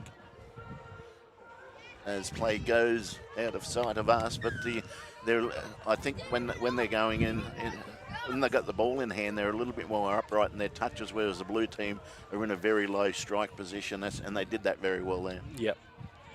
Absolutely, and the Blue team straight onto the footy. They're over at their sub box in 2 touches while still going forward. Great drive here from Marabella Nopke.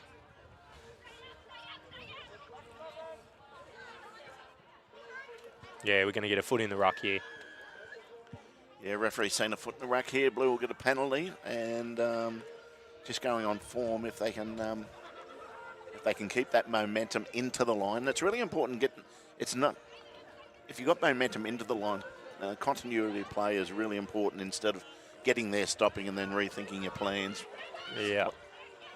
Oh, that's a massive touch. It's a forward pass from half anyway. But, yeah, you're absolutely right. They tapped the ball then from right on the 10-metre line, and second touch is on the 7, running something direct at the line and live. So, while it's a forward pass, it's probably showing the energy from the blue side at the moment, and probably what sees them up 6-2 at the moment. Yeah, good wrecking here first by Gemma Whitney to get the early momentum in this set.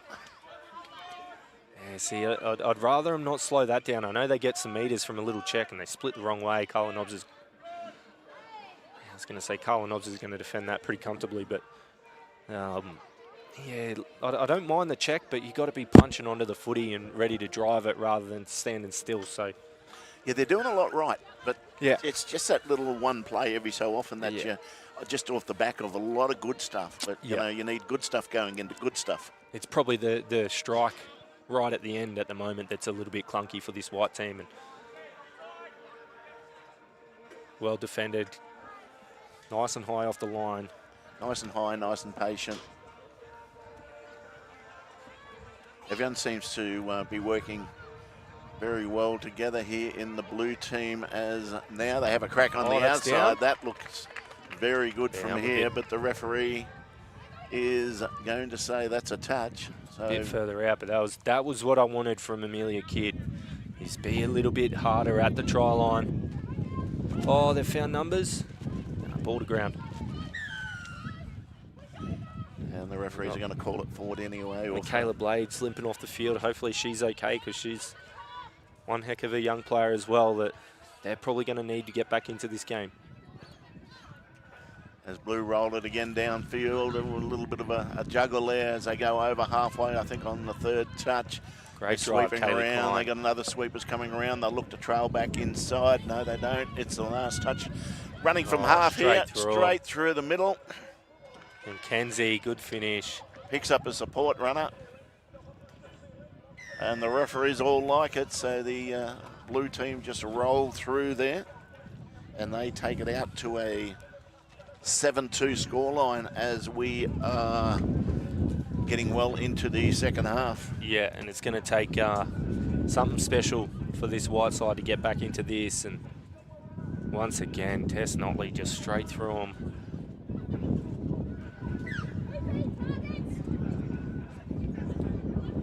The hard thing is, listening into the chat from the white team was they wanted, they've got, yes.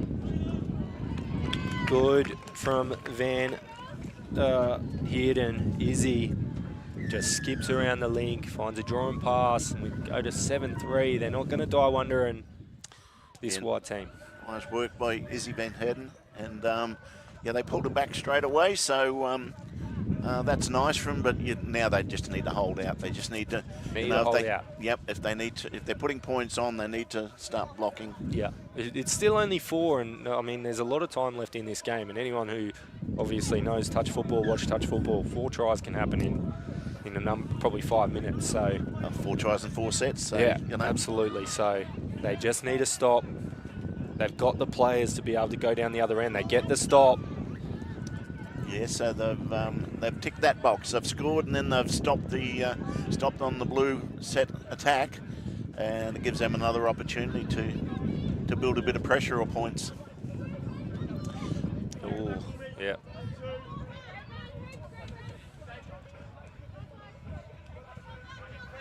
Okay, a bit more energy needed here by the white team as they're just rolling it forward. Got a bit of a limp happening. Yeah, Michaela Blades just looks under a little bit of pain here. Jodie May out of half. They find a little bit of room, but I think there's a touch there.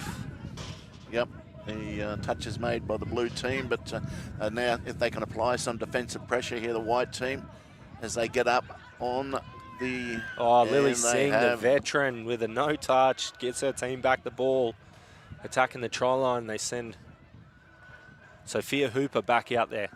Yeah, you've got to work for those things. You've got to work for those breaks, don't you? They don't just come your way. You don't just hope for them. But they worked hard for that, and they got the result. Yeah.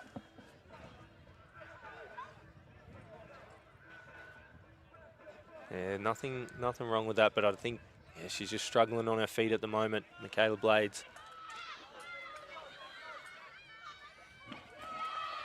As Amelia Kidd sweeps Yeah, we've around. got it down. We can't really see behind the cherry picker, but I did see nice footwork. She goes kind of direct at the line and then just skips again to the short side. Nice little dive. Yeah, so that was Amelia Kidd, I'm pretty sure. Amelia Kidd, I think. Like Jordan said, we've got an obstruction in front of us, so I saw Amelia sweeping around, and so we'll make the logical assumption that she scored the try. Yeah, you'll see it pretty comfortably on the live stream, but they pull it back again with 7-4.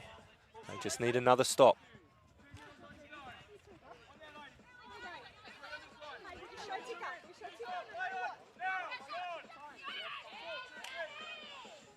Yes, nice shutdown there by Savannah Redford. Yeah, probably got a little bit lucky. The winger probably wasn't with her. Tess Notley. Great ball. Even better touch in the corner. Yeah, sensational touch in the corner. Assuming the referee likes it, which they do. So Saint White did make the stop on that set for the Saints Blue. So with the 7-4 scoreline, that's working in their favour. Yeah, and I don't think it was a plan to go to a little away set, but they went into it. I'd love to see them just start driving the footy, though. This is going to be 4 over near their sub-box, but they've got numbers. Stay with her. Push it back in. Oh, well defended. Kaylee Klein, but yeah, it just gets her a little bit high. Yeah, I don't think there was anything in that, but... Yeah, so we had the Taylor Pierce down the sideline with Sophia Hooper. That's hurt. They've got the penalty, but they've sub 7 people on the field. Yes, that does hurt. So it's a penalty at halfway for the blue team. It's probably little stuff like that they can't afford to do at this stage. I don't think there'd be too long left in this game. No, well, I had one job to start the stopwatch, and well, we started at 3:10. We finish at 3:55, so we should have maybe about 7 minutes to go, Tez. Yeah, looking around. If my math is good, it's normally not. Oh, mate, you work at school. Yeah, not for math teaching, that's for sure. I'm gonna set a timer for what you reckon it is, my friend, as we have Saints Blue attacking the line. Went horizontal there to have a crack at the line, but no result on that one. So Saints White have a player coming off. Might be a bit of an injury here. Yeah, Zoe, she's had a bit of a limp since she got here. It looked like she might have come straight from a rugby game. And I reckon she's probably copped a little knock in that, but credit to her turning up for her team, and she's still out there trying. Oh, they've found numbers. They've found numbers. They're going to score again. Here they come. Izzy Van Herden goes through again. I think that's her second, but the referees have given it all clear. 2-point ball game with plenty of time left on the clock. They're closing the gap on this one, so we do have plenty of time on the clock. Can the Saints White team find the energy and the effort to pull back the next two? They've got players limping everywhere. Limping, they're on their haunches, but this is your grand final, so we got to find anything and everything for the last 5 minutes or so of this game. But the blue team are going to have a big say in that. They'll have a big say in that. You've got Carla Nobbs on the field now. She's about to sweep around. Great ball and even better defense from Lily Singh. And anyone that's seen her play touch, she's predominantly a winger. Oh, they're going to get a 6. No, they're going to get a ball down, thrown into her.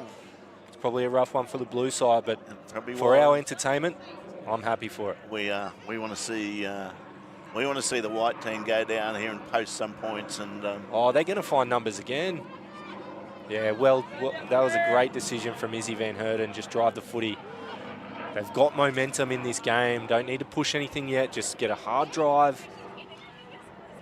As the TTA organise a helicopter flyover. Yeah. So, she's through. Amelia Kidd. Has she found the winger? Yeah, they've scored again. They have found the winger. She has been massive in this second half, Amelia Kidd. We have a 7-6 scoreline here. We have Saints Blue leading 7-6 over Saints White in the A-grade women's grand final. And like we spoke about at halftime, the things they've got right, there's more energy in them. They've found another life. They're getting around each other. Defensively, they're scrambling. And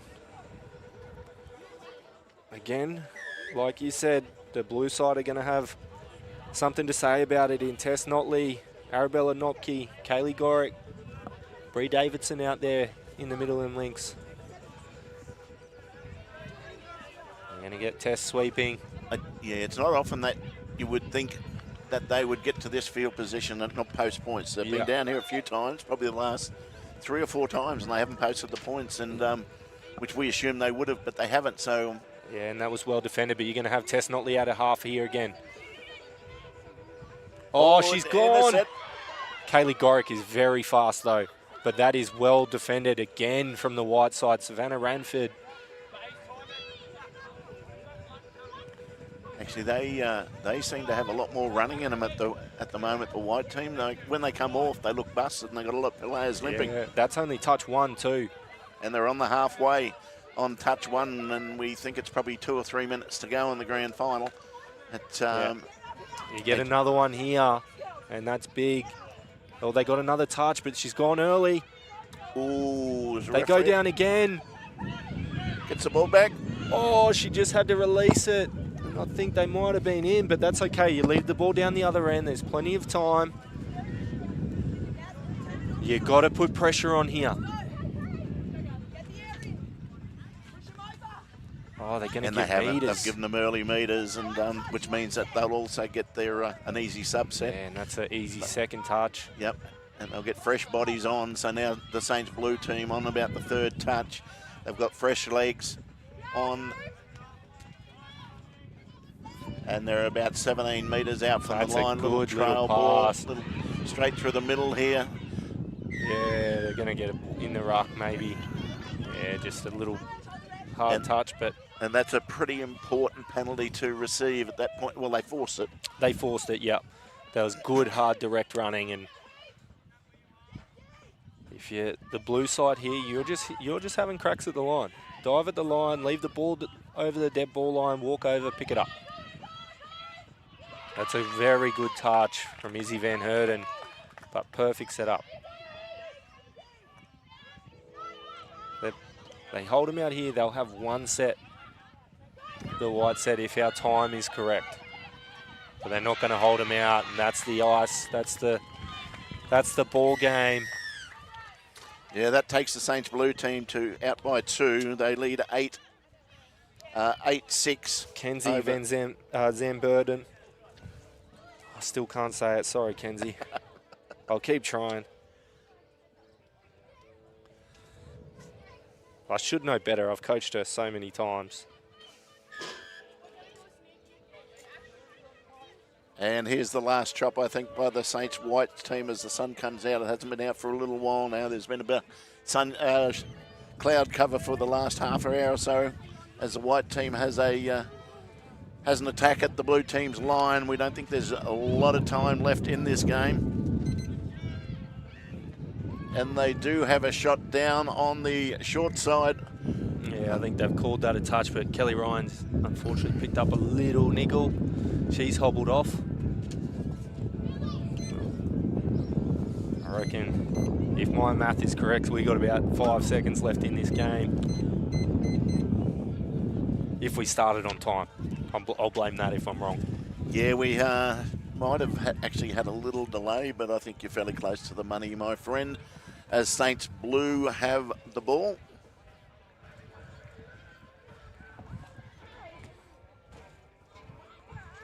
And the referees get the game moving again. Saints blue are going to try and work their way off the line. They don't want to turn over possession here. They're up by 2, but a little sneaky try by Saints white might just apply a little bit more pressure. A little bit more pressure, yeah. Especially since we don't know what the time is. We reckon there's not a lot left on the clock. This is the last touch for the Saints blue team. Well defended, Lucy Ozark. Now they've got to put a lot of eggs into their defensive basket here, the Saints blue team. If they can hold out this set, they have got the grand final for the Enterprise Legal A-grade women's touch grand final up here in Toowoomba.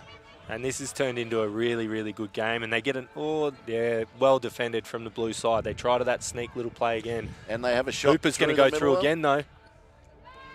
And they've got her for a touch and pass, I think. Maybe offside to start with. Well, my math wasn't correct, but yeah, they can't be too long. The men's side's down here waiting to get onto the field. And yes, and the grand final in the men's will be Roosters and Sharks as well Whites defended, Ava Spain. Yeah, shut that down nicely as they hit that that link hole. Look, I'm impressed with this. I'm impressed with both of them. The blue side obviously have been very impressive, but this white side to fight back the way that they have and get back into this game has made for a really, really entertaining women's final. Yeah, and having a key players out. Yeah. Could have been something different, but all credit, you can only play what's in front of you and what you got, and you've got to, especially on the grand final day, you just got to work with what you got. So well done to both teams. And the white team does have the ball. They're down by 2, but can they get another one back on as this game is closing out?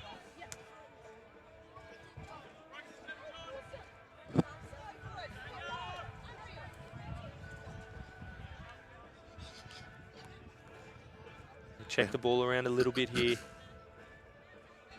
Going to find Hooper. Yeah, they've got a touch and pass there. Yeah, the white team or the blue team gained possession, and they gain a penalty for the ball being thrown away. So hopefully they can, the white team can hold out for this set. Yeah, well, we were wrong before. I think they definitely had enough time when Kenzie had scored, but I think that was just a little bit of a dagger. The energy's probably dropped back down again from the white side a little bit, but yeah, there's the hooter, and there is the champions, the Saints blue side in the women's A final, 8-6 over the white. Our Enterprise Legal A-grade women's touch grand final up here in Toowoomba goes to the Saints blue team over Saints white by 8 tries to 6. Just wrapping it up, mate. Really good final, to be honest. Obviously, the first half was all the blue side, and then the white side showed us the character and got back into the game. And it's a credit to both sides, but yeah, in the end, the blue side probably Tess Notley, Carla Nobbs, probably too good. Just a difference, yeah. And our grand final in the men's is the Sharks and Roosters. Any predictions here? Look, I think both sides have a number of talented players, but for me, I don't know if I could go past the Sharks. I think you got Bailey Deacon, Ben Moore, Tyler Madden. You got plenty more that I could name in that. Obviously, the Roosters on the other side have quite a few great players as well, but at the moment, some of those players in the Shark side are some of the best running around. Yeah, they are, and they made the grand final last year against Saints, who got them on the much got them on the bell. So, but we're really looking forward to a great grand final in the A-grade men's. Terry McSweeney, Jordan Dart. We'll sign off for a little while. We'll catch our breath, and we'll be back with the main game, the A-grade men's Toowoomba Touch Grand Final. Never took a loss, and it ain't something that I'm planning. I dare you to say something. My focus is A1. Every dog has his day. It's been mine since day one. This is real grinding. I'm still climbing. While you still trying, I'm still shining. It's real blinding. And I'm getting hotter too. Talking top 2, I'm not a 2. You let the pressure bother you when I do what I gotta do. Let's go hard.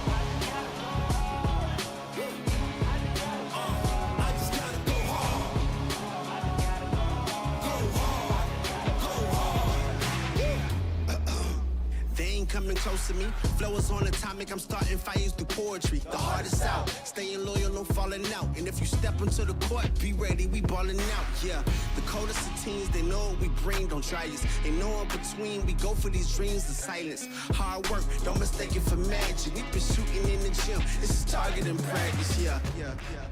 And I'm just getting started, getting feet wet. It's all in repetition, ain't a secret. All facts, all black dress code. Pay me my respect, collecting every debt. Oh, the hardest. bring the pain. Not what she used to. It's all part of the game. Yeah, I just gotta go hard. I just gotta go hard. Go hard. Go hard. Go hard.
Could you all please be upstanding for the national anthem?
And welcome back to Toowoomba Touch Football Enterprise Legal Grand Final. We now have the A-grade Grand Final between Sharks and Roosters. I'm Terry McSweeney, and with me is Jordan Dart. Now, Jordan, you would know a lot of these players. You would have played with, against a number of these players over a number of years. Yeah, played with, against, coached. Yeah, done it all with some of the players that are out here. And what a matchup we have, Sharks versus Roosters. We spoke about the Shark side just a little bit before the break, but players to look out for. Obviously, you've got Tyler Madden, you've got Ben Moore, you've got Lane Madden, you've got Bailey Deacon. On the Roosters side, Ronan Delaney absolutely been awesome the last 2 years of touch. Ryan Wood, Lockie Young, Jay Schofield. You got a few, so it's going to be a really good matchup. I'm obviously leaving a couple off that list as well, so there's definitely more to mention than just those four on each side, but what a game we've got in store for us here. Yeah, it's been a fairly tight competition this year, and Sharks will be ready to go this season after a shock loss last year against Saints in the grand final. For all money, I thought Sharks were going to win that one last year, but Saints, just with experience, came and knocked them over. So I think Sharks they'll have a bit of taste in their mouth, and they'll be pretty keen for this one. Yeah, and probably the last couple of years, right? The Sharks have probably been the front runners of the comp for most of the season. So you've got Bailey Deacon here, Ben Moore coming around. Cancel that. And Ben Moore straight through him, finds Tyler Madden in the link spot, and Sharks just hit the ground running. Almost the blueprint of all the other grand finals today. Teams pretty much in every game have scored early, or if not off the first touch of the game. So Sharks go to an early lead, 1-0 over Roosters.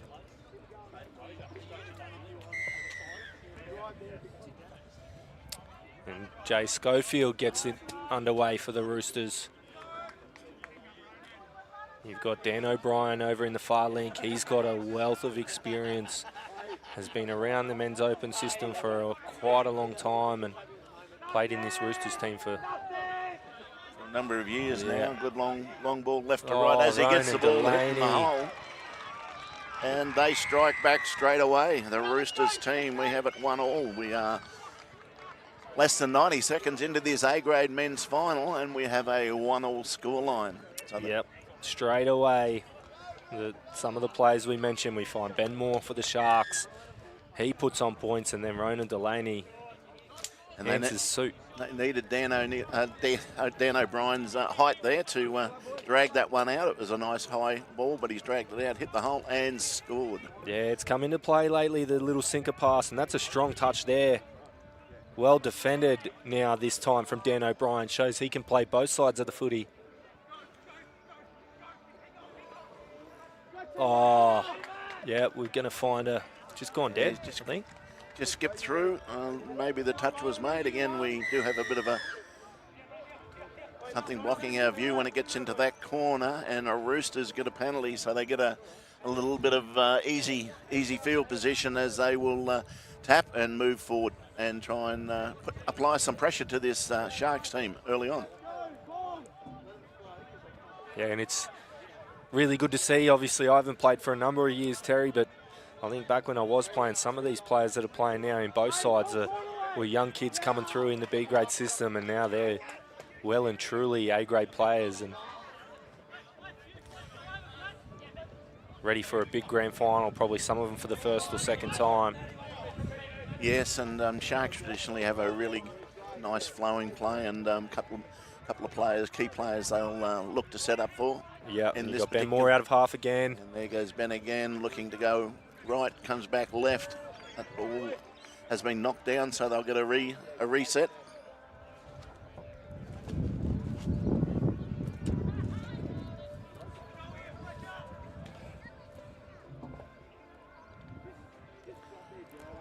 We'll watch Ben Moore go to work here.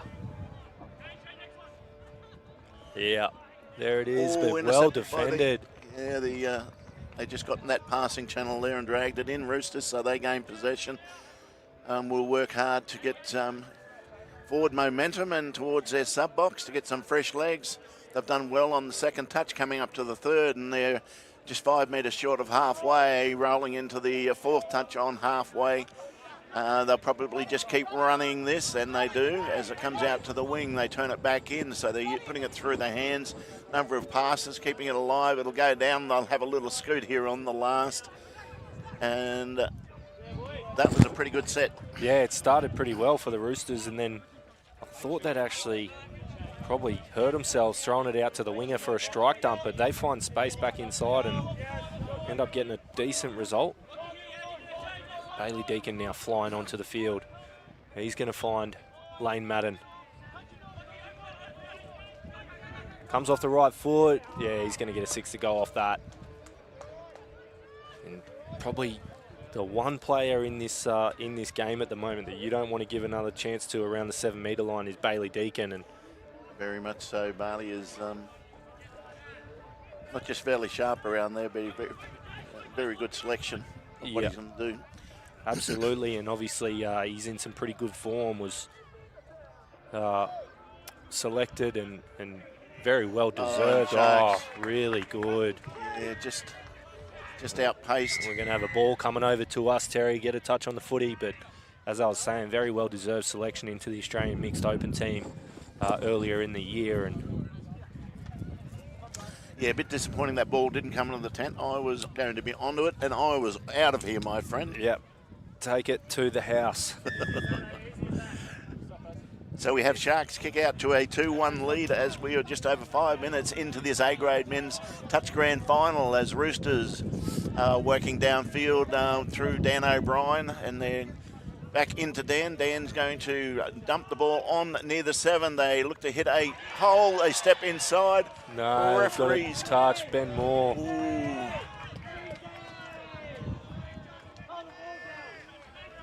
That was very sharp from Hayden Delaney. It was. But it went sharp off Ben left Moore, foot probably one of the best defenders.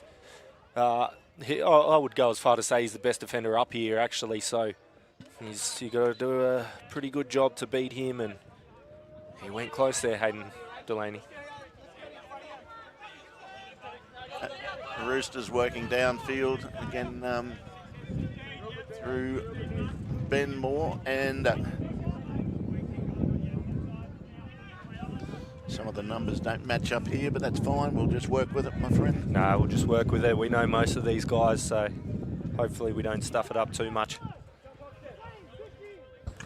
We'll do our best. As Roosters have the ball, they're coming out again, and we do have a 2-1 scoreline. Sharks over Roosters early on. We're 7 minutes into this A-grade men's touch grand final, and Roosters have got a little bit of momentum down the paddock as they get some fresh legs on the field. Trails are back in on the bounce pass. One hand, one bounce, mate. Obviously not anymore, so Sharks have the ball in very good field position. But you're right, Roosters look good coming out of their end, and just a couple of errors that have crept in so far, and we've found one from the Sharks. But I like how quick they're onto the footy. They're happy to just get on the footy and go forward. Seems like a pretty short 7 at the moment, but again, I'm saying that from back here.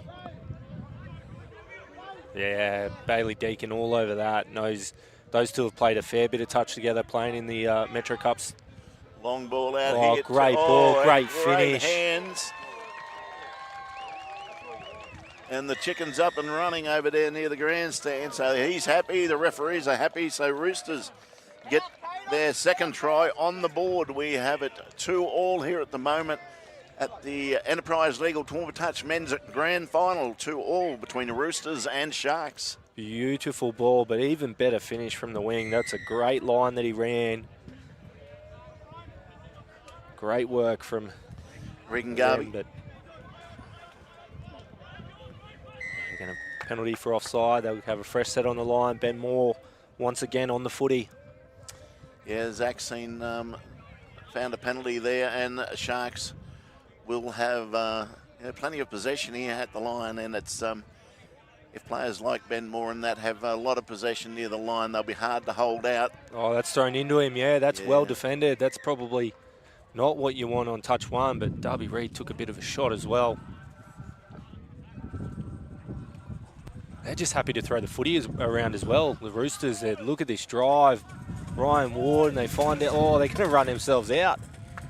Run into touch. I might have, I thought they were rucking really well then. And they lost their compass. They've run out of play. So they've gifted Sharks the ball on just over halfway in the Roosters territory. I think Ryan Ward, correct me if I'm wrong, he might be a bit of a cricketer as well. He saw the cricket pitch there. Cricket pitch and ready to bowl one down there. Yeah, pushed himself off the fence and was going to drop one in short, but that Darby doesn't Reid's apply to touch off. football. They're going to send Lane, nope. Who have they sent on? Tom Schatz. Yeah, it's Tom. Tom's on the field. Oh, there we go, but well defended again. Regan Garvey playing really well on the... Yeah, this one might be down. Yeah, with that many opportunities down there, the Sharks have had a fair few opportunities down there. They weren't going to, you weren't going to hold them out for too long. It's very tough as well. You got Ben Moore, Tyler Madden, Bailey Deacon working together, and the run of that little splitter QB, and Bailey Deacon just finding space outside. Nice little diving finish. I am loving the running of the Roosters. I think if they can keep that up, it'll go a long way to, I guess, doing some good things in this game. And Jay Schofield off the left foot. Yeah, there's plenty of points in both of these teams, so and plenty of guile as Roosters. Have we made the touch? Great touch, Tom Schatz. It's Tom Schatz has made the touch. He was trying to hit that space. We've got the Sharks now trying to work their way out off the line again.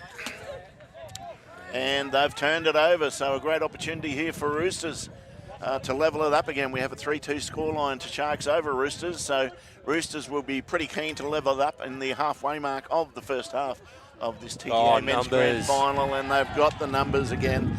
And Regan Garvey goes over in the corner.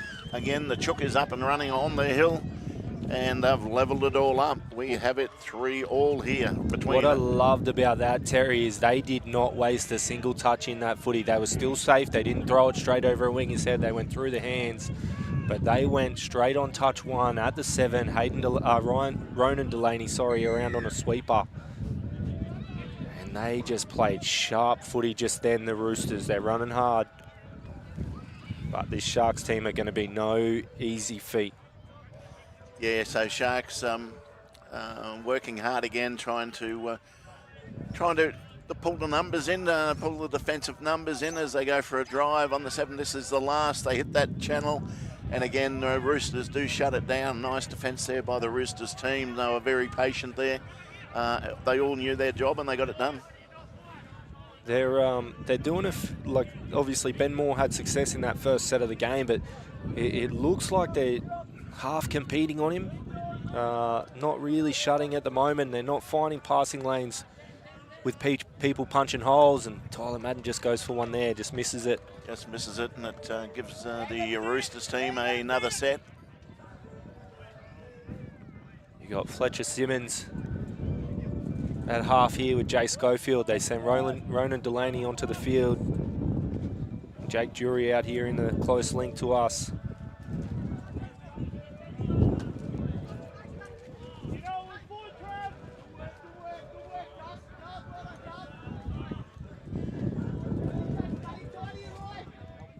As Roosters are on the move here, attacking the... As Ronan Delaney was looking to have a shot at the line there, but it was a good shutdown defence by Sharks. Yeah, Ryland Martin playing nice and high as a link. They'll get Ronan Delaney out of half again. He bombs long this time, and the Roosters take the lead. Yeah, 13 minutes into the first half, and for the first time, Roosters take the lead. They have a 4-try-to-3 lead over Sharks at this point in time. It's been a very good game so far, and yeah, both teams are very competitive. Yeah, this is going to be a high-scoring affair. I think we're already at 4-3, and we've still got 6 minutes to go in this first half. So there is points everywhere with the amount of strike power both of these teams have. As we have Sharks now on the attack, attacking the Roosters line. A little dummy. Oh, he's taken it again. He's away. He's Has he got the pace? Down the sideline. Jed Hill, I don't think he's going to get him. He's got it. Regan Garvey is going to go over for his third try. He has started this game on fire defensively, attacking Regan Garvey. Oh, well done. He scored a nice long-range try. And the thing is, if he doesn't get that... They score. Yeah, Sharks are over. They're over. They're and it's just a full 180 on that one. That's what I mean with the Roosters' defence at the moment. I don't think they're full biting on a Shark. They're holding a little bit of space, and Sharks haven't probably tested them on that short side yet. And yeah, 2 or 3 minutes ago, I didn't think we'd be calling a 5-3 scoreline to Roosters, but that's what we have. As they have a crack at the line, a referee says no, that's the touch, that's the last. Roosters will be working hard here to shut it down, and they do. And we're getting into a familiar pattern here at this point in time. Familiar pattern. Although, I think the teams that scored first in each game have probably ran away with the first half, and Roosters have wrestled that back and got themselves in a lead. So, and we've got Whitehouse obviously playing his second game of the day. They're going to find him right here out of half. Oh, he's through. Oh. Yeah, Fletcher Simmons looked like he was through. Zach has found the penalty, and Sharks are now looking to drive downfield. They probably need a little bit more energy in this set at this point in time. They're going to make their subs, and I would suggest they'll work it as close as they can to the line, and then I don't see Ben Moore out there. No, he's just come off, but Ryland Martin gone through. Ryland has snuck through. Oh, that's, yeah. That's well defended. They're just scrambling for everything at the moment, the Roosters. They'll be looking to apply hard. some pressure here too, because the Sharks team have all got their backs running back on side, and probably the penalty didn't actually help them there, because it was the first touch. Sharks looked, really out of shape defensively, and I reckon if that wasn't a penalty, that we'd be looking at Roosters attacking the line right now. Absolutely, with flow as well. So let's see if they can get that flow back, starting with stop-start. They should through Ryan Ward. He's a hard worker. Dan O'Brien, they find meters back inside. They're just playing really good, tough footy right now, the Roosters.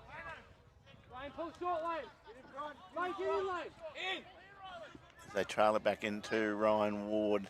Ryan's going to go forward. Yeah, Dan O'Brien will go to half here. He'll probably look to bomb long. He does go long, just not long enough, and Sharks survived that raid. Yeah, well, it goes to ground. There was probably danger signs for the Sharks there. They're reactive on the shot, but really good footy from the Roosters, just pulling them apart at the moment. Yeah, they're playing a very smart game, Roosters, at the moment. They're committing more defenders to the touch. They're making the more of the defensive line work hard.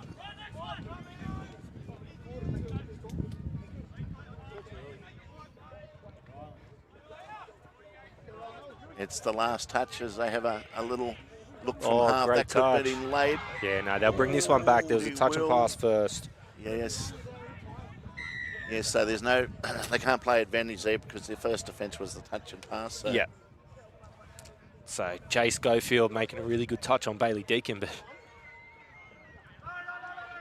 probably lucky for the Sharks that he did, because I don't think anyone was catching Jack Jury. No, he's gone.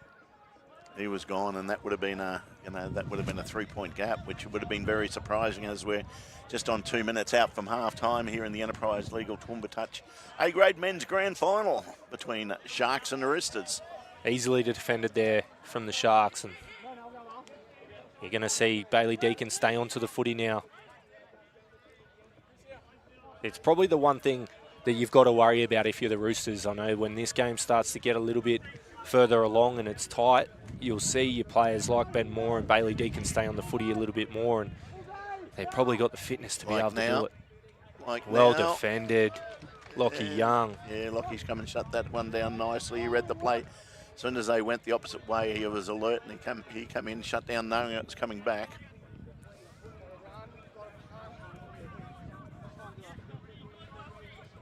Roosters probably just outworking the Sharks at the moment. They're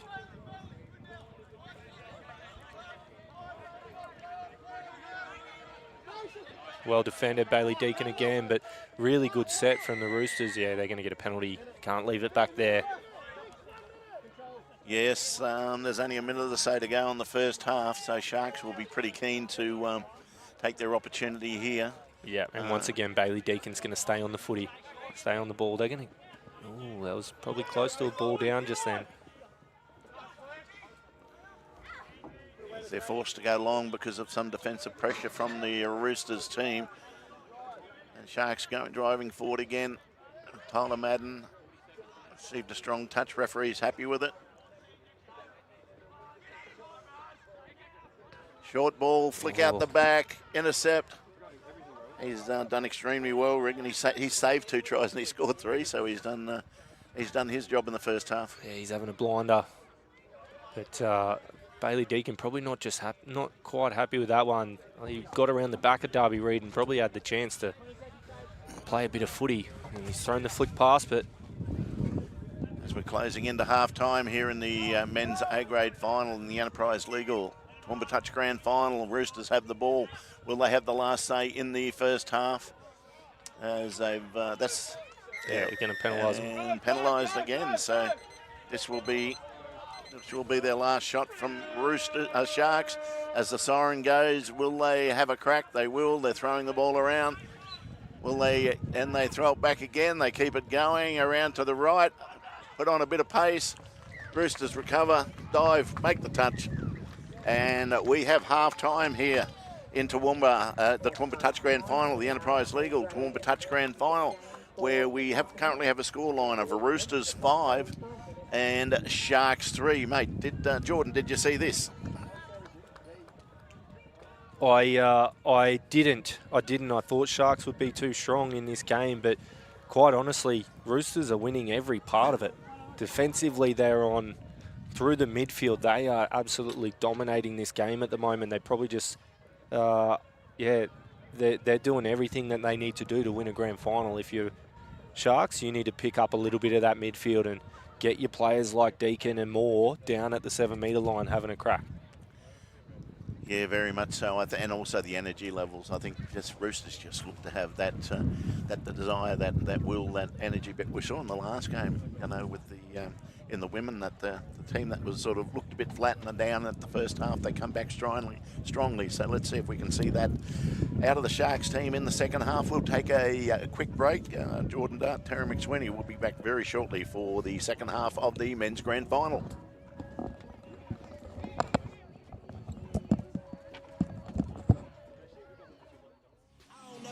But I'm wearing like 3 hats. Never been a rat, but I know where the cheese at. You'll never get a trophy cause they all here where we at. You better believe that. When it's all said and done, I'll still be here standing. Never took a loss and it ain't something that I'm planning. I dare you to say something. My focus is A1. Every dog has his day. It's been mine since day one. This is real grinding. I'm still climbing. While you still trying, I'm still shining. It's real blinding. And I'm getting hotter too. Talking top 2, I'm not a 2. You let the pressure bother you and I do what I gotta do. Let's go hard. I just gotta go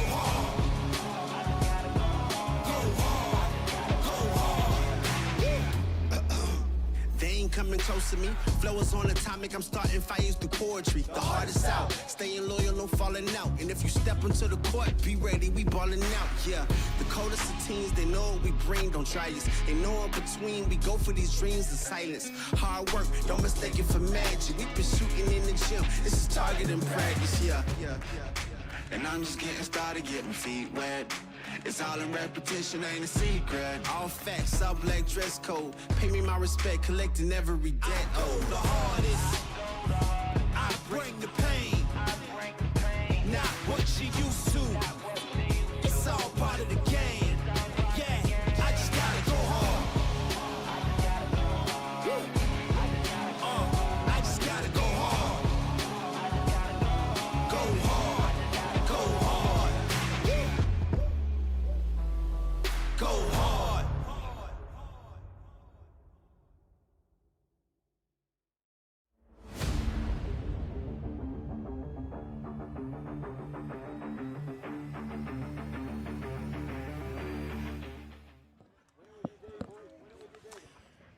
Okay, we're back here for the Toowoomba Touch Grand Finals. I'm Terry McSweeney. I've got Jordan Dart with me. So, Ranger, we're just talking during that break and trying to workshop our way through what's going to happen in the next 20 minutes here of our A-grade men's grand final.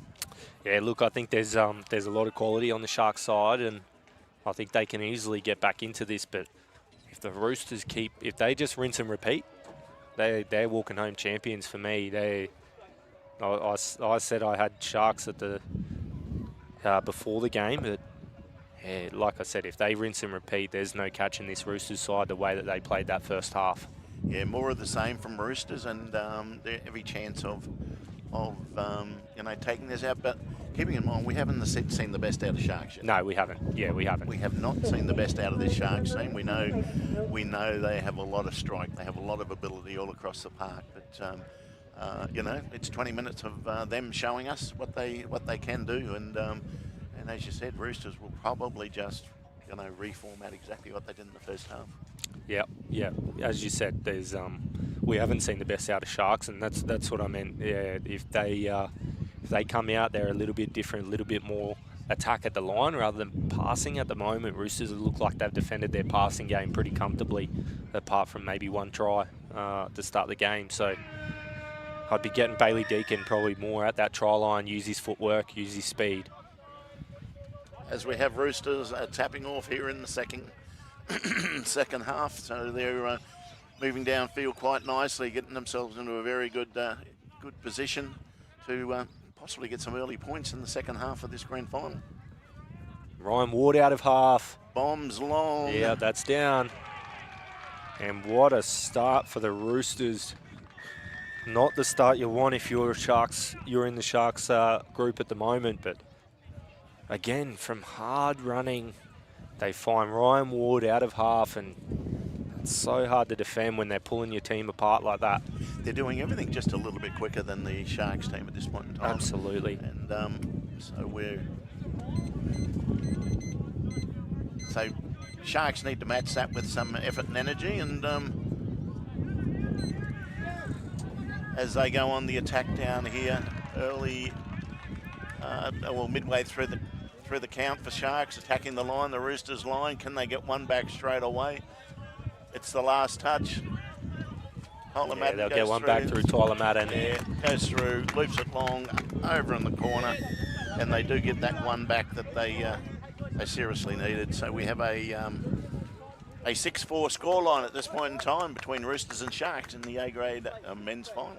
I think that's their game plan. I think, like I said, Roosters have kind of held on their half runners at the moment, and they're holding and defending the passing game pretty comfortably. And this time, you see Tyler Madden just throw a dummy and go through them. And I think I'd like to see him attack through a little bit more like that. Throw a dummy, try and see what they defend like, or take them short.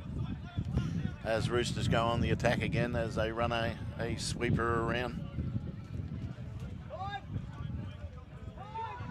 And they trail it back into the middle. Yeah, well defended. That's much better from the Sharks. And they draw a penalty as well, Sharks. So they've got a little bit early momentum, I suppose, in the second half. They go forward through Lane Madden. Yeah, just looking to check it back inside. If your Sharks like this, take it forward.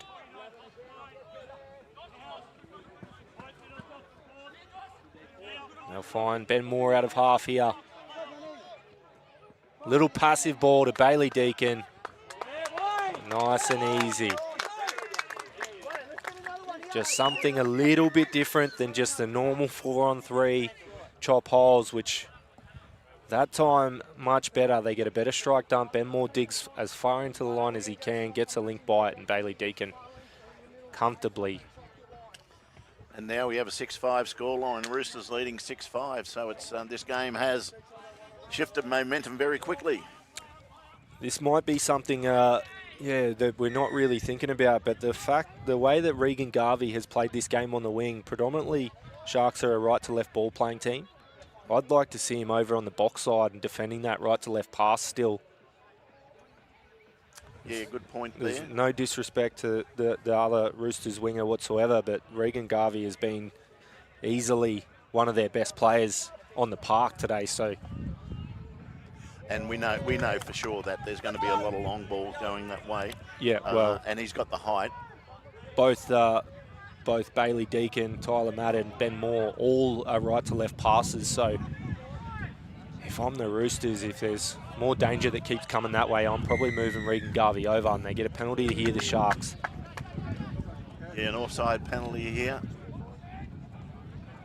Offside penalty here, and I'm sure Sharks are pretty relieved about that. They were under a little bit of pressure there in that set. They were sort of forcing the passes. They were doing okay, but they were under pressure, so and then they'll be looking at key players very shortly. Yeah, and you might hear him on the mic here, just to punch the ball. They're doing a lot of checking around at the moment. Bailey Deacon comes out of the counties. Oh, nearly had him, but I like that he's tested short side. Let's keep him honest.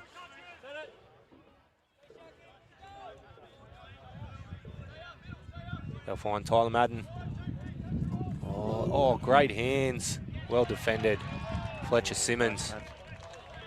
Yeah, young Fletcher Simmons makes a nice touch there, saves his team from points as they roll the ball, and they now have to roll their sleeves up and get this ball driving downfield, and they're doing quite well at this point in time. After 3 touches, they're driven it to the halfway mark. Going a bit lateral trail back inside, probably a bit lucky there. They didn't get pulled up for a forward pass. It's the last touch. Had a little crack, and they all get 6 to go. So that's what pressure does. You know, they applied pressure through the middle there on the ruck, and they had a defender who had to make a decision. And right or wrong, whether he saved a try, but the Roosters team get another set of 6. Yeah, I think like you mentioned before, they just every strike dump, they just seem to be running a fair bit harder and really stretching the Sharks defenders. And they've got some quality defenders out there in Bailey Deacon, Lane Madden, Tyler Madden with a great shot just then. But they've got a really good defensive group, and they're still getting pulled apart a little bit. Yeah, speed of play. It's the speed of play that's the difference. It's we all know the ability of those players that you just mentioned, but it's like anything. If you're under pressure and speed of play, it does make your job so much harder. Yeah, especially you've got Bailey Deacon that I actually don't think has come off yet this half. So he's played 8 minutes of footy. He's stuck in the middle there as a defender. And yeah, that's easy. Dan O'Brien, little punish play. Yes, nice work there as Roosters go to a 7-5 lead. So Roosters are leading 7-5, and we're 12.5 minutes left in the A-grade men's grand final.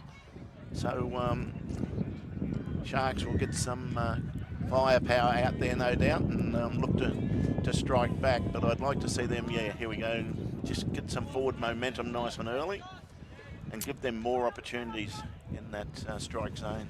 Yeah, it's just the tale of 2 different teams at the moment. Sharks more pass the ball around. There we go.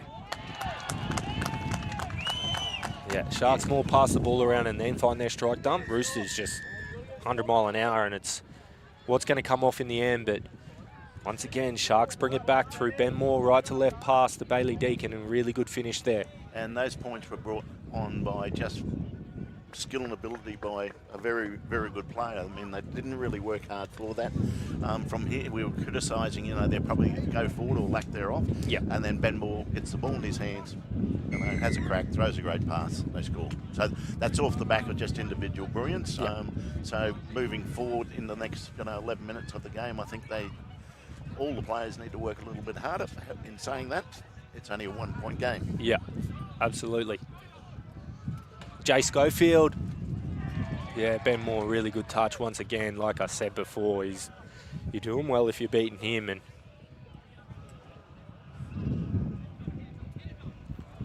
he's gone straight through.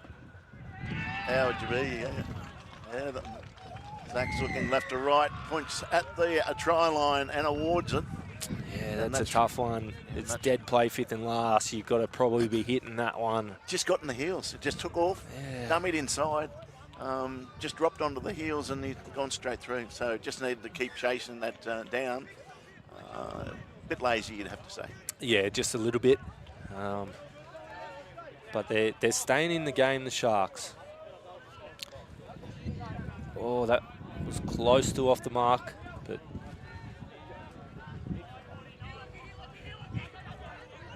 yeah.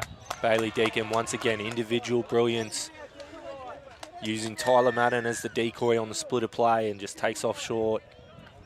But once again, it brings me back to your point. It's individual brilliance. I'd like to see the people around Bailey Deacon taking him forward, getting him to the line. The bloke's not subbing. He's probably going to get tired. Yeah, they've got to work for him.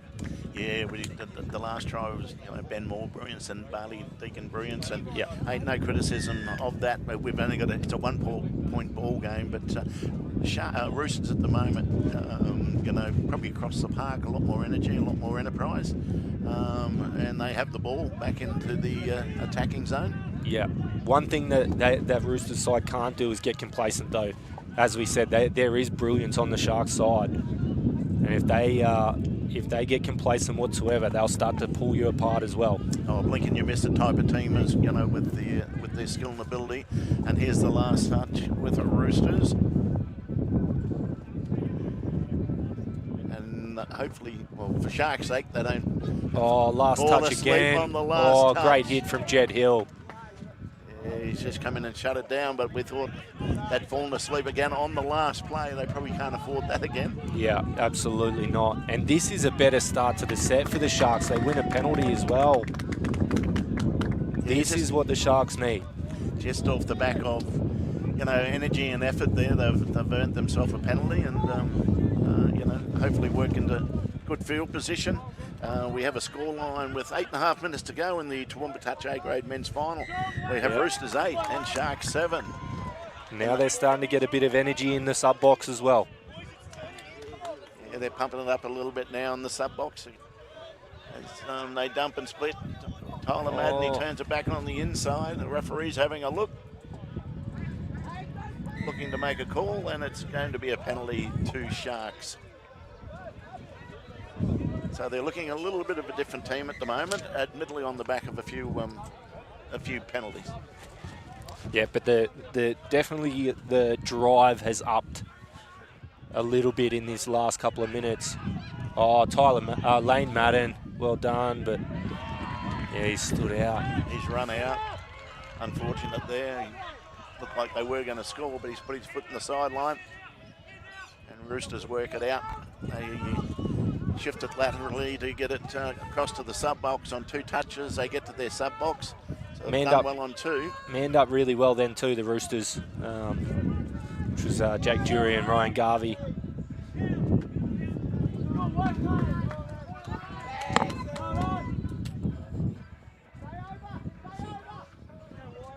They're just ramping it up a little bit, the Sharks, in all areas. Their ruck D probably better in that set as well. The drive on first touch is there.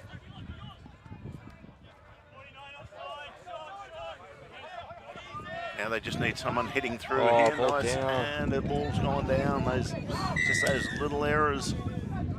It's just not helping them, those little errors.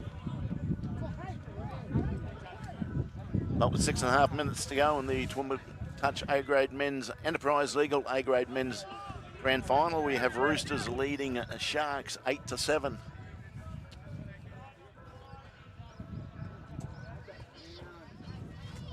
So what are you telling your players here, Jordan, with only 6 minutes to go? If you're as we see the Roosters having a shot at the line through Dan O'Brien. I think if I'm the Sharks, we need to up intensity in all areas. We're ruck D, it's pressure. Let's pile on the pressure. In our drive, it's get on the footy. That's down. Great finish, Hayden Delaney. And if I'm the Roosters, it's stop giving them a chance. Do not give away silly penalties. We defend our line, we get to our box, we leave the ball down the other end. And Roosters go over for their 9th try of the game. They currently lead 9-7. And as Jordan just said, I think they'll be very keen to make a good stop set here. But that's easily said than done against a very quality Sharks team. And they've got some top quality players on, as we see Ben Moore get into half to Tyler Madden. And they've probably still had a touch or two up their sleeve there. Yeah. But that is perfect for the Roosters if you're the Roosters. Now let's finish the ball down the other end. Whether you score or not is not an issue. Let's put the ball down the other end, make it hard for Sharks to come out of the end. That is a great drive from Whitehouse. But this Long, is... and there's an caught intercept. it, but we're going to call a They're touch. going to call a touch. It was pretty much simultaneous. So, and I think that's the right decision too, as he was going for the intercept.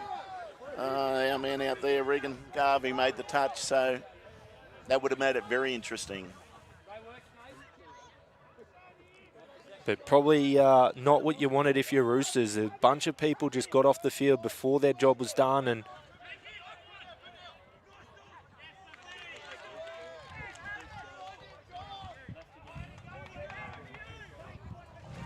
as Tyler Madden gets up to play the ball, a bit of a limp. I think he'll be fine. They dump, they split, goes to Ben Moore. He hits the link on the slider. Sliding off the ball, so he's hit the outside shoulder with that pass, with kept the momentum in the run. If the ball had been anywhere else, it probably the defensive team might have recovered, but it was just not only a great pass, a great run on that slide line. yeah, Benny's going to back it up and defend it as well. So that brings it back to a 1-point ball game. We have Roosters leading 9-8 over Sharks. And they've done that. There's the change. Obviously, Coach Neil Ward over in there has put Ryan Garvey over onto the other side wing to try and pick off plays like that. That's 2 now that Bailey Deacon has scored from a Ben Moore link ball. Now it's up to Sharks to stop this set. But both teams have pretty much scored points and given it back fairly quickly, as Roosters look to hit a middle link hole there, and it's a changeover. So Sharks have the ball as we come into the 3-minute mark or so for the grand final, and it's a 1-point ball game as Sharks are driving downfield. The defensive player was caught offside. They need to keep this roll happening here. Oh, it's going to be ball down. No, they're going to get a penalty. And they do. On the back of good effort, they've earned that penalty. This is going to make it very interesting. Very interesting, especially if we get a try here. You have to look to Bailey Deacon. Now they might go Bailey Deacon, little splitter play. No, they're going to give him a punish. Oh, they didn't know what play they were running. I think they wanted a little ninja, or Bailey wanted a ninja. Tyler thought it was a ninja bounce, and yeah, thought they might have put a rooster on the Roosters, but anyway, Roosters are. Ball down, they're going to get another shot. Yeah, probably a bit of composure needs to come into play here with around about 2 minutes to go. We don't have the exact timing, but I think it's probably just on or just over 2 minutes left in the game. Wind picks up. It does.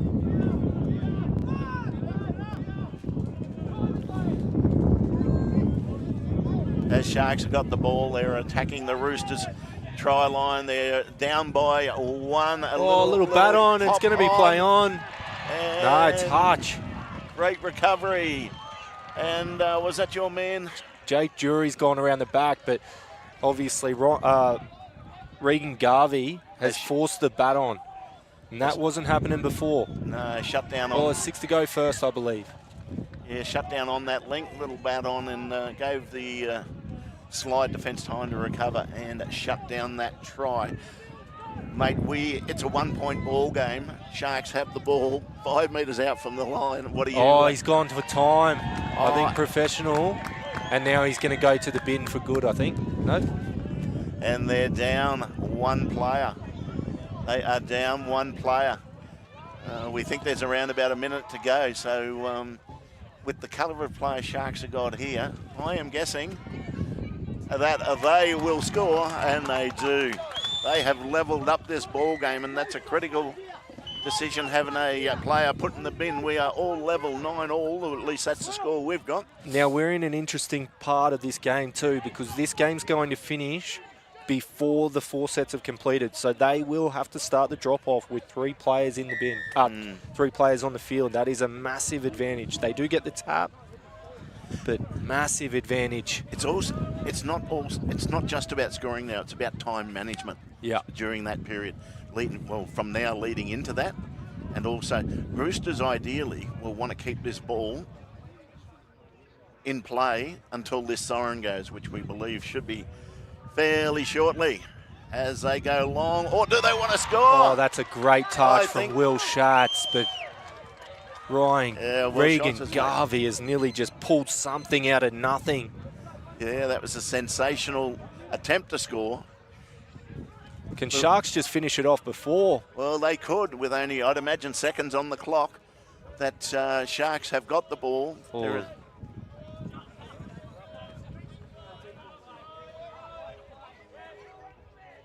As they shift it to the left, back inside, I think they do need to play the hot hands, keep it alive. Then now they'll take their strike. Now they probably should have made a little bit more out of that.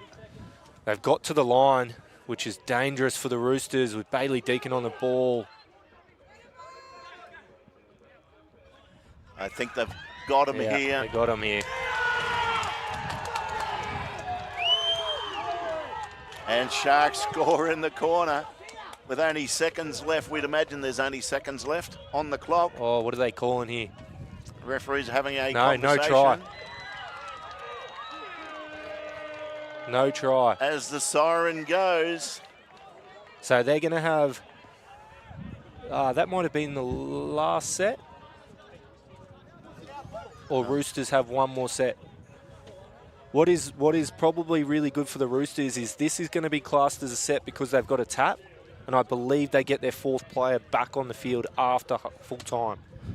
Yes, I think you might have that right. If they're awarding a penalty here, I didn't see what the referee's decision was. No, they've called it. They've just called full time. They've called full time and disallowed the try. So that is no try. So he should have 1 set.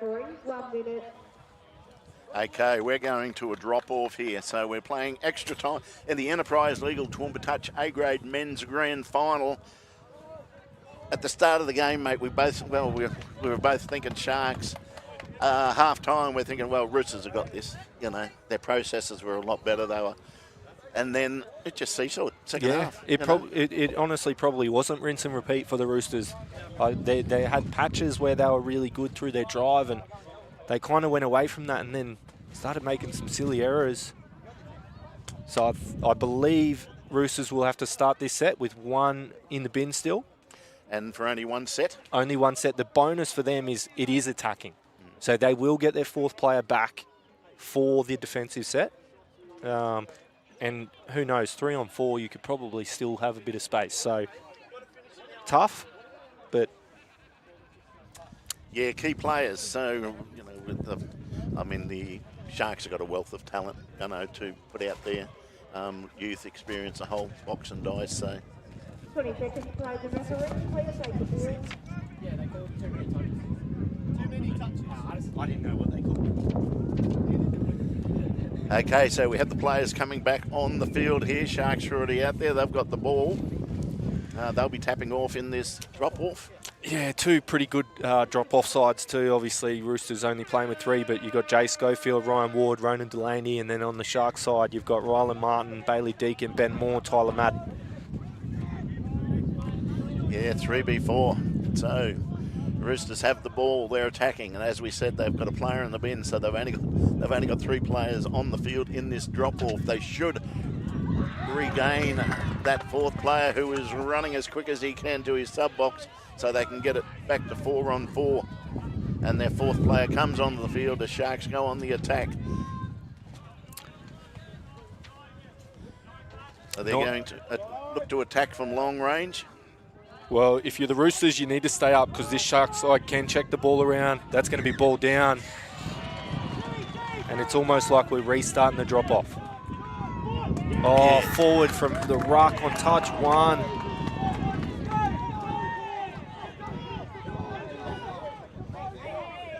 Yeah, a couple of really simple errors there. Hopefully this does settle down to just be a really top-notch drop-off. And Sharks have, they're 1 out, 1 back in racing parlays. They're in the prime position to strike early in this drop-off. Yeah, they are now. They go to Bailey Deacon splitter, short ball, Tyler Madden. If you're Roosters, you need the footy, you need to run back to halfway. They do, and they need to get back there quickly as we have Sharks going up by 1 in our drop-off. But advantage Sharks.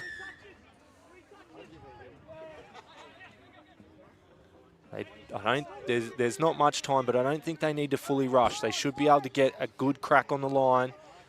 I reckon they've probably got about 10 seconds or so. I'm just guessing on that one, my friend. But here they go. They run a sweep at Dan O'Brien, who drives low. It's down. He slides. Yeah, they've got it down. They're very happy with that. But that's okay if you're Sharks, right because there's the hooter. They're going to go first crack at 3-on-3. That's okay if you're the Sharks. 3-on-3 with the ball.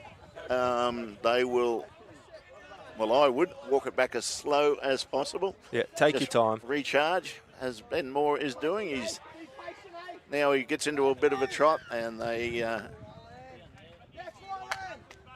got to keep playing footy. Just don't wait for it to happen for you. But they will have a very good drop-off plan here as Ben Moore drops it off inside. That's third. That's the 3rd touch. So they got. Now Bailey Deacon's going to come into play, and he'll snap back. Yeah. Does again. Yeah. And Bailey Deacon on the feet of Bailey Deacon. He snaps in, he snaps out, he gets them. And I think we were saying earlier, mate, the individual brilliance of a few players out there that's kept them in the game and won them the game in the end. There is a reason that bloke was selected in the Australian Mixed Open team, and it's stuff like the brilliance that he showed today to get his side back into it alongside Ben Moore. I'm not going to discredit him. He had a massive game in that second half, and those two have really stood up for their team and got themselves back in, and back to the top they go. And that was a very gallant Roosters team, mate. They were exceptional for so much of the game. I mean, we were probably calling them winners there for a while. We, even though we were fully aware that the Sharks team have a lot of individual brilliance. As my young fella runs over. Oh, look at the Ranga's young fella runs over. He might chat in the mic, but yeah, we were. The Roosters, I thought, were awesome. That's, in my opinion, probably the best Roosters side I've seen for a very long time in the way that they played that first half. So, obviously, commiserations to them, but and Coach Sharks. Scott Pearce is very happy. He's claiming himself as the coach. Yeah, well, they did say the difference was coaching. That's what they said to me. So, yeah. So, what a wonderful day of touch footy here at the Toowoomba, Carney Springs and Toowoomba Touch. We've had 5 great games, starting with our D men and through to all abilities. B men, A ladies, and A men's, and it's finished with a drop-off, a 3-on-3 drop-off between Roosters and Sharks in the A grade men, and Sharks coming out winners after a a desperate loss last year, right on the bell last year. They went down to a Saints team, but they have come back today and they will be celebrating tonight. Congratulations to Sharks. Congratulations to Roosters on a fantastic effort. Congratulations to all of our referees today and to Toowoomba Touch for putting on a fantastic season of touch football. Jordan Dart, thank you very much. It's been a pleasure working with you, my friend. You too. And I'm Terry McSweeney, and Jordan, we're signing out, and we will hopefully see you again next year at the grand final. You might be here as the player, you never know. You might make a comeback. I think those days are done, Terry. You're watching this game, watching those individual players run around and footwork like that. Yeah, I'm happy to be up here. Yeah, it's a lot easier up here, and we thank Enterprise Legal, and we thank all you people out there for listening to us for the live stream of the Toowoomba Touch Grand Final. Thank you very much. You have a great evening. Enjoy yourself. I think there's some boys here and girls from today who might have an enjoyable evening as well. Have a great evening. Signing out. We'll catch you next time around.